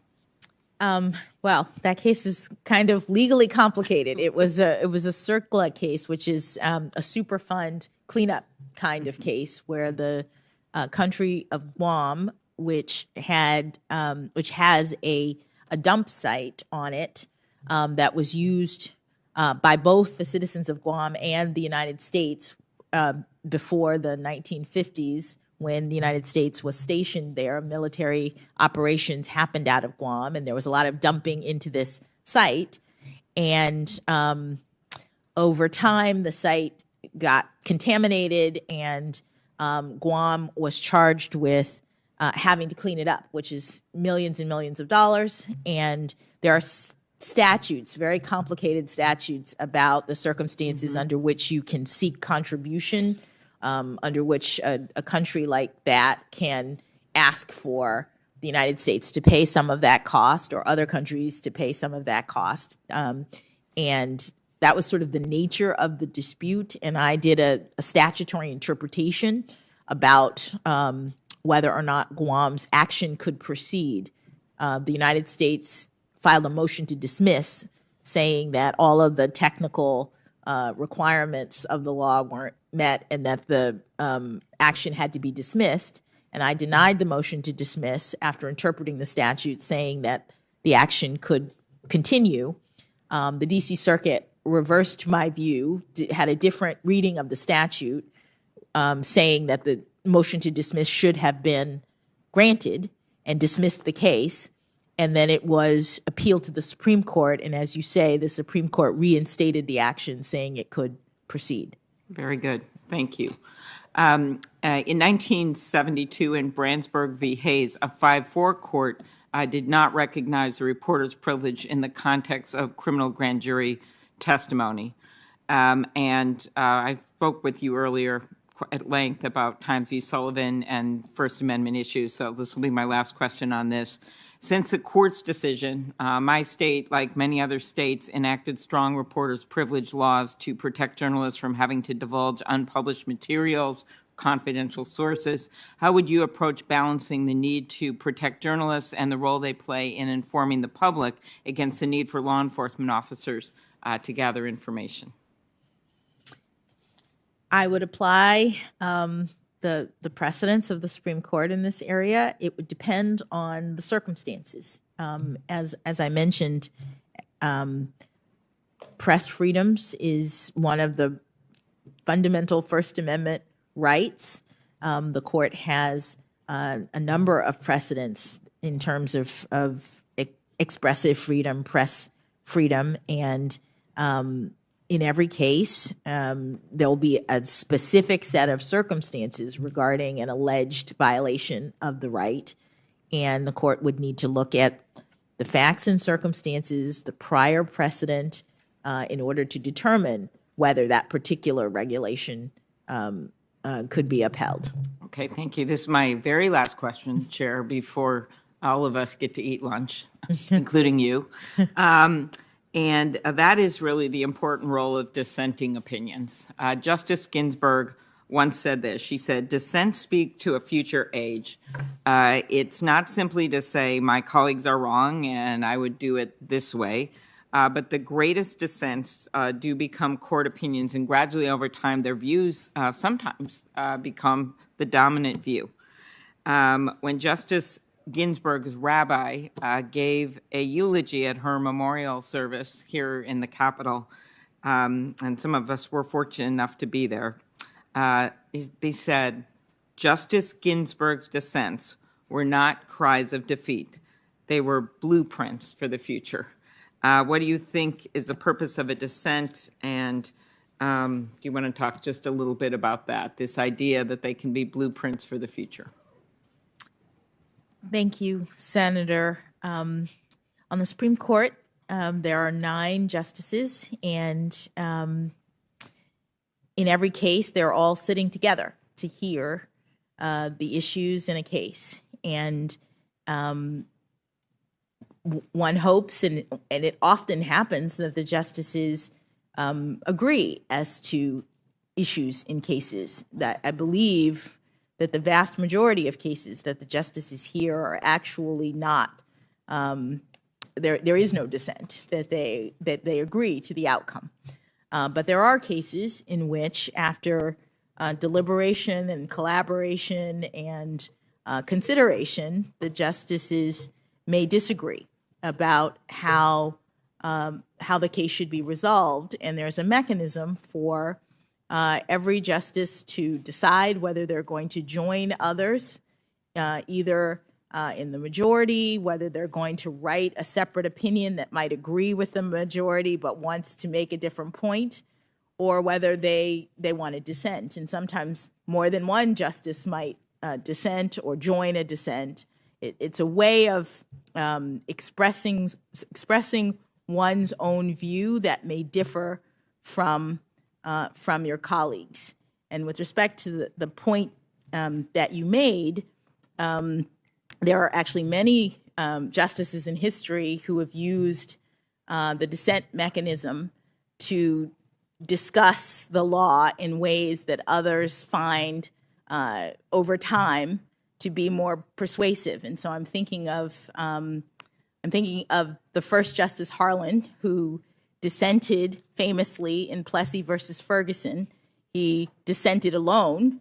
All of the other justices agreed with the proposition of separate but equal, and he said no in a dissent. And his dissent, generations later, became, according to Justice Thurgood Marshall, became the blueprint for Justice Marshall to make arguments that led to Brown versus the board.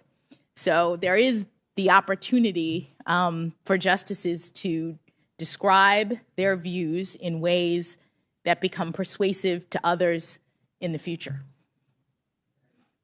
Thank you for all you've given us the last few days. We look forward to working with you. Thank you. Thank you. Thanks, Senator Klobuchar. And we're going to break now for a 30-minute lunch. I'd say to everyone that when we return, if we stick to 20-minute rounds and don't yield back time, we'll be finishing in something around 4.5 hours, which would take us to about 7 o'clock. So that doesn't include a break, but we'll consider that later on. Thank you, Judge, again.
Welcome back, Judge.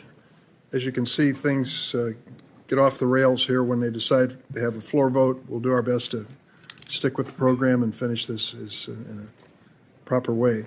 The next up is Senator Cruz of Texas. Thank you, Mr. Chairman. Judge, good afternoon. Good afternoon, Senator. Under Article 3 of the Constitution, federal courts have jurisdiction over only cases and controversies, which means under the Constitution it has to be an actual dispute, that federal courts cannot simply issue advisory opinions on a question they may have a view on.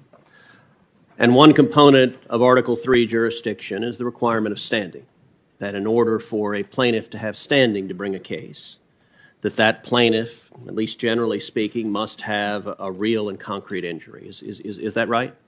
That is correct. So, for example, that means that even if I might have a disagreement with some particular policy or some particular law, that I can't bring a case unless I am personally aggrieved by that policy or that law. So, for example, you're in my alma mater, Harvard, is currently being sued for its explicit and, in my view, egregious policy of discriminating against Asian Americans. Even though I think that policy is egregious, I, as an individual plaintiff, could not bring a lawsuit challenging it because I am not Asian American. Is that right? If you brought a lawsuit, the court would have to evaluate whether you had an actual injury in order to be able to determine whether it had subject matter jurisdiction to hear the suit. But if I'm not in the class being discriminated against, then I don't have the ability to bring the lawsuit. Is that right? I think you'd have to have an actual injury. Certainly people, I think, who are in the class could claim that they had an injury for that purpose. So now you're on the Board of Overseers of Harvard. If you're confirmed, do you intend to recuse from this lawsuit? That is my plan, Senator. Okay. We discussed yesterday how the standard for race discrimination was strict scrutiny. The court has laid out a different standard for gender discrimination. What is the constitutional standard that applies to gender discrimination? Gender discrimination, the court has held intermediate scrutiny applies, which is that the government has to have an important interest and the tailoring doesn't have to be as narrow. Right.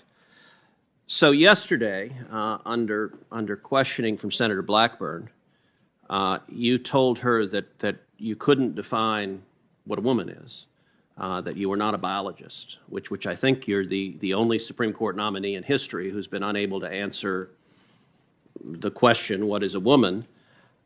Let me ask you, as a judge, how would you determine if a plaintiff had Article 3 standing to challenge a gender-based rule, regulation, policy, without being able to determine what a woman was? So, Senator, I know that I'm a woman. I know that Senator Blackburn is a woman, and the woman who I admire most in the world is in the room today, my mother. It sounded as though the question was... But let me ask, under the modern leftist sensibilities, if I decide right now that I'm a woman, then apparently I'm a woman. Does that mean that I would have Article 3 standing to challenge a gender-based restriction? Senator, to the extent that you are asking me about who has the ability to bring lawsuits based on gender, those kinds of issues are working their way through the courts, and I'm not able to comment on them. Okay, if I can change my gender, if I can be a woman, and then an hour later, if I decide I'm not a woman anymore, I guess I would lose Article 3 standing. Tell me, does that same principle apply to other protected characteristics? For example, I'm an Hispanic man. Could I decide I was an Asian man? Would I have the ability to be an Asian man and challenge Harvard's discrimination because I made that decision? Senator, I'm not able to answer your question. You're asking me about hypotheticals and well, I'm asking you how you would assess standing if I came in and said I have decided I identify as an Asian man. I would assess standing the way I assess other legal issues, which is to listen to the arguments made by the parties, consider the relevant precedents, and the constitutional principles involved, and make a determination. Okay, let's go back to your favorite topic of this hearing, which is the criminal law cases you had as a district judge, and in particular the cases involving child pornography. Now, your defenders, both on the Democratic side of the dais and also in the press, have suggested that the criticism that has been raised has been somehow cherry-picked, that it's only some specific examples. So I'm going to give you an opportunity to discuss each and every case you've had, because looking at your cases, and I've now examined all of the child porn cases you've had as a federal district judge, there is a very consistent pattern. So let's start, and by the way, I'm excluding the cases. So Senator Durbin and Senator Coons focused on the Nickerson case, the Fife case, the Nguyen case, and the Hilly case. I'm excluding those because those are not child porn cases. Those are actual sexual assault of a child, which is markedly different. And I will concede when you're dealing with sexual assault, you have been willing to impose stricter penalties. So let's focus on actual child pornography cases. And let's go through each of them, because if it's right that we're cherry picking, then you should be able to explain quite powerfully. Now, your justification is that you're following the statute. And as you know, 18 U.S.C. section 3553 lays out the factors that as a district judge you had to consider in sentencing. And let's start with the Hess case, United States versus Hess. Now, in that case, a man sent 6 pictures of a prepubescent girl that he claimed was his daughter to an undercover law enforcement officer. Officers found over 600 images of child pornography, including images of sexual acts being performed on prepubescent children. The defendant pled guilty, and I believe in all of these cases the defendant pled guilty. So there's no question about guilt. They came in and pled guilty in your courtroom. The charge carried a mandatory minimum sentence of 5 years and a mandatory maximum sentence of 20 years. The sentencing guidelines recommended 151 to 188 months sentence. The government, as part of a plea deal, agreed to argue for 60 months, but didn't agree that that would be the sentence, simply that they would advocate it. And you, in turn, sentenced Hess to 60 months. So, under the terms of the statute, why did you choose to sentence Hess to the absolute lowest possible sentence you were allowed to sentence under law? Thank you, Senator. I have spoken at length throughout this hearing about these cases. I've said what I'm going to say, which is I've taken every case seriously. These are very horrible I'm asking you specifically about the Hess case. I've taken every case seriously. So you're not going to answer that? These are very horrible crimes, as was that one. And as a mother, having to look at these pictures, having to follow Congress's directive, having to listen to recommendations like the government in that case, which argued for 60 months, I imposed the sentence that I believed was the sentence that was required by law. So I believe you, and I've read your sentencing hearing in each one of these cases for which we have transcripts, and there are several of which we don't have transcripts. So in each of these cases, you read from the same script. So in each of these cases, you say that the distribution of child pornography is an extremely serious federal crime. And you point out that the crime involves people who are taking pictures and videos of real children while the children are being sexually abused. In Hess, you pointed out that he had hundreds of images of children in sexually compromised position. Some of them engaged in sadomasochistic acts. All of this I'm reading from you on the bench. And most importantly, the children in these pictures are not knowing and willing participants in the degrading conduct that was being depicted. They were being forced by someone off screen to commit unspeakable acts of sexual violence for the pleasure of the people filming them and for the gratification of people everywhere. And what concerns me is that many of those people have absolutely no shred of empathy for what that conduct does for the children who were being abused in this way. And you read this script in every one of these cases. So you talk about that these are terrible, terrible crimes. But you also, and in Hess, you said, I have to say that what I found particularly disturbing about your offense was that, quote, you apparently concocted a story about having photographed your own daughter, who you purportedly were willing to take pictures of to trade with other people. I know from your comments and from those who know you that you are unlikely to ever harm a child, which I find remarkable that you've got a child predator in your court who says, I'm unlikely to harm a child, and you say, well, you told me that, so clearly you're unlikely. But you say, but in the context of the crime, you represented that you would. That in and of itself is astonishing. So you talk about it as astonishing. You nonetheless sentenced him to the very lowest possible sentence allowed under law. And what's striking is in these cases, in half of them, in 5, you sentenced the defendant to the absolute lowest sentence under law. Let's look at another case. Let's look at United States versus Chazen. Now, Chazen is a particularly nasty case. In Chazen, the defendant was accused, accessed a Dropbox that contained 35 videos and 13 partially downloaded files of prepubescent minor females engaging in sexually explicit conduct. At least 3 of the instances of prepubescent female children were engaged in sexual activity with adult men. The images included the sexual abuse of children, including those as young as toddlers. And several of these cases that you had involved the sexual abuse of toddlers, which is truly horrifying. In this instance, Chazen pleaded guilty. The guidelines recommended a sentence of 78 to 97 months. The prosecution argued that should be what the sentence was. And you sentenced Chazen to just 28 months. Why did you sentence someone who had child pornography of toddlers being sexually abused to 28 months, 64% below what the prosecutors asked for?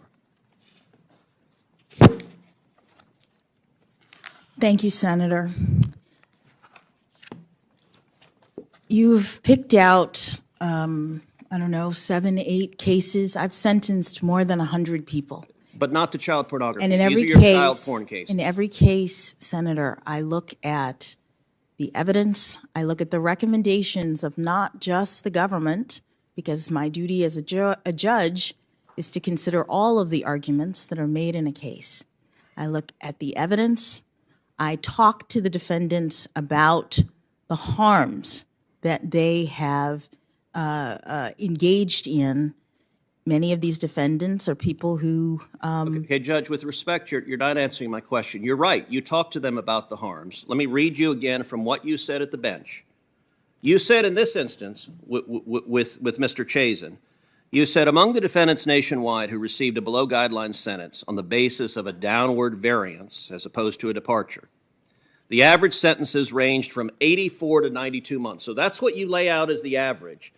Our Democratic colleagues say, well, other federal judges sentence below the guidelines. That is true. A number of federal judges do. Our Democratic colleagues have not pointed to a single federal judge in the country who 100% of the time sentences child porn defendants to markedly below what the prosecution has recommended, unless you have a mandatory minimum and no ability to do so. In this case, you say comparable defendants are sentenced to 84 to 92 months.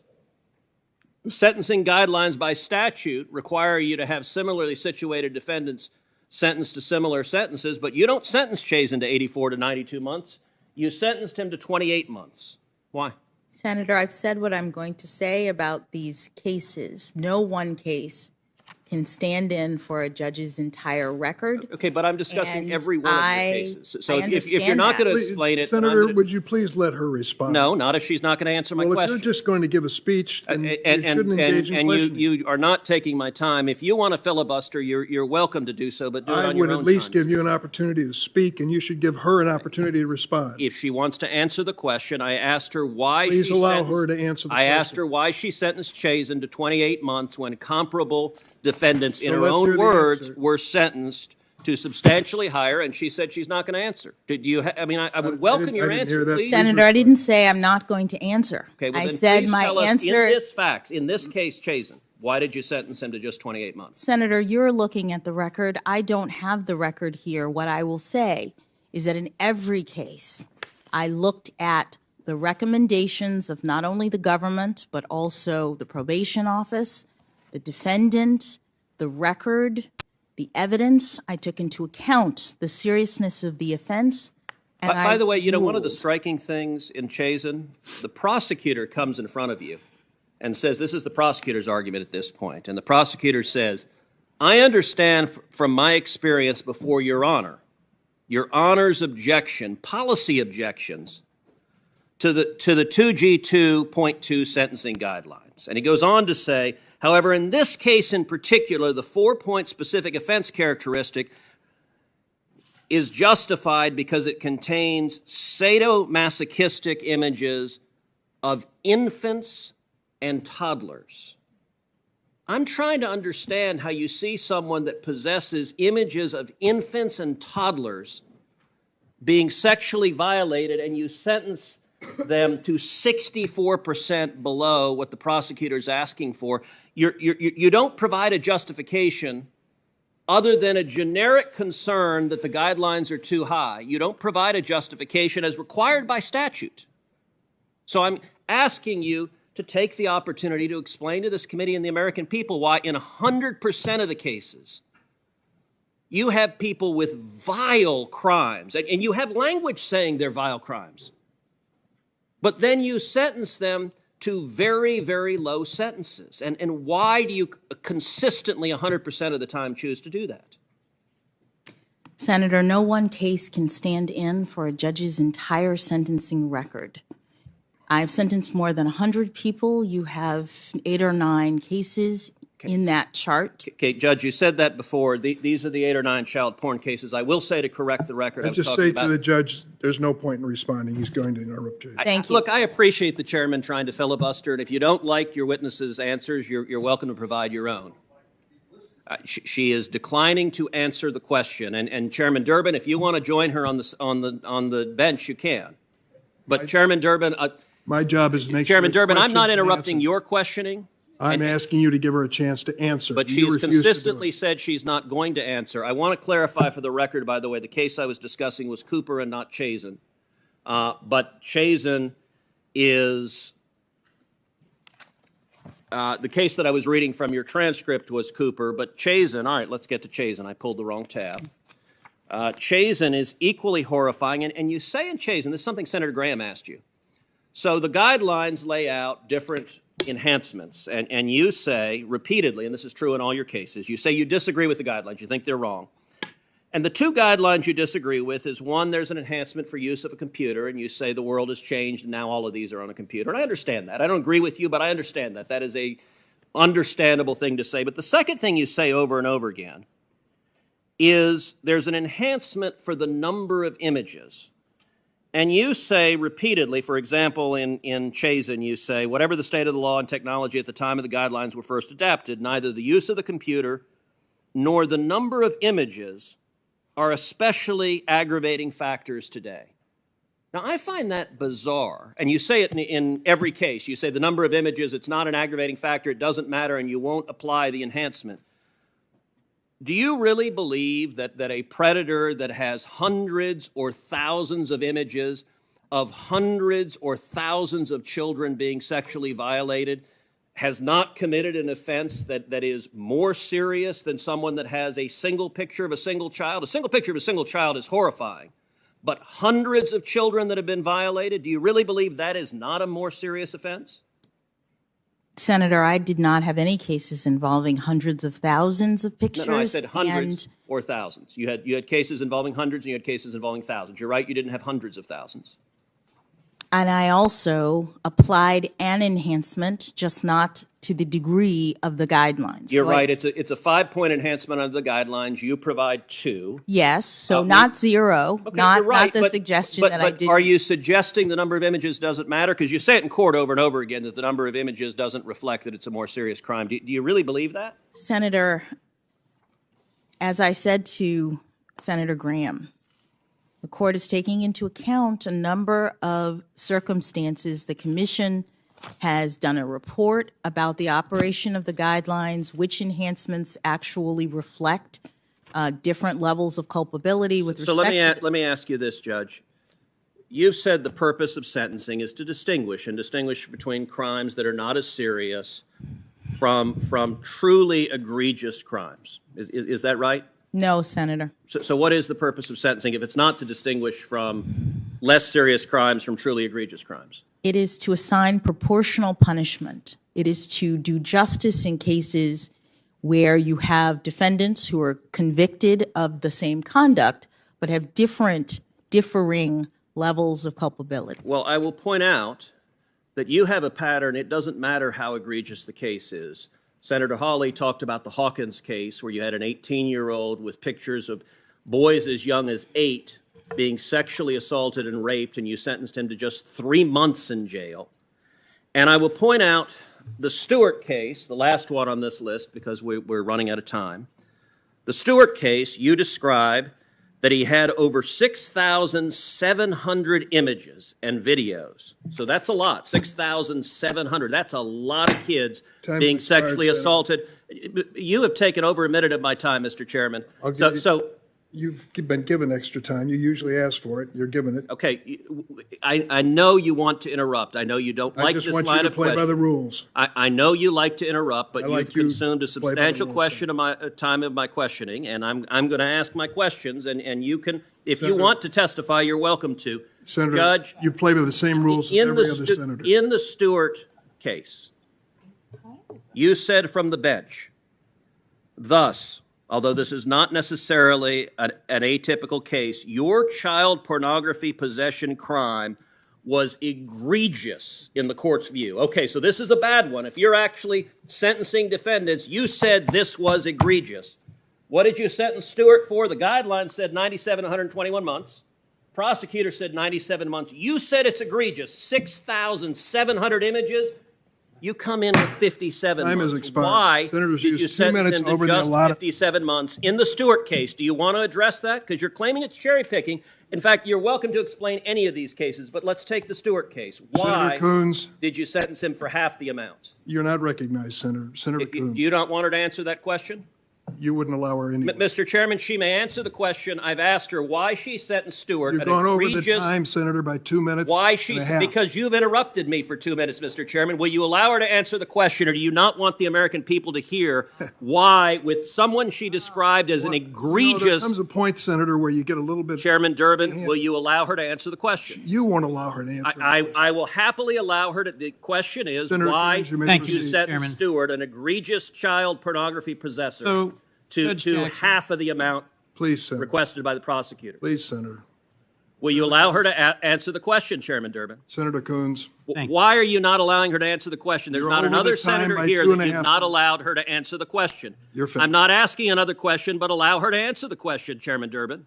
Thank you, Chairman Durbin. Why do you not want the American people to know what happened in the Stewart case or any of these cases? Chairman Durbin, I've never seen the chairman refuse to allow a witness to answer a question. You can bang it as loud as you want. Well, I can just tell you, at some point, you have to follow the rules. Okay, will you let her answer the question? You've been interrupting, and by the way, with Senator Graham, it went 10 minutes over. You've taken a big chunk of the time. Will you allow her to answer the question? You've given her. Why are you afraid of her? She's welcome to answer it right now. Will you let her? Senator Coons. Will you let? So no, you don't want her to answer the question? Senator Coons. Will you let her answer the question? Chairman Durbin. Apparently, you are very afraid of the American people hearing the answer to that question. We here in the Senate, in this committee today, are in the middle of a policy fight. It's my understanding that across this nation, more than 70% of district court judges who impose sentences in cases such as the ones that have been so vigorously debated here depart downwards from the sentencing guidelines, from the requests of the prosecutors. And as you've explained repeatedly and in detail, that's because a sentencing judge is required to weigh a whole series of factors. How many opinions have you written as a judge, Your Honor? I've written at least 570 opinions, Senator. And in how many cases have you imposed sentences as a federal judge? More than 100 cases. And across all of those, we've just heard very forcefully assertions made about you and your character and your capabilities and your background, narrowing in on just a few. And I would simply put, for those who are watching and trying to understand what all of this is about, that in an attempt to distract from your broad support, your deep record, your outstanding intellectual and legal credentials, that we are taking what is a policy dispute that should be decided by members of the Senate. If we want to change the sentencing guidelines to make them mandatory rather than advisory, if we want to change the structure within which a federal judge imposes sentences, we could do that. But to demand that you be held accountable for this practice that is nationwide and is years old, I view as an unfair misrepresentation of your record. So if I could, let's go to something that you did as the vice chair of the Sentencing Commission, an important vote that you took in 2014. Because in my view, it shows how fundamentally misguided are the attacks that try to characterize you as someone who, at all costs, will do what you can to help criminal defendants. Let me just lay out the context for a moment. In 2010, Congress, enacting a policy choice, unanimously passed the Fair Sentencing Act, a bill that reduced the disparity in sentences between crack cocaine and powdered cocaine from 101 to 18 to 1. And the Sentencing Commission unanimously concluded this law meant those currently in prison on crack offenses could seek to shorten their sentences. 4 years later, the Commission further concluded that individuals who provided substantial assistance to the government, people who cooperated, who helped out the prosecution, could use this law to shorten their sentence retroactively beyond any break they might have gotten for their cooperation. But you disagreed. In your public remarks at the time, you explained that although, given your prior service as a federal public defender, it might seem logical you'd support this direction, you could not do so because you concluded it was manifestly inconsistent with the law and would create unfair disparities between those previously sentenced cooperators and those sentenced today. Essentially, if I understand your view, it was that the sentence of a cooperator shouldn't be understood to be based on the sentencing ranges modified by the Fair Sentencing Act, but was best understood as a fixed discount of the mandatory minimum that a Fair Sentencing Act had not changed. I know this is technical, but I just wanted to make sure I'm characterizing this correctly before reaching a conclusion. Do I understand the context correctly in which you made this decision? Yes, Senator, perfectly. It was debate among the commission, one of the very few in which we couldn't reach agreement about the retroactive application of the Fair Sentencing Act reduction. And so just to finish the framing, the Sentencing Commission, which often decides things unanimously, was sharply divided. And here's who was on each side. You voted to deny relief to cooperators, to deny them a pathway towards reducing their prison sentences. And you were joined by two conservatives well known to us, Judge William Pryor and now Judge Dabney Friedrich. And the three of you were outvoted by four commissioners, which included Judge Hinojosa, an individual nominated by President Reagan and described as a hard-nosed, no-nonsense judicial conservative, who was on the other side of the argument from you. So you've got four commissioners, including an outstanding conservative Reagan nominee, and they thought the law could be interpreted to give a break on sentencing, and you were on the other side of that argument. If, as someone has tried to paint you, you simply were determined to give every break you could to criminal defendants, all you had to do was join the majority, and this would have passed. But that's not what you did. Help me understand why not. Thank you, Senator. As you say, this is a sort of technical, kind of in-the-weeds discussion, but the top line is that when I looked at the issues and I looked at the law, it was my opinion that the law did not provide for the further reduction that was being considered. So across an incredibly broad range of sentences you've had to impose and cases on which you've had to opine, I'm picking this one in part because it's not getting any attention in this confirmation process. But for folks who'd like some insight into how you make decisions and how you explain those decisions, There's a video, it's publicly available, of your April 2014 of the public meeting of the Sentencing Commission where you laid out your position. So I encourage folks to just watch that. And they'll see a jurist who understands that her commitment above all is to determine what the law requires and then follow it. In my view, that's an individual who belongs on the Supreme Court. By the way, your position that the law required that there not be further breaks given in this context ultimately won the day. My colleague from New Jersey made a point of mentioning a relevant case, United States versus Booker, yesterday. I have to say that in this case, it was decided in Coons versus United States with a K, not a C. Look, we all have our judicial record from which we work. But the Supreme Court ruled for exactly the same reasons you did in this argument that was made public. So I just think, Your Honor, this is an example of you looking hard at the law, making a tough decision, ultimately being vindicated in that decision, but taking a position that is not the caricature that's been proffered by some of you. Yesterday, I ran through a number of the letters and statements that debunk some of the attacks that have been levied based on a handful of sentencing decisions.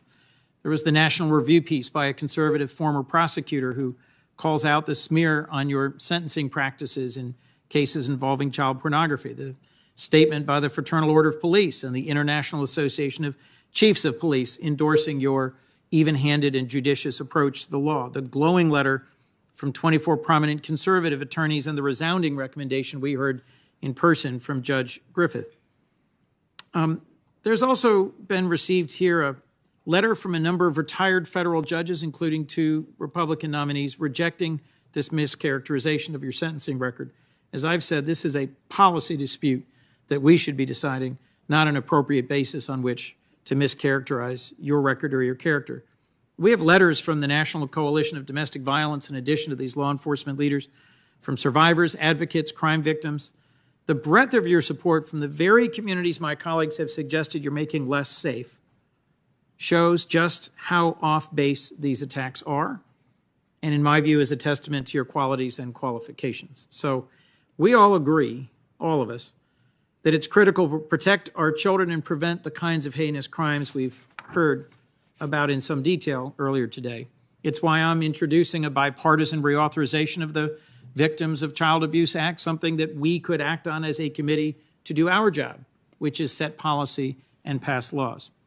But I also frankly think we need to be mindful that we are asking of you to get engaged in that policy dispute in front of this committee, which is not the role of a judge, something you well understand. Let me turn, if I could, to another reason I think you're deeply qualified and that you will bring something important to the Supreme Court. Brian Stevenson, one of America's leading civil rights lawyers and by happy coincidence a Delaware native, has spoken about how achieving justice requires being proximate to the people most impacted by the criminal justice system, and you've done that. As a public defender, you've represented individuals in the criminal justice system. As a district court judge, you have looked individuals in the eye and told them that for their crimes against society, they will spend years or decades in prison. You have met with, fought for, and advocated for victims. You've also studied the big picture. As an effective and engaged member of the Sentencing Commission, you've pored over data, reviewed thousands of letters, and thought hard about the appropriate national approach to just punishment in a more policy-oriented role. You've also thought about the big picture as a judge when considering the precedent that your opinions set. I'd be interested briefly in how your experience on the Sentencing Commission shaped your approach as a district court judge and how the interplay of all these factors might shape or contribute to your decisions as a Supreme Court justice.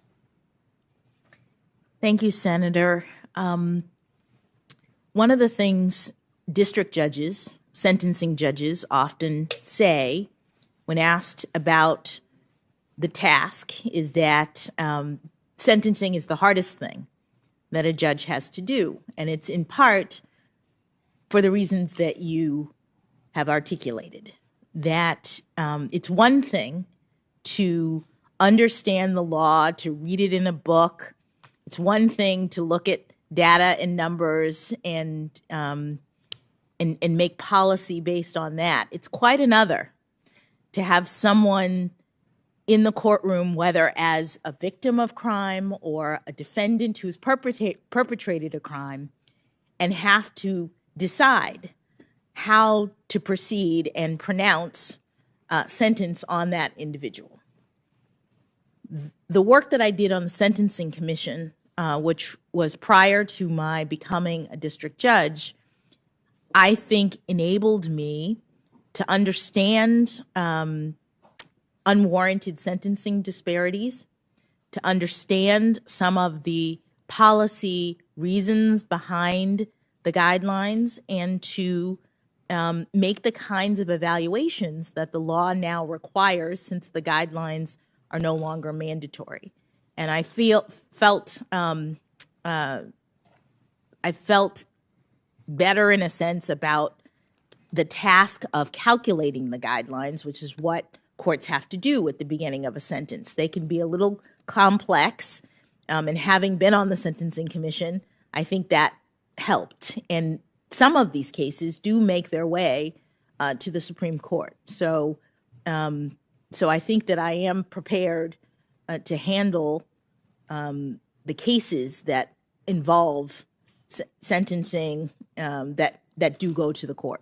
In preparing for this confirmation, I went back and read a lecture you gave, but it was later published in the Harvard Law Review, about the balance, the challenge of sentencing, about that moment. I had the joy, the blessing of clerking for a judge on the Third Circuit. My legal skills and talents did not allow me the opportunity to clerk for the Supreme Court as you did, and also the District Court and also the Circuit Court. But I clerked for a judge who I first met when she was a district court judge and imposing a sentence on someone who was a crack dealer. And she did a remarkable job of speaking to the victims, speaking to the community, speaking to the prosecutor and the defense attorney, and then speaking directly to the defendant in imposing a very long sentence. And as I got to know her later, I recognized that, as a member of our community and as someone who saw the importance of that moment, that public moment, of helping the defendant understand what they'd done so that they might somehow change, but also helping the victims understand what had happened, that she took that very seriously, incredibly seriously. In the Harvard Law Review publication of your remarks, you said that you're persuaded by the theories of punishment that accept all human beings are responsible moral agents, and you view punishment as a necessary consequence of the defendant's decision to engage in criminal behavior. You also went on to say that the challenge is balancing the acknowledgement all of us are more than just the worst thing we've ever done, but there is a need to ensure the defendant is adequately addressed and punished. What I think you say in that lecture, what you've shown across the arc of your public service, reveals someone who understands the appropriate need for punishment in our society, but who is also striving to follow the balance of recommendations, guidelines, statute, and the context and facts. And I trust that as members of this committee and the Senate as a whole and the general public take the time, which they should do, to give a fair reading to the whole scope and arc and reach of your service, that they'll see you as someone who cares deeply about our Constitution and the rights that make us free, as you said in your opening statement. Your career in the law, your service on the bench, your thoughtful responses to questions put to you, the way you've maintained your composure, all impress me. As I mentioned, I don't think labels such as a judicial philosophy are always that meaningful or dispositive. I think in your case, a deep admiration for the Constitution and an understanding that the role of a judge is a limited one are critical and qualifying. You opened yesterday by referencing how your parents were educated in racially segregated schools in Florida, but how you, just one generation later, were raised in integrated schools and had far greater opportunities to put your evident God-given talents to work in service to our nation. You cited this one generation change as an example of the greatness of America. Of course, the Supreme Court played a central role in more correctly interpreting the Constitution and applying it in a manner that allowed this reversal of unjust law to occur. I think the experiences of your own family and your connection to the experiences of trailblazers who came before you, on whose shoulders you stand, has meaningfully shaped what kind of a justice you will be. I think you know in your bones how important our Constitution and the rule of law is. And I think, as someone who served on the Sentencing Commission, the public defender, on the trial court, and appellate court judge, you have the ability to see across the whole scope and reach of how the law impacts families, communities, and our nation. Last, in some ways, I think, most importantly, I've learned that as a person and a judge, you have humility. Judge Griffith, who came before this committee to introduce you, and scores of others we've heard from, I've just referenced, have lauded your practice of judicial restraint. And you've said a core component of your philosophy is your understanding that the judge's role is a limited one. Well, I think restraint is a core part of your approach to decision-making, partly because you are a judge who is humble enough to know that the Constitution and the laws passed by Congress say what the law is. The judge has a limited role in deciding questions of law based on facts presented. Penn Law professor Lisa Fairfax, your other introducer, your dear friend, explained that since college at Harvard and then through law school, you've been a mentor and a role model. She praised your warmth and intelligence, your devotion to friends and family, but she also mentioned your humility. She knew you were honored and humbled by the significance of this moment, not what it means for you, but what it means for our nation. I remember thinking about this on Monday, and I had a chance to talk to your brother Ketanji, and he mentioned that he knew you were destined for this moment your whole life. I am sure he would say you've been exceptional since you were student body president at Palmetto High School. I suspect your wonderful family upbringing is partly responsible for this facet of your character. I suspect your faith has played a role in sustaining you, as mine does, and so does many others in this room. I've often found instruction and comfort in the verse, "What does the Lord require of you but to do justice, love mercy, and walk humbly with your God?" Now, I'm not going to ask you to reflect on that verse, Your Honor, but I wouldn't be surprised if it's one of your favorites that sustains you. Let me close by returning to what Judge Griffith said when he told us in his heartfelt introduction of you on Monday, and something you've also shown in the hours you've been grilled by this body. He had already written a letter to this committee delivering his endorsement. He took the extra step to then amplify it in person. And he did so because of confidence in you and because he was delivering a message to us as a committee that Supreme Court confirmations should be more than just exercises in partisan tribalism. He said there should be nothing unusual about a judge who just happened to be appointed by a Republican president and who holds conservative legal views coming forward to support a nominee with your impeccable qualifications and character, especially a nominee whose legal opinions, whose actions and decisions as a judge, he was in a position to review for years, given that you were a district court judge and he was a circuit court judge. Look, our confirmation hearings for justices have sadly been devolving over many years into longer and longer exercises of partisan politics, punctuated by just brief glimpses and occasional thoughtful examinations of a nominee's judicial decision-making and views on the Constitution, which should properly be our main focus. I have to believe this sad state of affairs troubles my colleagues of both sides and all who watch this. But as I reflect on these hearings, I'm hopeful that your gracious, thoughtful exchanges with some members will be remembered as just one more service you've rendered to our nation. And I hope some watching these hearings will be reminded that even though we disagree with the policy preferences or opinions of a nominee, we should all recognize when a nominee is fundamentally qualified, deeply committed to the Constitution, rule of law, and a person of great character. Judge Griffith reminded us at the outset of this week, and I quote, "As Justice Scalia taught us for so long, an indispensable feature of the republic the Constitution created is an independent judiciary of judges who've taken an oath not to a president or a party, but to the American people and to God that they will be impartial." I couldn't agree more with Judge Griffith. You've demonstrated your unwavering commitment to that oath and your impartiality and your abundant qualifications. It'll be my honor to support your confirmation for Associate Justice. With that, Mr. Chair, I yield. Thank you, Senator Coons. The senator from Nebraska, Senator Sass. Thanks, Chairman Durbin. Judge, welcome back. I'd like to associate myself with parts of what Chris said there in his closing. I would differ with him about whether or not getting to precision on judicial philosophy matters, but you know that. You and I have been wrestling about it for a couple of weeks. But I'd like to affirm Chris's point about the beauty of the hymn to America you told, and through the eyes of your parents, and the changes, the growth in the country over the course of the last 2 generations. And the Wall Street Journal had an editorial this morning that said pretty much the same thing as Chris just said, which is that the hymn to America that you gave in your opening on Monday afternoon and some of your comments yesterday were inspiring and beautiful. So I associate myself with Senator Coons on that. I'd like to talk a little bit about your time as a judge, and particularly how you see development and growth and change over that time. So take us back 9 years, and then maybe 5 years ago, and then today. How has your approach to being a judge changed from year 1 to year 5 to today? Thank you, Senator. I do think there was a little bit of growth. I hope there was a little bit of growth. Certainly in year 1 and year 5, I was still a district judge, and both of those years differed dramatically from my work as an appellate judge, which is where I'm currently stationed.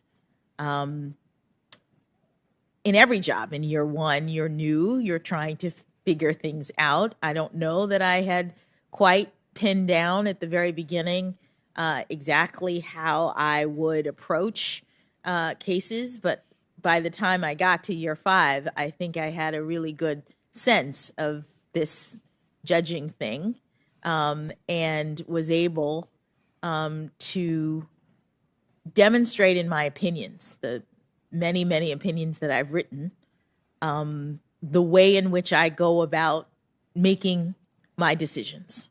I was able to demonstrate clearly, I think, that the particular parties in the case, the issues in the case, what it's about from a standpoint of personal preference is not an issue. I'm setting those things aside. I am ruling from a position of neutrality and trying to determine in every case what the law requires. I am looking at only the facts and the law in the case. I'm evaluating the arguments of the parties, and if it's statutory interpretation, I'm trying to ascertain what Congress has intended. I am committed, I think my record shows, to the understanding that that is the role and the only appropriate role for a judge. I'd like to talk a little bit about the troubling pattern we see on law school campuses and across higher education more broadly, especially in the last 5 years. There's obviously a trend toward shouting down and canceling opinions that are outside the left-leaning mainstream, calls for firing professors, canceling professors, shouting down and sometimes threatening speakers who bring diverse opinions, calls to discipline fellow students. These tactics are increasingly commonplace, particularly against conservative speakers and professors and students, but also increasingly against traditional liberals. I'm a former college president, and one of the sort of oddities that doesn't fit inside the tribalism of how a lot of times media covers things in DC. One of the oddities for me is how often I have liberal professors reaching out to me saying that their experience on campus is becoming much less interesting, that the divide on American political campuses is less and less conservative policy leaning versus liberal or progressive policy leaning, but more and more liberal versus illiberal. And I think these campaigns are obviously deeply problematic. They shut down debate rather than teaching students how to engage ideas that they might not have encountered before, which is also a pretty decent definition of education. If you already knew everything before you ever encountered a new idea, you wouldn't need to write checks or take time off of productive life. So there's obviously a tendency in response for students to self-censor rather than learn from each other, and this robs students of the chance to engage with ideas from across the political spectrum. But in particular, in law schools. It robs students of the opportunity to learn how to consider an alternate position and argue a different point of view than they might have had. So given that you're a debate champion in earlier days as well, I'd like to ask if you agree that law students should be engaging with ideas from across the political spectrum, even those they disagree with, rather than trying to shun those different ideas. Thank you, Senator. Let me just say, in part because these issues are things that could implicate matters that come before the courts, I will just say that as a general matter, law school, like many schools, is a place where ideas and perspectives are considered. And in the law, as I've said, it's important for the judge who's making the decision to have different arguments. And so one of the things that traditionally happens in law schools is that you are trained in law to make arguments that are at times not even the arguments that you personally agree with, because the understanding is that in litigation, in disputes that come before the court is going to want to hear from different viewpoints. So in that sense, the essence of legal instruction is to have different arguments being made, because that models in great part what happens in a courtroom. I really am not trying to ask any kind of gotcha question here. I suspect we highly agree, so I don't understand the qualification you put at the beginning. There's no sort of second-order fork on my question. It is better to debate ideas that you disagree with than shout them down, isn't it? It is better in law schools to make sure that there are ideas from all perspectives, and in order to have that happen, they can't be suppressed. So you don't want students shouting down other students or visiting professors, right? I mean, I'm honestly, I didn't think there was any chance we would differ on this, so I'm not. Yes, no, I'm not. Okay. I'm not suggesting that we do differ. You're against canceling people, I assume. I'm not suggesting that we differ. What I'm saying is that these issues about speech on campus and the like are the kinds of things that are issues that are working their way, in different formats and different ways through the courts. And so I'm just being careful in terms of my answers. Okay, I'm trying to lead you because I want to, because I think American civic health will be better off. You're going to be a hero. You are already a hero to lots and lots of kids, students, maybe some bound for the law, but more broadly, students across the country. And I think it's in America's public interest for them to hear you as an advocate for the full, vigorous, strong kid debate of different views. And so I suspect you are an advocate for vigorous and robust debate. I don't see how you might be constrained against saying that because of future cases, but I'm going to just assume we're mostly aligned on this. I think that's a fair assumption. Thank you. I do want to make, before I move on, just because we've had a number of members of this committee comment on cameras in the court.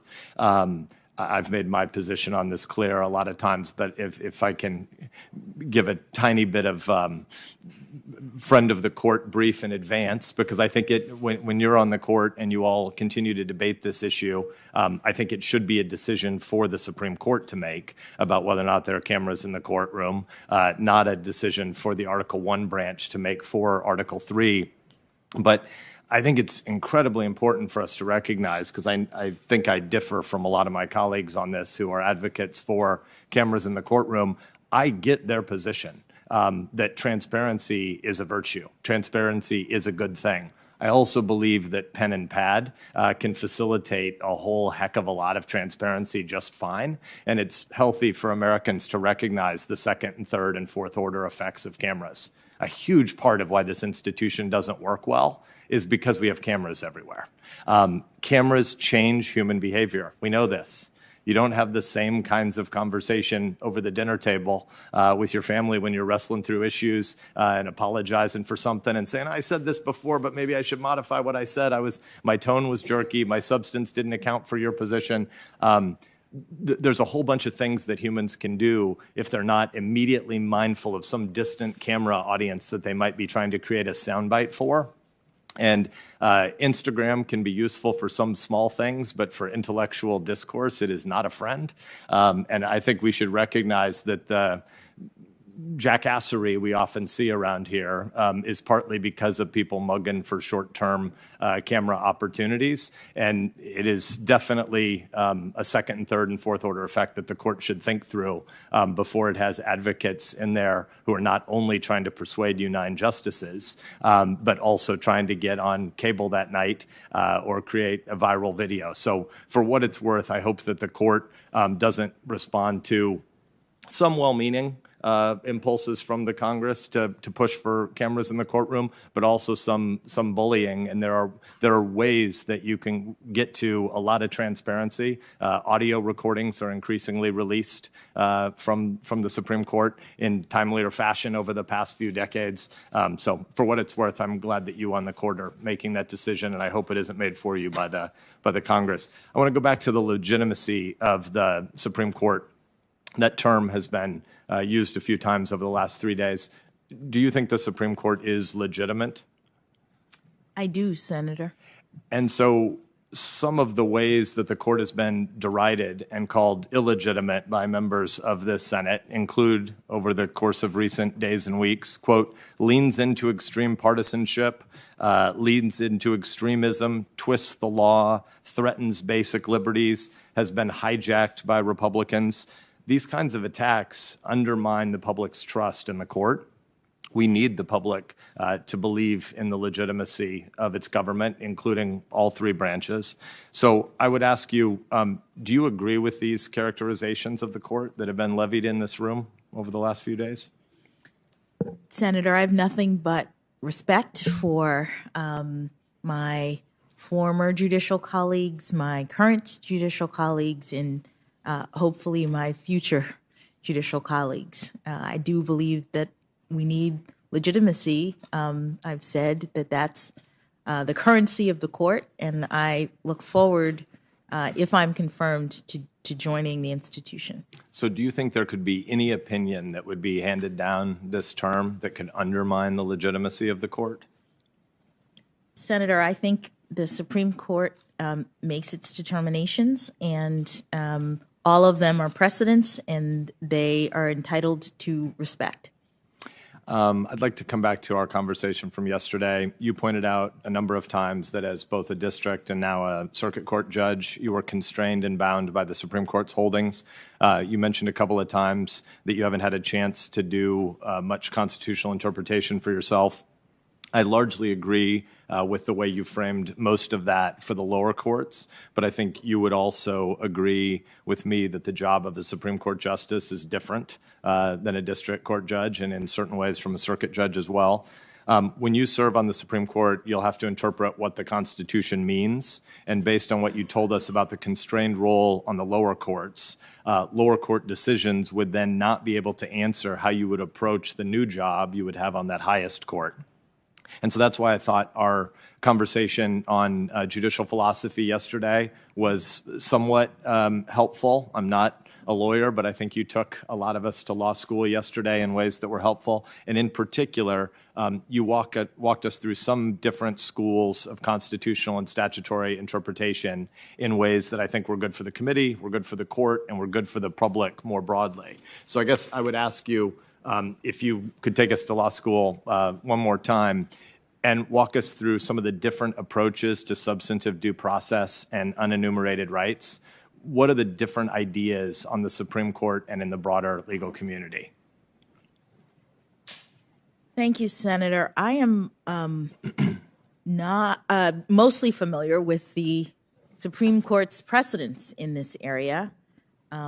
It's been a while now that the Supreme Court has determined that the 14th Amendment, which guarantees due process, includes a substantive component in addition to procedure. The term due process, one would think, is just about the procedures that the government has to afford you before it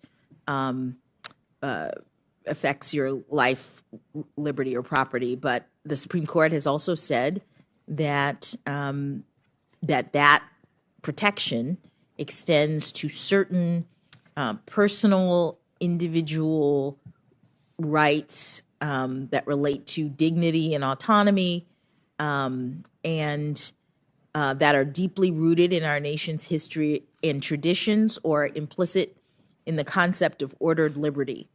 And the kinds of things the court has recognized pursuant to that line of jurisprudence are things like marriage, interracial marriage, the access to contraception, a woman's right to terminate her pregnancy, abortion, pursuant to or subject to the framework established in Roe and Casey, travel, the child rearing, the ability to direct your children. Those are some of the rights that have been recognized pursuant to the 14th Amendment due process clause. I'm less familiar with the sort of scholarly debate outside of the Supreme Court's rulings. So will there be new ones in the future? Senator, I am not able to forecast. In every case, the Supreme Court is looking at a particular set of circumstances consistent with the Article 3 requirement that the court look only at cases and controversies. So it would depend on what cases came before the court. So I think that gets at the challenge here that you and I have been going back and forth on over the course of a couple of weeks, because I get the modesty points about being on the district court, but it seems pretty important to understand what the limits might be as a justice. And so I think this morning, again, you stated that I think the quote was that your judicial philosophy is your methodology.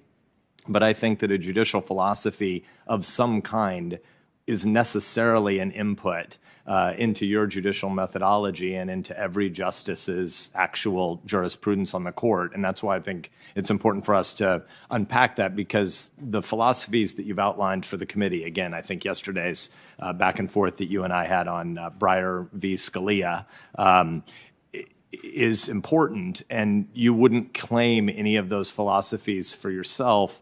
And yet I think the philosophies ultimately instruct judges on the sources and the tools they consult, on how they discern intent, on whether the Constitution is protecting specific, limited, and defined principles or more general values, and whether modern values can be used to infuse our understanding of the Constitution. So again, when you narrated a bit of the debate between Justice Breyer, I know you've got lots of intellectual inputs in life, but you've credited him as a brilliant jurist and role model before. And the Scalia debates, you didn't really tell us who you thought got the better of the argument. And so I think throughout these 2 days, you've focused a lot on what the Supreme Court has said, and I think that is helpful and important. But I've been also trying to get at what you think the limits might be on what Justice Jackson would be constrained by. So I feel like, I believe we still haven't heard your judicial philosophy, and I wish I'd made more progress with you on that. But what we do know on a personal note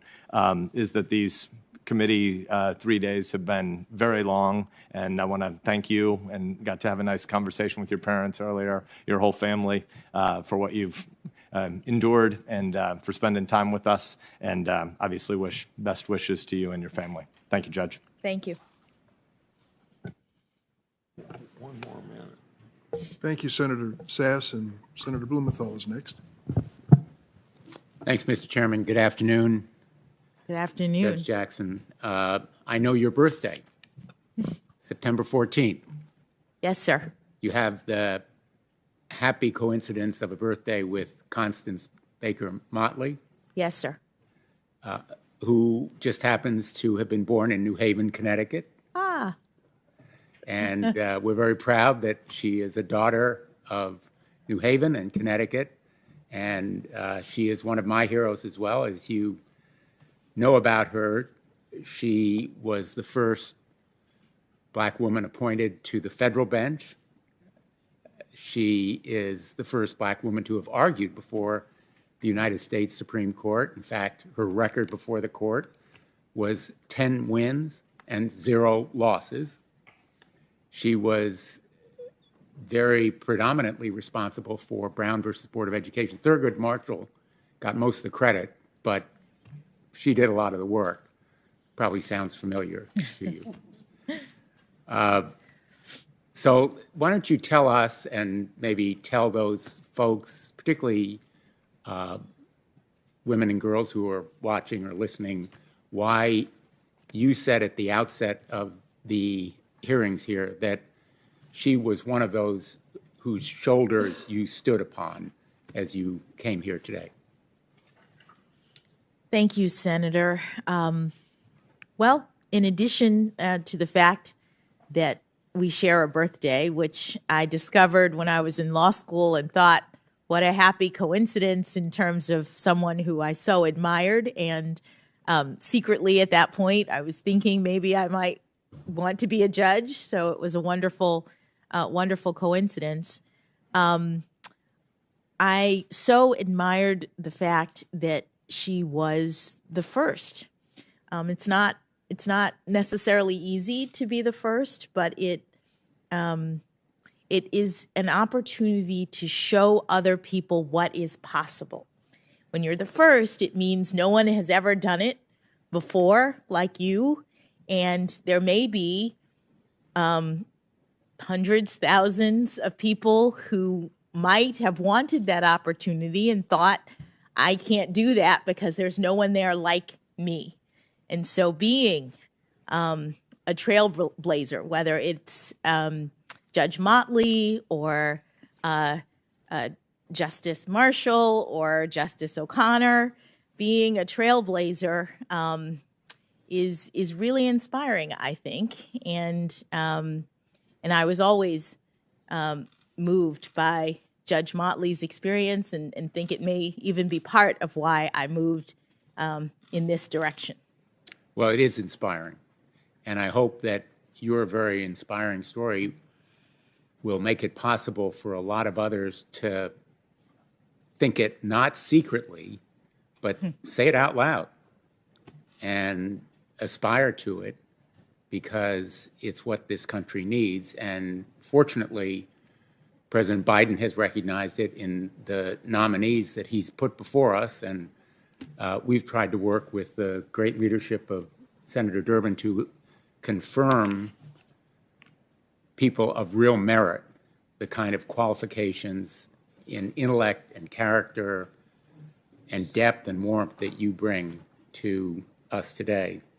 I want to talk a little bit about voting rights, because part of the reason why those dreams now are realities is that more people have the right to vote, at least until recently.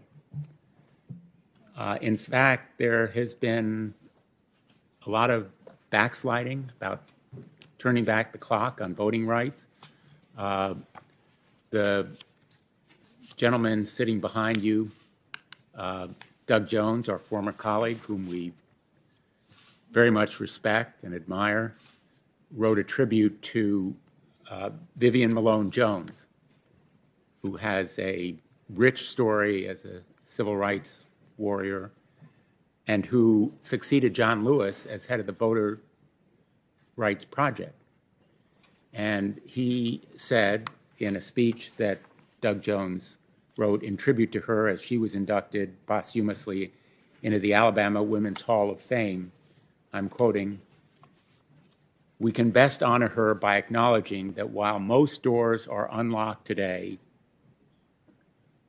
they are still heavy and so hard to open for so many people in Alabama and the rest of the nation.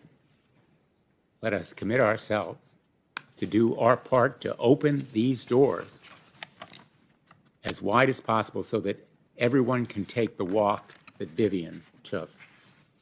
I'm going to ask that former Senator Jones' full speech be entered in the record, Mr. Chairman. Thank you. The simple fact of the matter is Judge Jackson, Congress passed the Voting Rights Act in 1965. It was a source of real power to so many people who got the right to vote for the first time in practical terms, because it struck down more than 1,000 discriminatory election rules proposed by state and local officials. It opened the ballot box to millions and millions of Americans, and it became regarded as the crown jewel of the civil rights movement. And then, just in the last few years, the Supreme Court has hacked away at it in an exercise of judicial activism that has been historic in magnitude. Judges supplanting their views for the policy preferences and official acts of legislatures in opinions that were written and joined by only conservative justices. These decisions were about as far from judicial restraint as they could possibly be, not even close. And they rewrote the rules of our most cherished and most bipartisan civil rights laws. You know the cases: Shelby County, Brnovich versus Democratic National Committee. In effect, their opinions, including Justice Alito's decision in Brnovich, are completely untethered from the clear statutory text, and they impose a series of so-called guideposts on Section 2 that create unreasonably high hurdles to the exercise of the Voting Rights Act. I hope that you will bring to the court that deliberate, careful methodology that you described earlier very convincingly. It is part of your judicial philosophy in the sense that it's your approach to cases. And it has been very persuasively and clearly articulated. And I think if that kind of deliberate and careful methodology had prevailed on the United States Supreme Court, we would still have the Voting Rights Act in full right now. And I hope that we can once again return to bipartisan support of those rights. The most recent exercise of unfortunate decision-making in the voting rights area came just hours ago when the Supreme Court struck down the decision of the Wisconsin State Supreme Court in Wisconsin Legislature versus Wisconsin Elections Commission. What is striking is not only the result, but the fact that it was done as part of the shadow docket. We've talked a lot about it here, and what the people of America should know is there's no oral argument, there's only minimal briefing, there are no full opinions of the court. In fact, I'm holding up a per curiam opinion that is about 12 pages in length from the court, which means you don't know who wrote it. And there is a powerful dissent. I recommend that everyone read it. Again, use of the shadow docket has become increasingly prevalent since 2017, and in effect, the United States Supreme Court is shirking its duty. I hope you will bring to the court the kind of responsible and methodical approach to decision-making that will lead to an avoidance of the shadow docket, as well as a return to the Voting Rights Act. And if I can just offer one more piece of advice on the court's workload, I have a chart. I know we're not going by the rules of evidence here, but this chart indicates the signed decisions of the United States Supreme Court over a good part of its history. And I think the pattern here is pretty clear. The court issues fewer signed opinions. In fact, it has declined precipitously since 1972. This little blip at the end here is an increase from 53 to 57, but you can see it's only a fraction of what the court used to do in signed opinions. Even from the time when I was a law clerk, it's diminished profoundly. The Supreme Court needs to do its job. It needs to issue signed opinions, not the shadow docket. It needs to take cases and resolve real, fundamental, important issues. And taking your record, 573 opinions over 9 years. I'm not a math major, but that's about 64 opinions a year. That's a lot more than they do, all 9 of them. So I hope you will bring the energy that you have demonstrated in this room, the energy and the work ethic to the United States Supreme Court, because clearly you have both.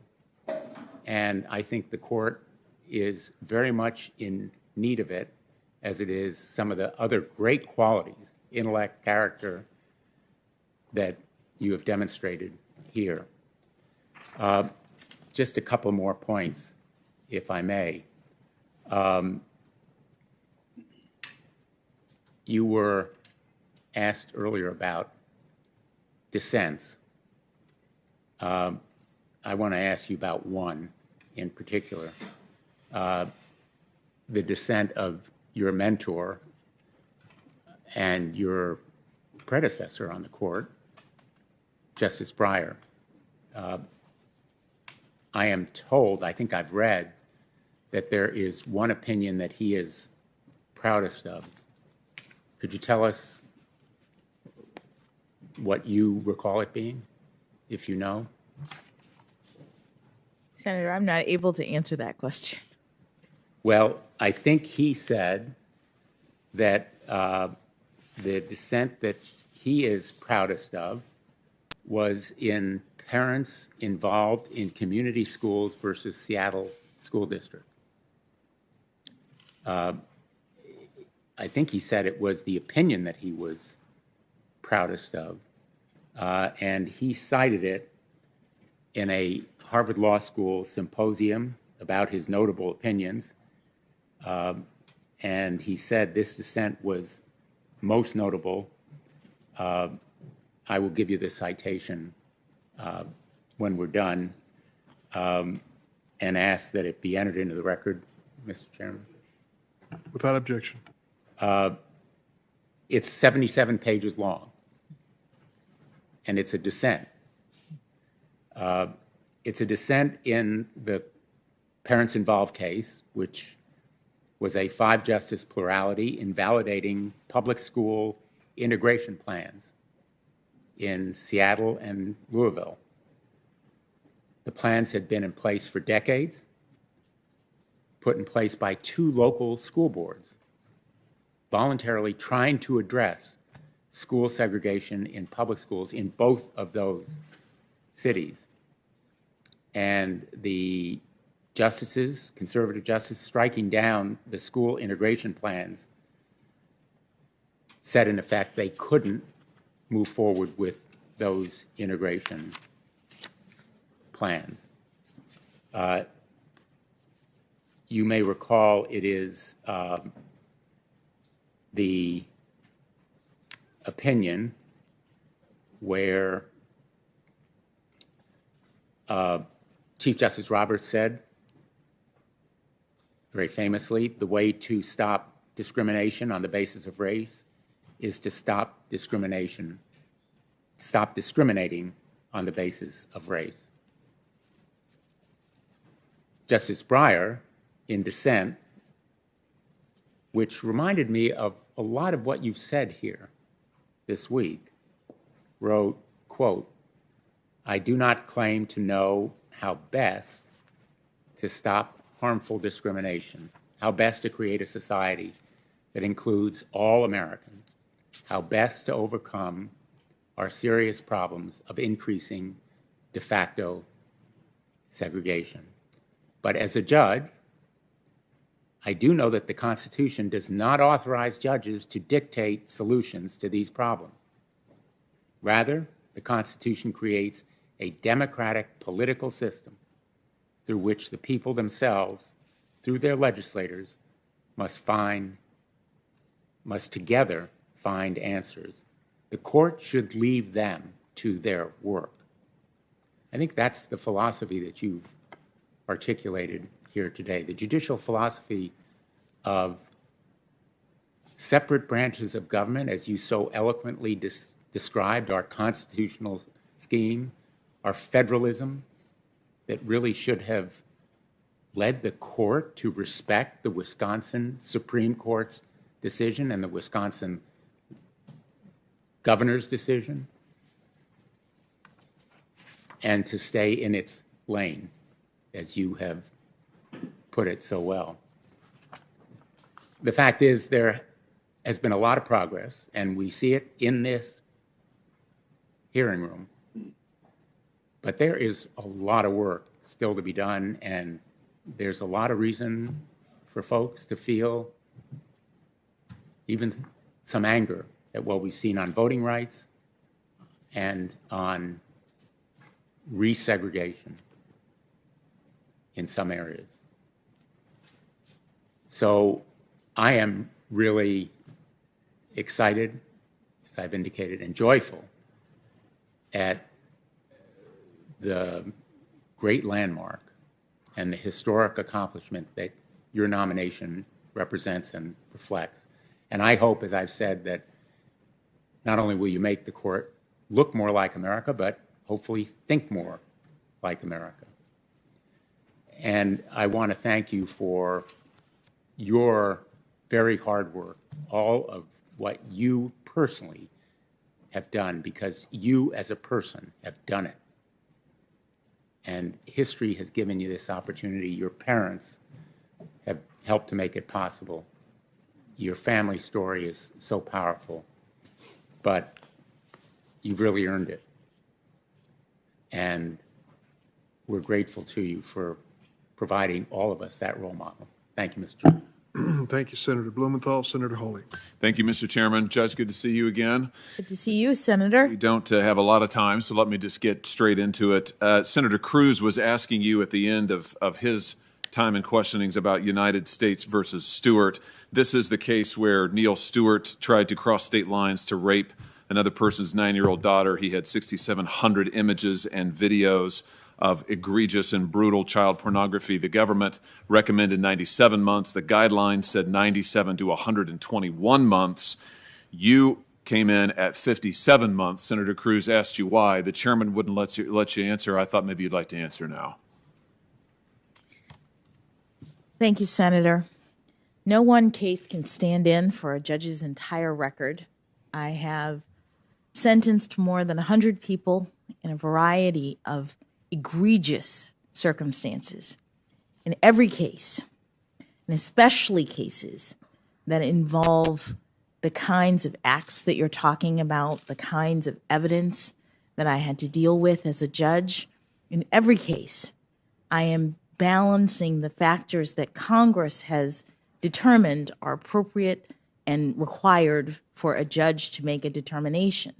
The data points that Senator Cruz pointed to that you may have in front of you don't account for all of the information that was before me as a judge and the authority that you all, Congress, and your prior confirmation when I was a district judge provided for me to exercise my judgment. And I treated those cases and every case very seriously and imposed a sentence that was sufficient but not greater than necessary to promote the purposes of punishment. Would it surprise you to learn that Mr. Stewart's a recidivist? He was warrants issued again for his arrest just 3 years after you sentenced him? Would it surprise me? Yeah, would it surprise you? You know, Senator, there is data in the Sentencing Commission and elsewhere that indicates that there are recidivism, serious recidivism issues. And so among the various people that I've sentenced, I'm not surprised that there are people who reoffend, and it is a terrible thing that happens in our system. Yeah, indeed it is. Let me ask you about the Hawkins case. You and I talked about this yesterday. You've been able to think about it overnight. This is a case where you had an 18-year-old who possessed and distributed hundreds of images of 8-year-olds and 9-year-olds and 10-year-olds, and you gave him, frankly, a slap on the wrist sentence of 3 months. Senator, Do you regret it? I don't remember whether it was distribution or possession. In It was the law, both. Do you regret it? In the law, there are different crimes that people commit. Judge, you in gave this him 3 area. months. My question is, do you regret it or not? Senator, what I regret is that in a hearing about my qualifications to be a justice on the Supreme Court, we've spent a lot of time focusing on this small subset of my sentences, and I've tried to explain. You regret that many we're focusing on times- your cases? I don't understand. No, your- no, no. I'm talking about the fact that you're talking about Child pornography 7 cases? very serious cases. I'm glad we agree on that. Don't you think Some we should be focusing on some of which involve conduct that I sentence people to 25, 30 years. 3 months for- in this case, Judge. Do you regret it? You haven't answered my question yet. Do you Senator- regret this sentence? Senator, I would have to look at the circumstances. What I'm telling you, You know the circumstances. We discussed it for half an hour yesterday. There's a 55-page transcript, which I'm sure you've read. You I lived did not- it. I As did you've not- emphasized to this committee over and over, you've lived it, right? You said that you've been through all of this. You've looked at all of the images. You're the one who's had to endure all of it. You gave him a 3-month sentence. I just wonder if you regret it or if you stand by it. I mean, do you stand by that sentence? Senator, in every case, I followed what Congress authorized me to do in looking to the best of my ability at all of the various factors that apply, that constrain judges, that give us discretion, but also tell us how to sentence. And I ruled in every case based on all of the relevant factors. So you don't regret it? No one case, Senator, can stand in for a judge's I'm not asking you that. entire I'm asking you record. if you regret this sentence in this case. And it sounds like the answer is no. But I want to tell you, I regret it. I regret that you gave him only 3 months. Let me read to you what you said about these kinds of cases. In fact, to this defendant, you said, "Make no mistake, Mr. Hawkins, the children you saw in those pictures were not willing participants in the conduct that you witnessed. They were being forced to commit unspeakable acts of sexual violence for the pleasure of the person who was filming and for the gratification of sick people everywhere, people who apparently have no shred of empathy for what this must be doing to the children who are being abused in this way." You go on. Some of the children you saw in those pictures will never have a normal adult relationship.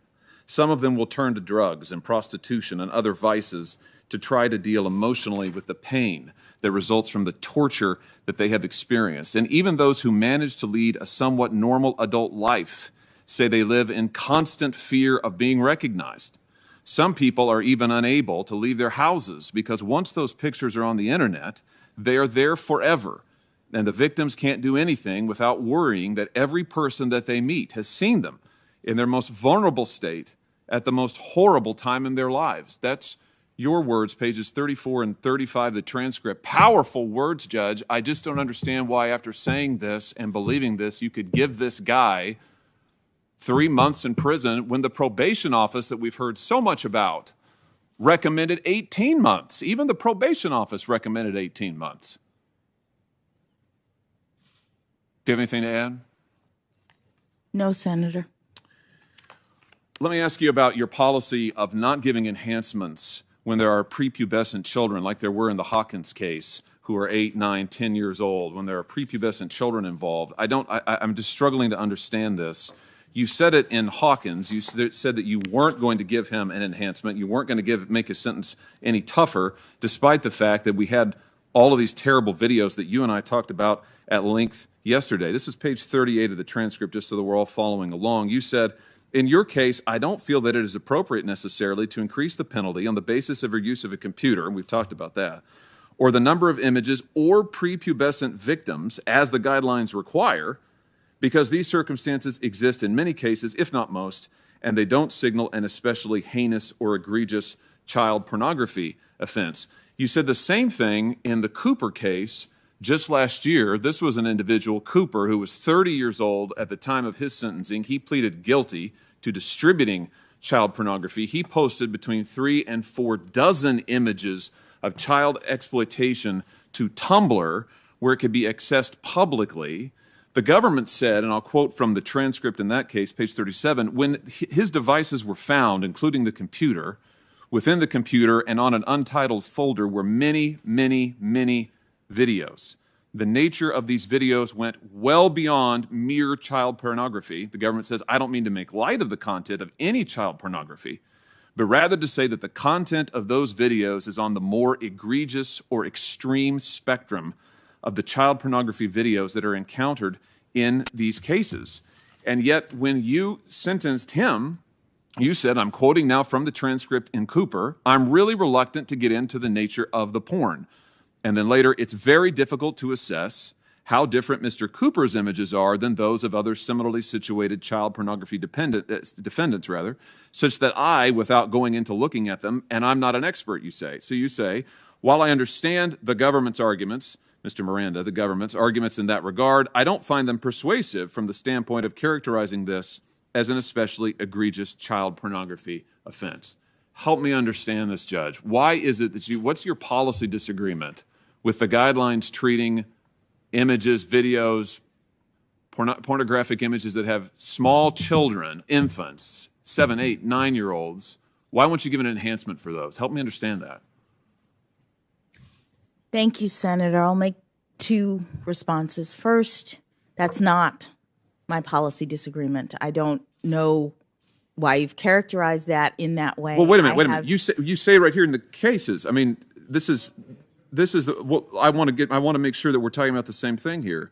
This in the Hawkins case, I don't feel that it's appropriate necessarily to increase the penalty on the basis of your use of a computer or the number of images or prepubescent victims. And you say the same thing in Cooper. Senator, 2 observations. 1, I am sentencing in every case. I have policy disagreements with certain aspects of the operation of the guidelines that I lay out in every case as Congress has required and as the Supreme Court permits in light of my experience, not only as a district judge, but also on the Sentencing Commission, which did a report about the operation of the guidelines.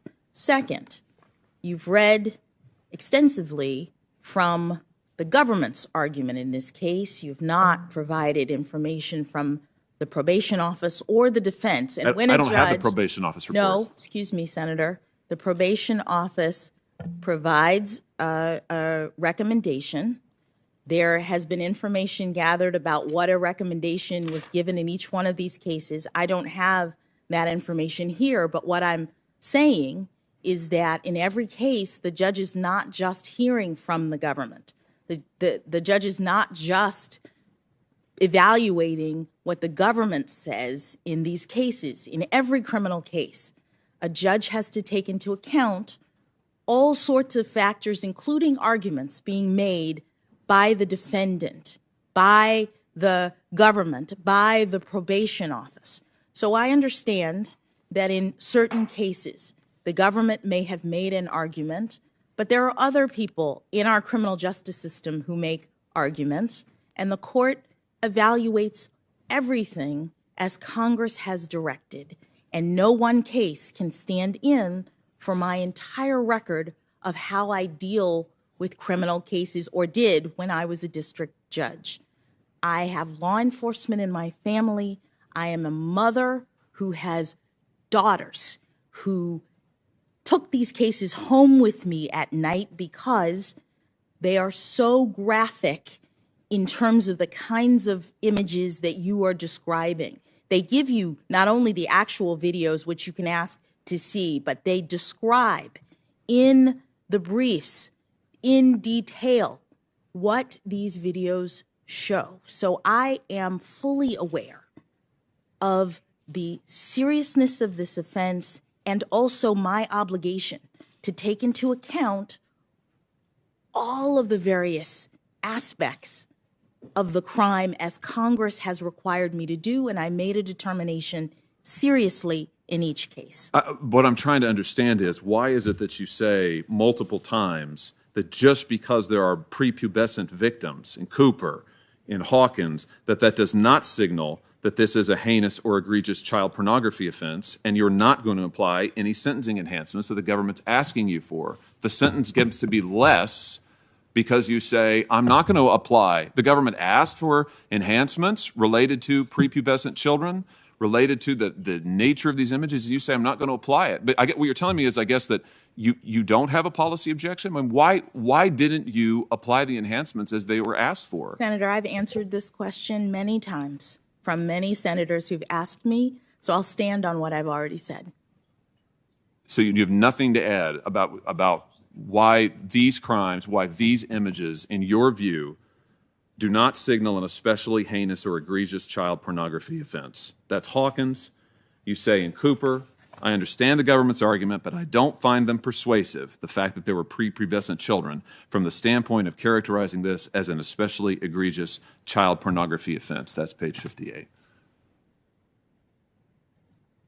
Let me ask you this. You said to Senator Graham earlier today that you were trying to do what's rational, and you didn't in sentencing in these cases, and you didn't think it was rational to sentence people who had thousands of images by using a computer to the sentencing guidelines, to the mandatory range. I'm sorry, it's not mandatory, to the no longer mandatory range, the discretionary range. No, Senator, I said the guidelines system is designed to be rational. Okay, so let me ask you this.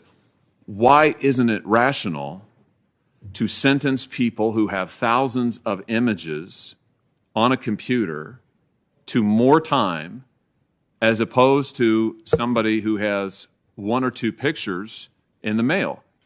In other words, the more images there are, why wouldn't you want to sentence that person to more time rather than less? Why isn't that rational? Senator, I've answered this question, and I'll stand on what I already answered. So, but your answer is what? I mean, refresh my memory. Senator, I've answered this question.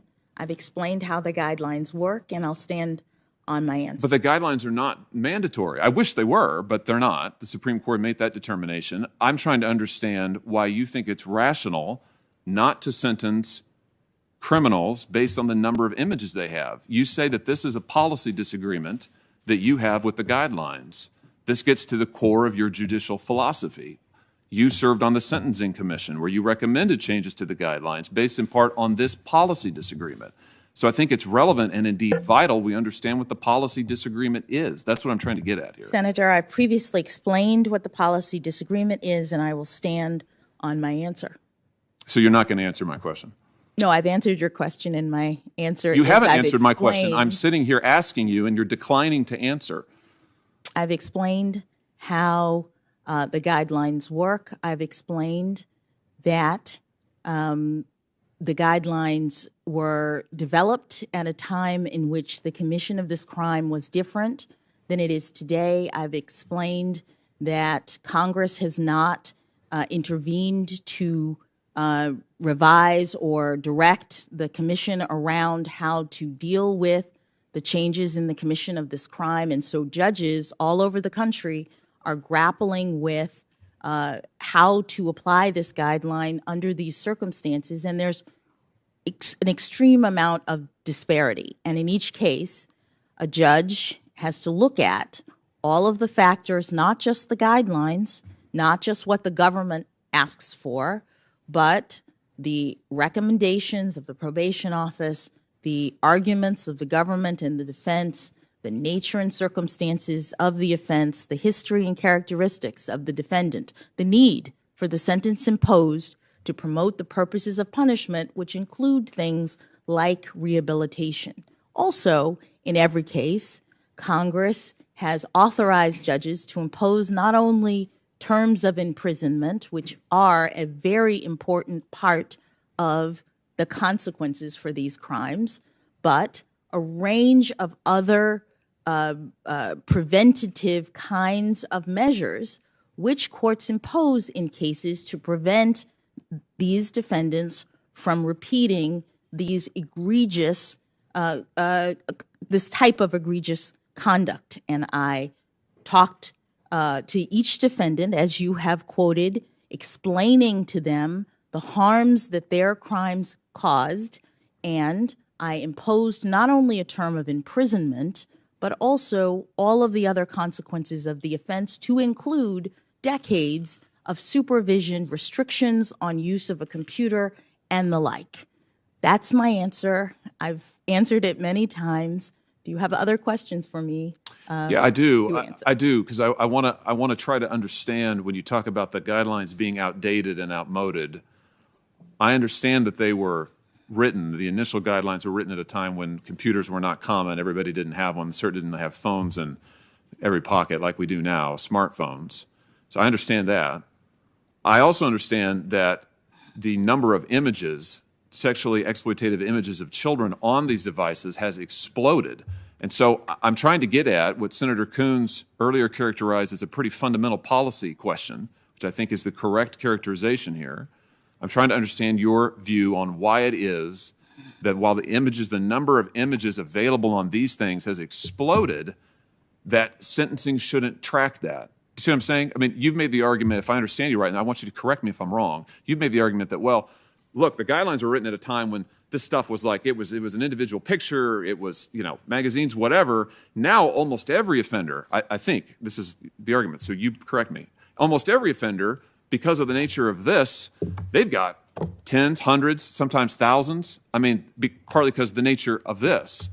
My question to you is, wouldn't we want to deter that? Isn't that a reason to impose tougher sentences? I mean, Senator, go ahead. The Congress has every ability to do that. What's happening now is that you have a guideline that has gradations in it for the number of images that ends up being, when you look at the scale, something like the difference of 10 years. I don't know exactly what it is, but each two-level enhancement is like several years. And the gradations are like 0 to, and again, I don't have it in front of me, but it's like 0 to 50 pictures, 50 to 100 pictures, 100 to 150 pictures, set up at a time in which the male was the primary mode of possession and distribution. And so if somebody had 50 pictures, they, according to Congress and the commission at the time, deserved an extra 10 years in prison. Now, with that scale, everybody's at the top immediately, just because of the nature of the internet. So you're not differentiating using that scale anymore, given the way this crime is committed. And so judges are having to decide, how are we going to deal with the penalties and do our jobs to impose sentences that are sufficient but not greater than necessary under these circumstances? Yep. Thank you, Judge. I'll just say in closing that I appreciate that answer, and I understand that as a policy matter. I just think we disagree. I think that the more images are there, the more punishment there should be, and I want to see this deterred. And I just think we've pretty fundamentally disagreed. I've enjoyed our exchanges. Thank you for your candor, and I appreciate it. I just disagree with you on the law. Thank you, Mr. Chairman. Senator Hirono? Mr. Chairman. Mr. Chairman. Senator Hirono's turn. Mr. Chairman, I'm asking to be recognized to make a point to the chairman. No, Mr. Chairman. I believe he recognized me. May I proceed? Mr. Chairman. Mr. Chairman, I waited my turn on here, and I've been on this committee for 47 years. I think we ought to follow the regular order. Mr. Chairman, the witness just said that we cannot understand those cases without the pre-sentence reports. I don't want to go through this again. I have a letter that I want to enter into the record that's signed by 10 senators on this committee. Are you not even going to allow a letter from 10 senators on this committee? Send any letter, you can do it by hand. This letter that is signed by 10 senators on the committee addressed to you makes the point that the White House gave you probation information for Democrats that was not provided to the minority on this committee. And just now, Judge Jackson told Senator Hawley, you cannot understand these cases without reading the probation reports. 10 senators on this committee are asking the chairman, Mr. Chairman, to provide those reports so we can do what Judge Jackson Mr. just Chairman, said, which is I to know assess the- those reports. And Mr. here is Chairman, the letter. I know I the ask ju- unanimous I know the consent that it junior be admitted senator, to the record. I know the junior senator from Texas likes to get on television, but most of us have been here a long time trying to follow the rules. And he could very easily hand you a letter to go in the record. He's saying he's doing this to help Senator Hawley. Senator Hawley could have put it in, and he didn't. Let's get back to regular order. Senator Hawley God, didn't write the letter. Mr. Let's get Chairman, I back to ask regular unanimous order. consent that it be admitted to the record. Senator Rono. Thank you. Are you denying consent? Thank you, Mr. Chairman. Aloha, Judge Jackson. Aloha. I'm going to try and spread some aloha into this room. I'm taking a lead from my friend, Senator, sitting to my left. Well, at least you and I are very color coordinated today. So since 2018, I have been asking every nominee that comes before the committees on which I sit the two questions that I asked you at the start of my time, namely whether or not they have a history of sexual assault or harassment.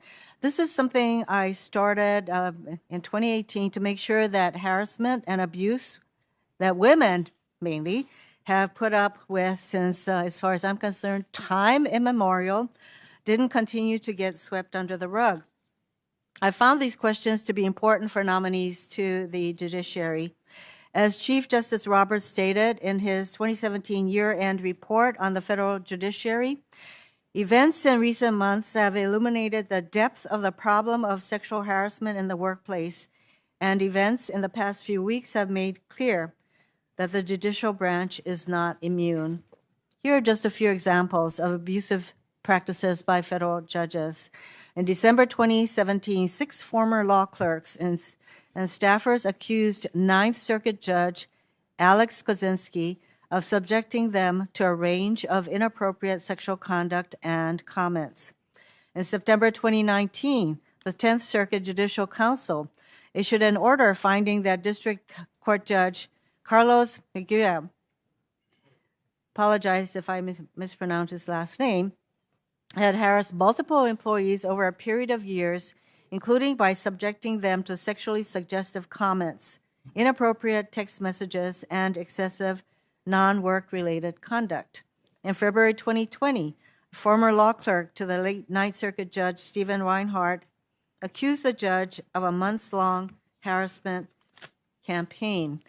And these are a few of the cases that we know about. There are undoubtedly many more we don't know about, both because of the power imbalance between federal judges and their clerks and employees who often rely on connections and recommendations to advance in their careers, and because of the lack of legal recourse available to the judicial employees.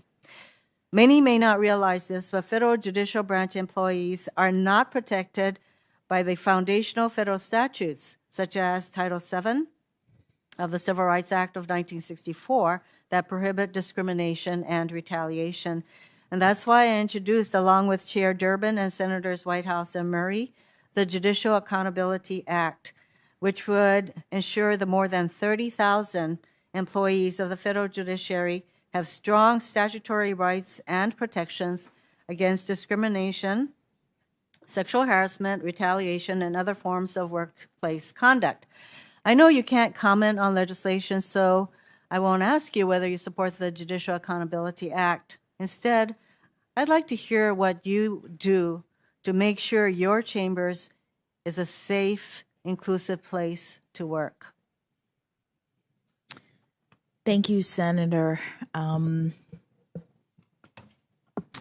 I, as you know, have been a judge now for almost a decade, and I take my responsibilities not only to hear and decide cases seriously, but also my responsibility as an employer, that I bring law clerks into my chambers.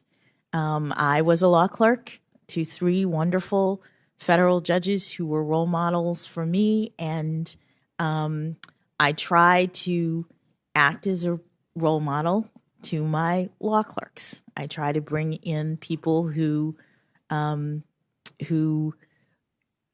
have the respect of others, people who come with strong recommendations, people who I think will get along with one another, and certainly people who I think will get along with me. And we create a little group, a working group, and I think that it's worked out well.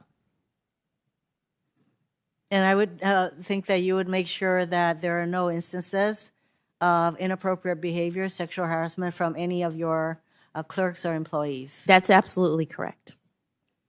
During our courtesy meeting, I enjoyed learning more about your background and family.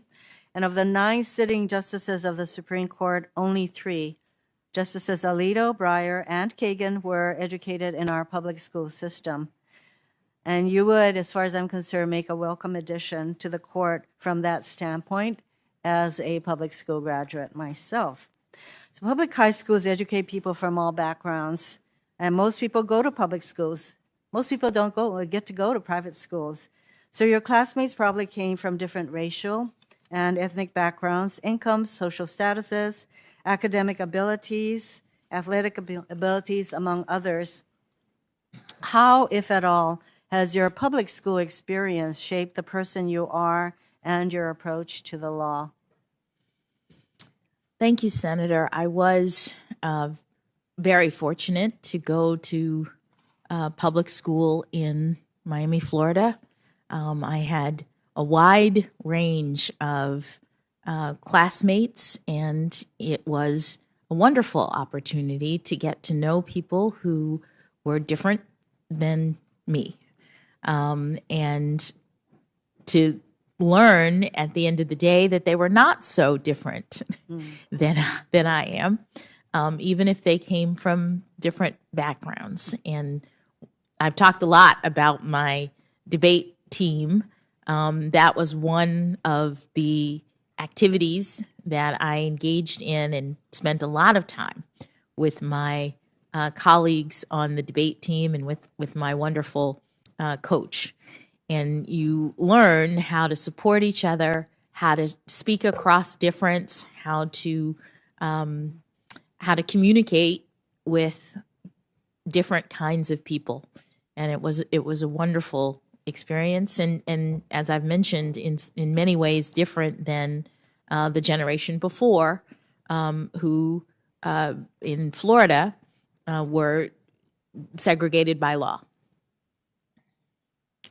So I take it that not only did you have, I would say, a broad experience of encountering people from all different walks of life and backgrounds, but there was still commonality that you had. Very much so. And that is very much exemplified in your approach to your work.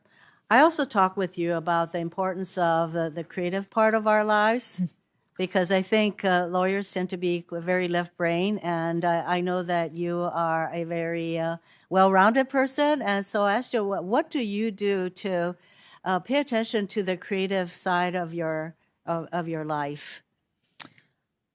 Thank you for the question. I took up, not too long ago, but took up the fiber arts, as they say. My mother is an expert crochet artist. She makes beautiful pieces of all kinds, and I always wanted to do that. I always wanted to, and she tried to teach me when I was younger, and it didn't quite turn out. But as I have gone along in my career and wanting to have some sort of a creative outlet, and especially in times of high stress, I started pining for something to do to express my creative side. And I bought a book on crochet. I talked to my mom. I started making hats and scarves, and then I moved to knitting during one of my confirmation hearing scenarios, because I needed something to keep my mind off of the stress. So I have a basement full of yarn if you'd like to come over.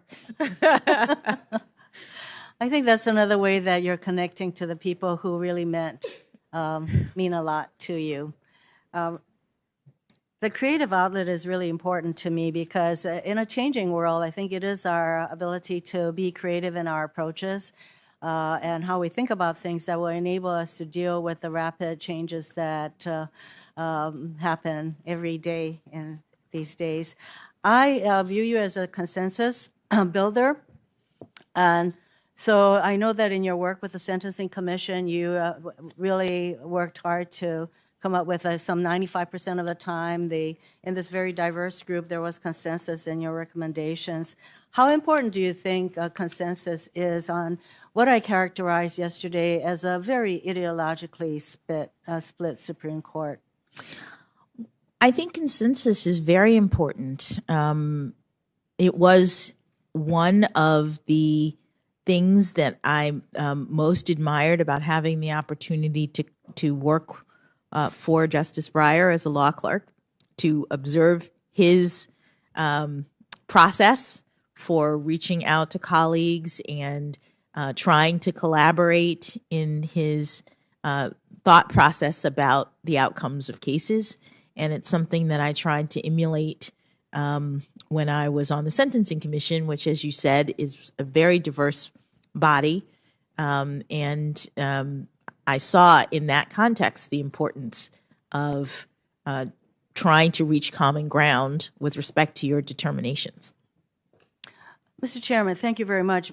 To illustrate the kind of broad support that this nominee has, I would like to enter into the record 2 letters, one signed by 1,000 public defenders from all across the country, and another signed by 48 prosecutors from across the country. Judge Jackson, I have very much enjoyed the privilege of talking with you. Thank you, Mr. Chairman. And it will be my privilege to support your nomination. Thank Aloha. you, Senator. Thank you very much, Senator. Mr. Chairman. Senator from I Iowa. have a letter here signed by members on my side of the aisle I'd like to put in the record. Without objection, I'd like to comment. I had a chance to review this letter for the first time just a minute ago. There is apparently a concern on your side, Mr. Chairman, about whether you have on your side of the aisle access to all the information that we have on this side of the aisle and all the information that's in the possession of the White House. During a break earlier today, I met with the ranking member, Senator Grassley, his staff, and with White House staff to discuss it. Here's my understanding of what has transpired. Last Wednesday evening, the senator from Missouri selected a handful of Judge Jackson's more than 1,000 district court cases to claim that Judge Jackson, quote, endangers our children, close quote. On Thursday, the next day, the White House contacted Judge Jackson's chambers to request the probation office recommendation in each of the cases. I underline probation office. That probation office provided a chart reflecting these recommendations. This is the sum total of what was provided. They shared with the White House from the chambers.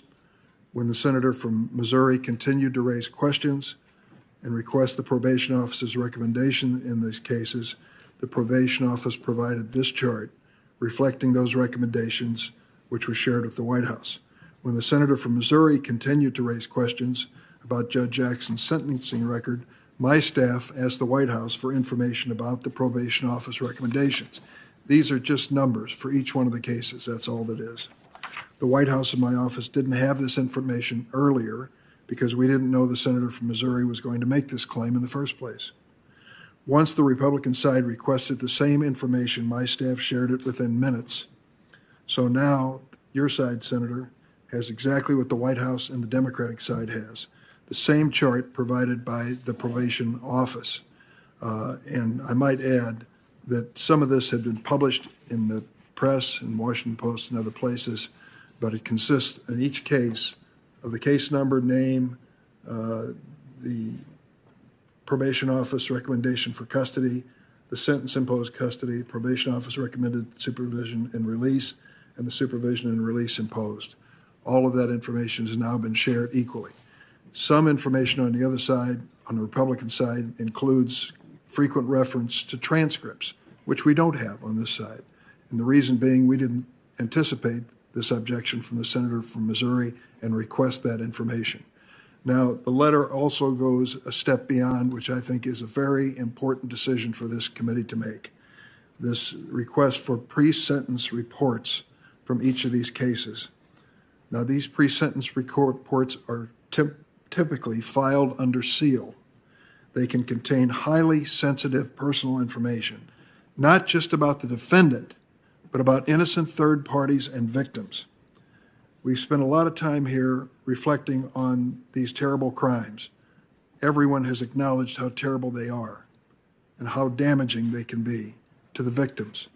We have heard story after story, and I don't question a single word that was spoken in sympathy for these same victims.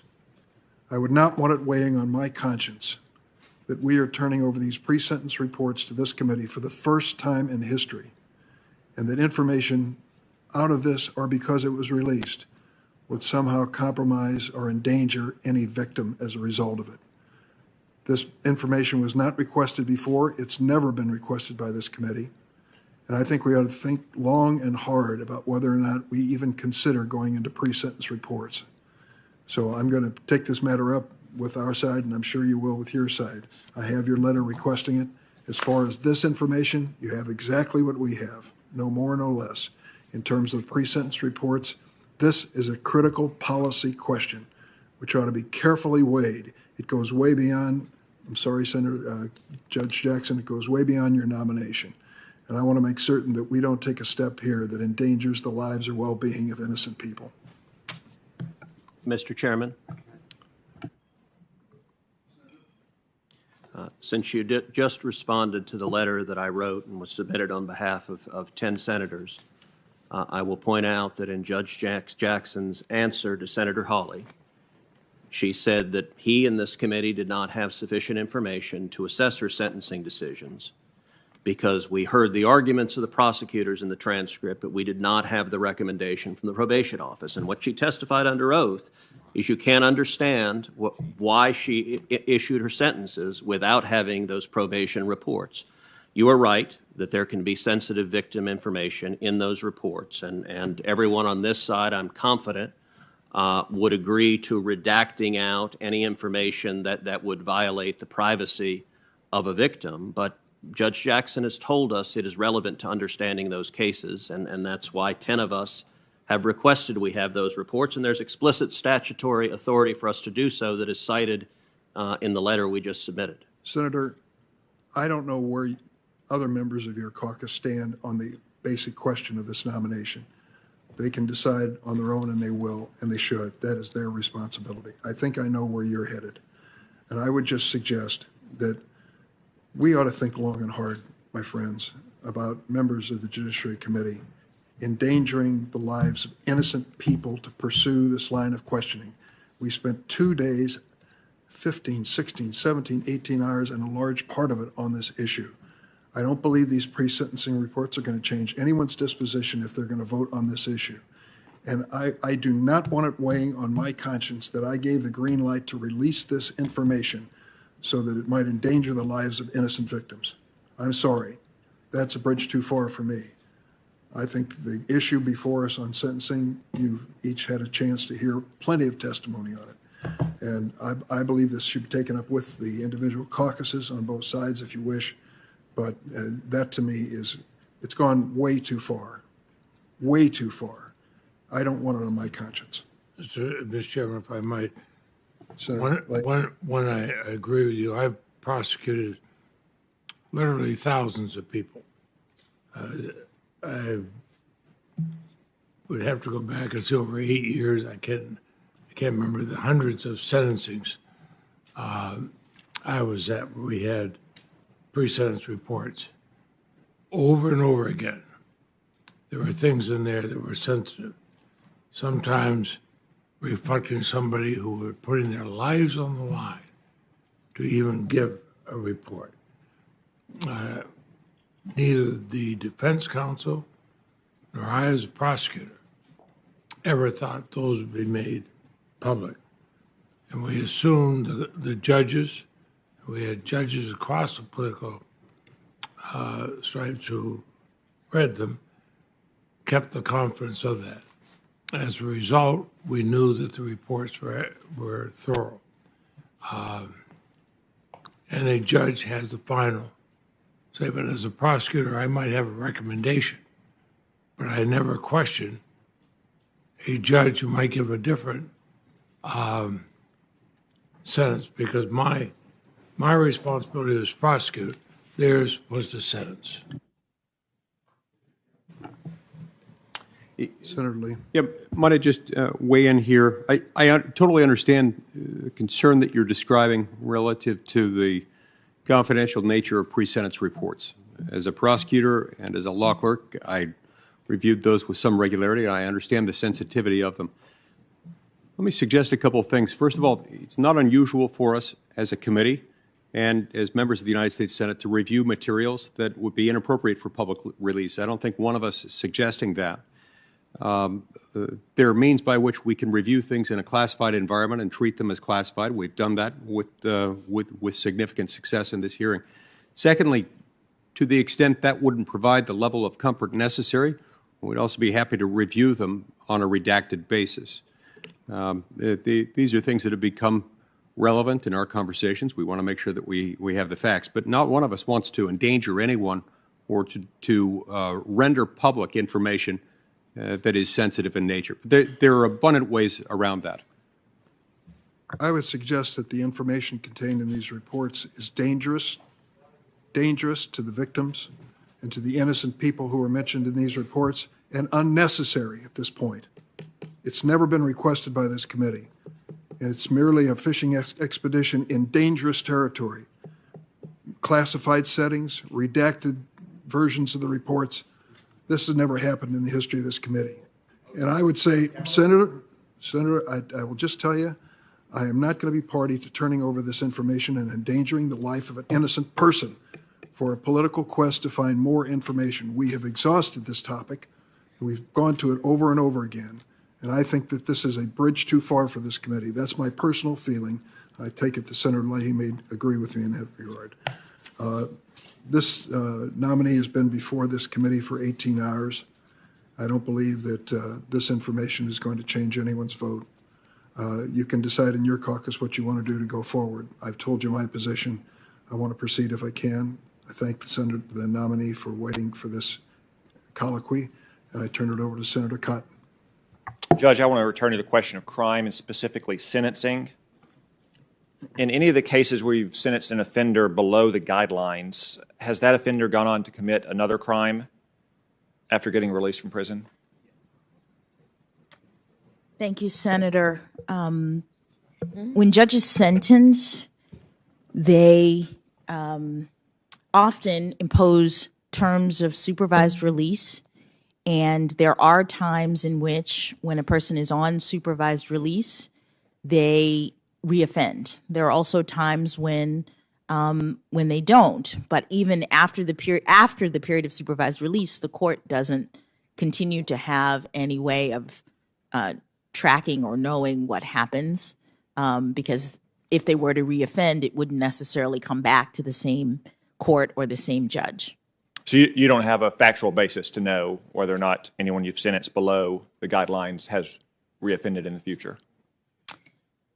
Do I have a factual basis? I know that there are people who have reoffended while on supervised release. I can't remember whether any of them were guideline sentences, below guidelines, or above guideline sentences. Okay. I know you've answered a lot of questions the last 2 days about sentences and sex crimes. I just want to be exact about this. In these cases, have you ever sentenced an offender above the guidelines recommendation? I'd have to take a look at, I know that I have sentenced offenders to the guidelines if in the category of sex crimes in general. I know that I've given 30-year sentences for at least one offender, almost 30 years, 29.5. I've given, I believe, a 12-year sentence for someone at the agreement of all of the parties. which was a sentence that was a part of his plea agreement. I'm not remembering the others. I understand you've sentenced in a lot of cases. I want to return briefly to the Hawkins case. Wesley Hawkins, as a reminder, was convicted of a child pornography offense in 2013. The sentencing guidelines for this offense called for a sentence of 97 to 121 months, or 8 to 10 years. The prosecutors asked for 24 months. You sentenced him to 3 months. We've heard a lot about this case and your 3-month sentence of Wesley Hawkins.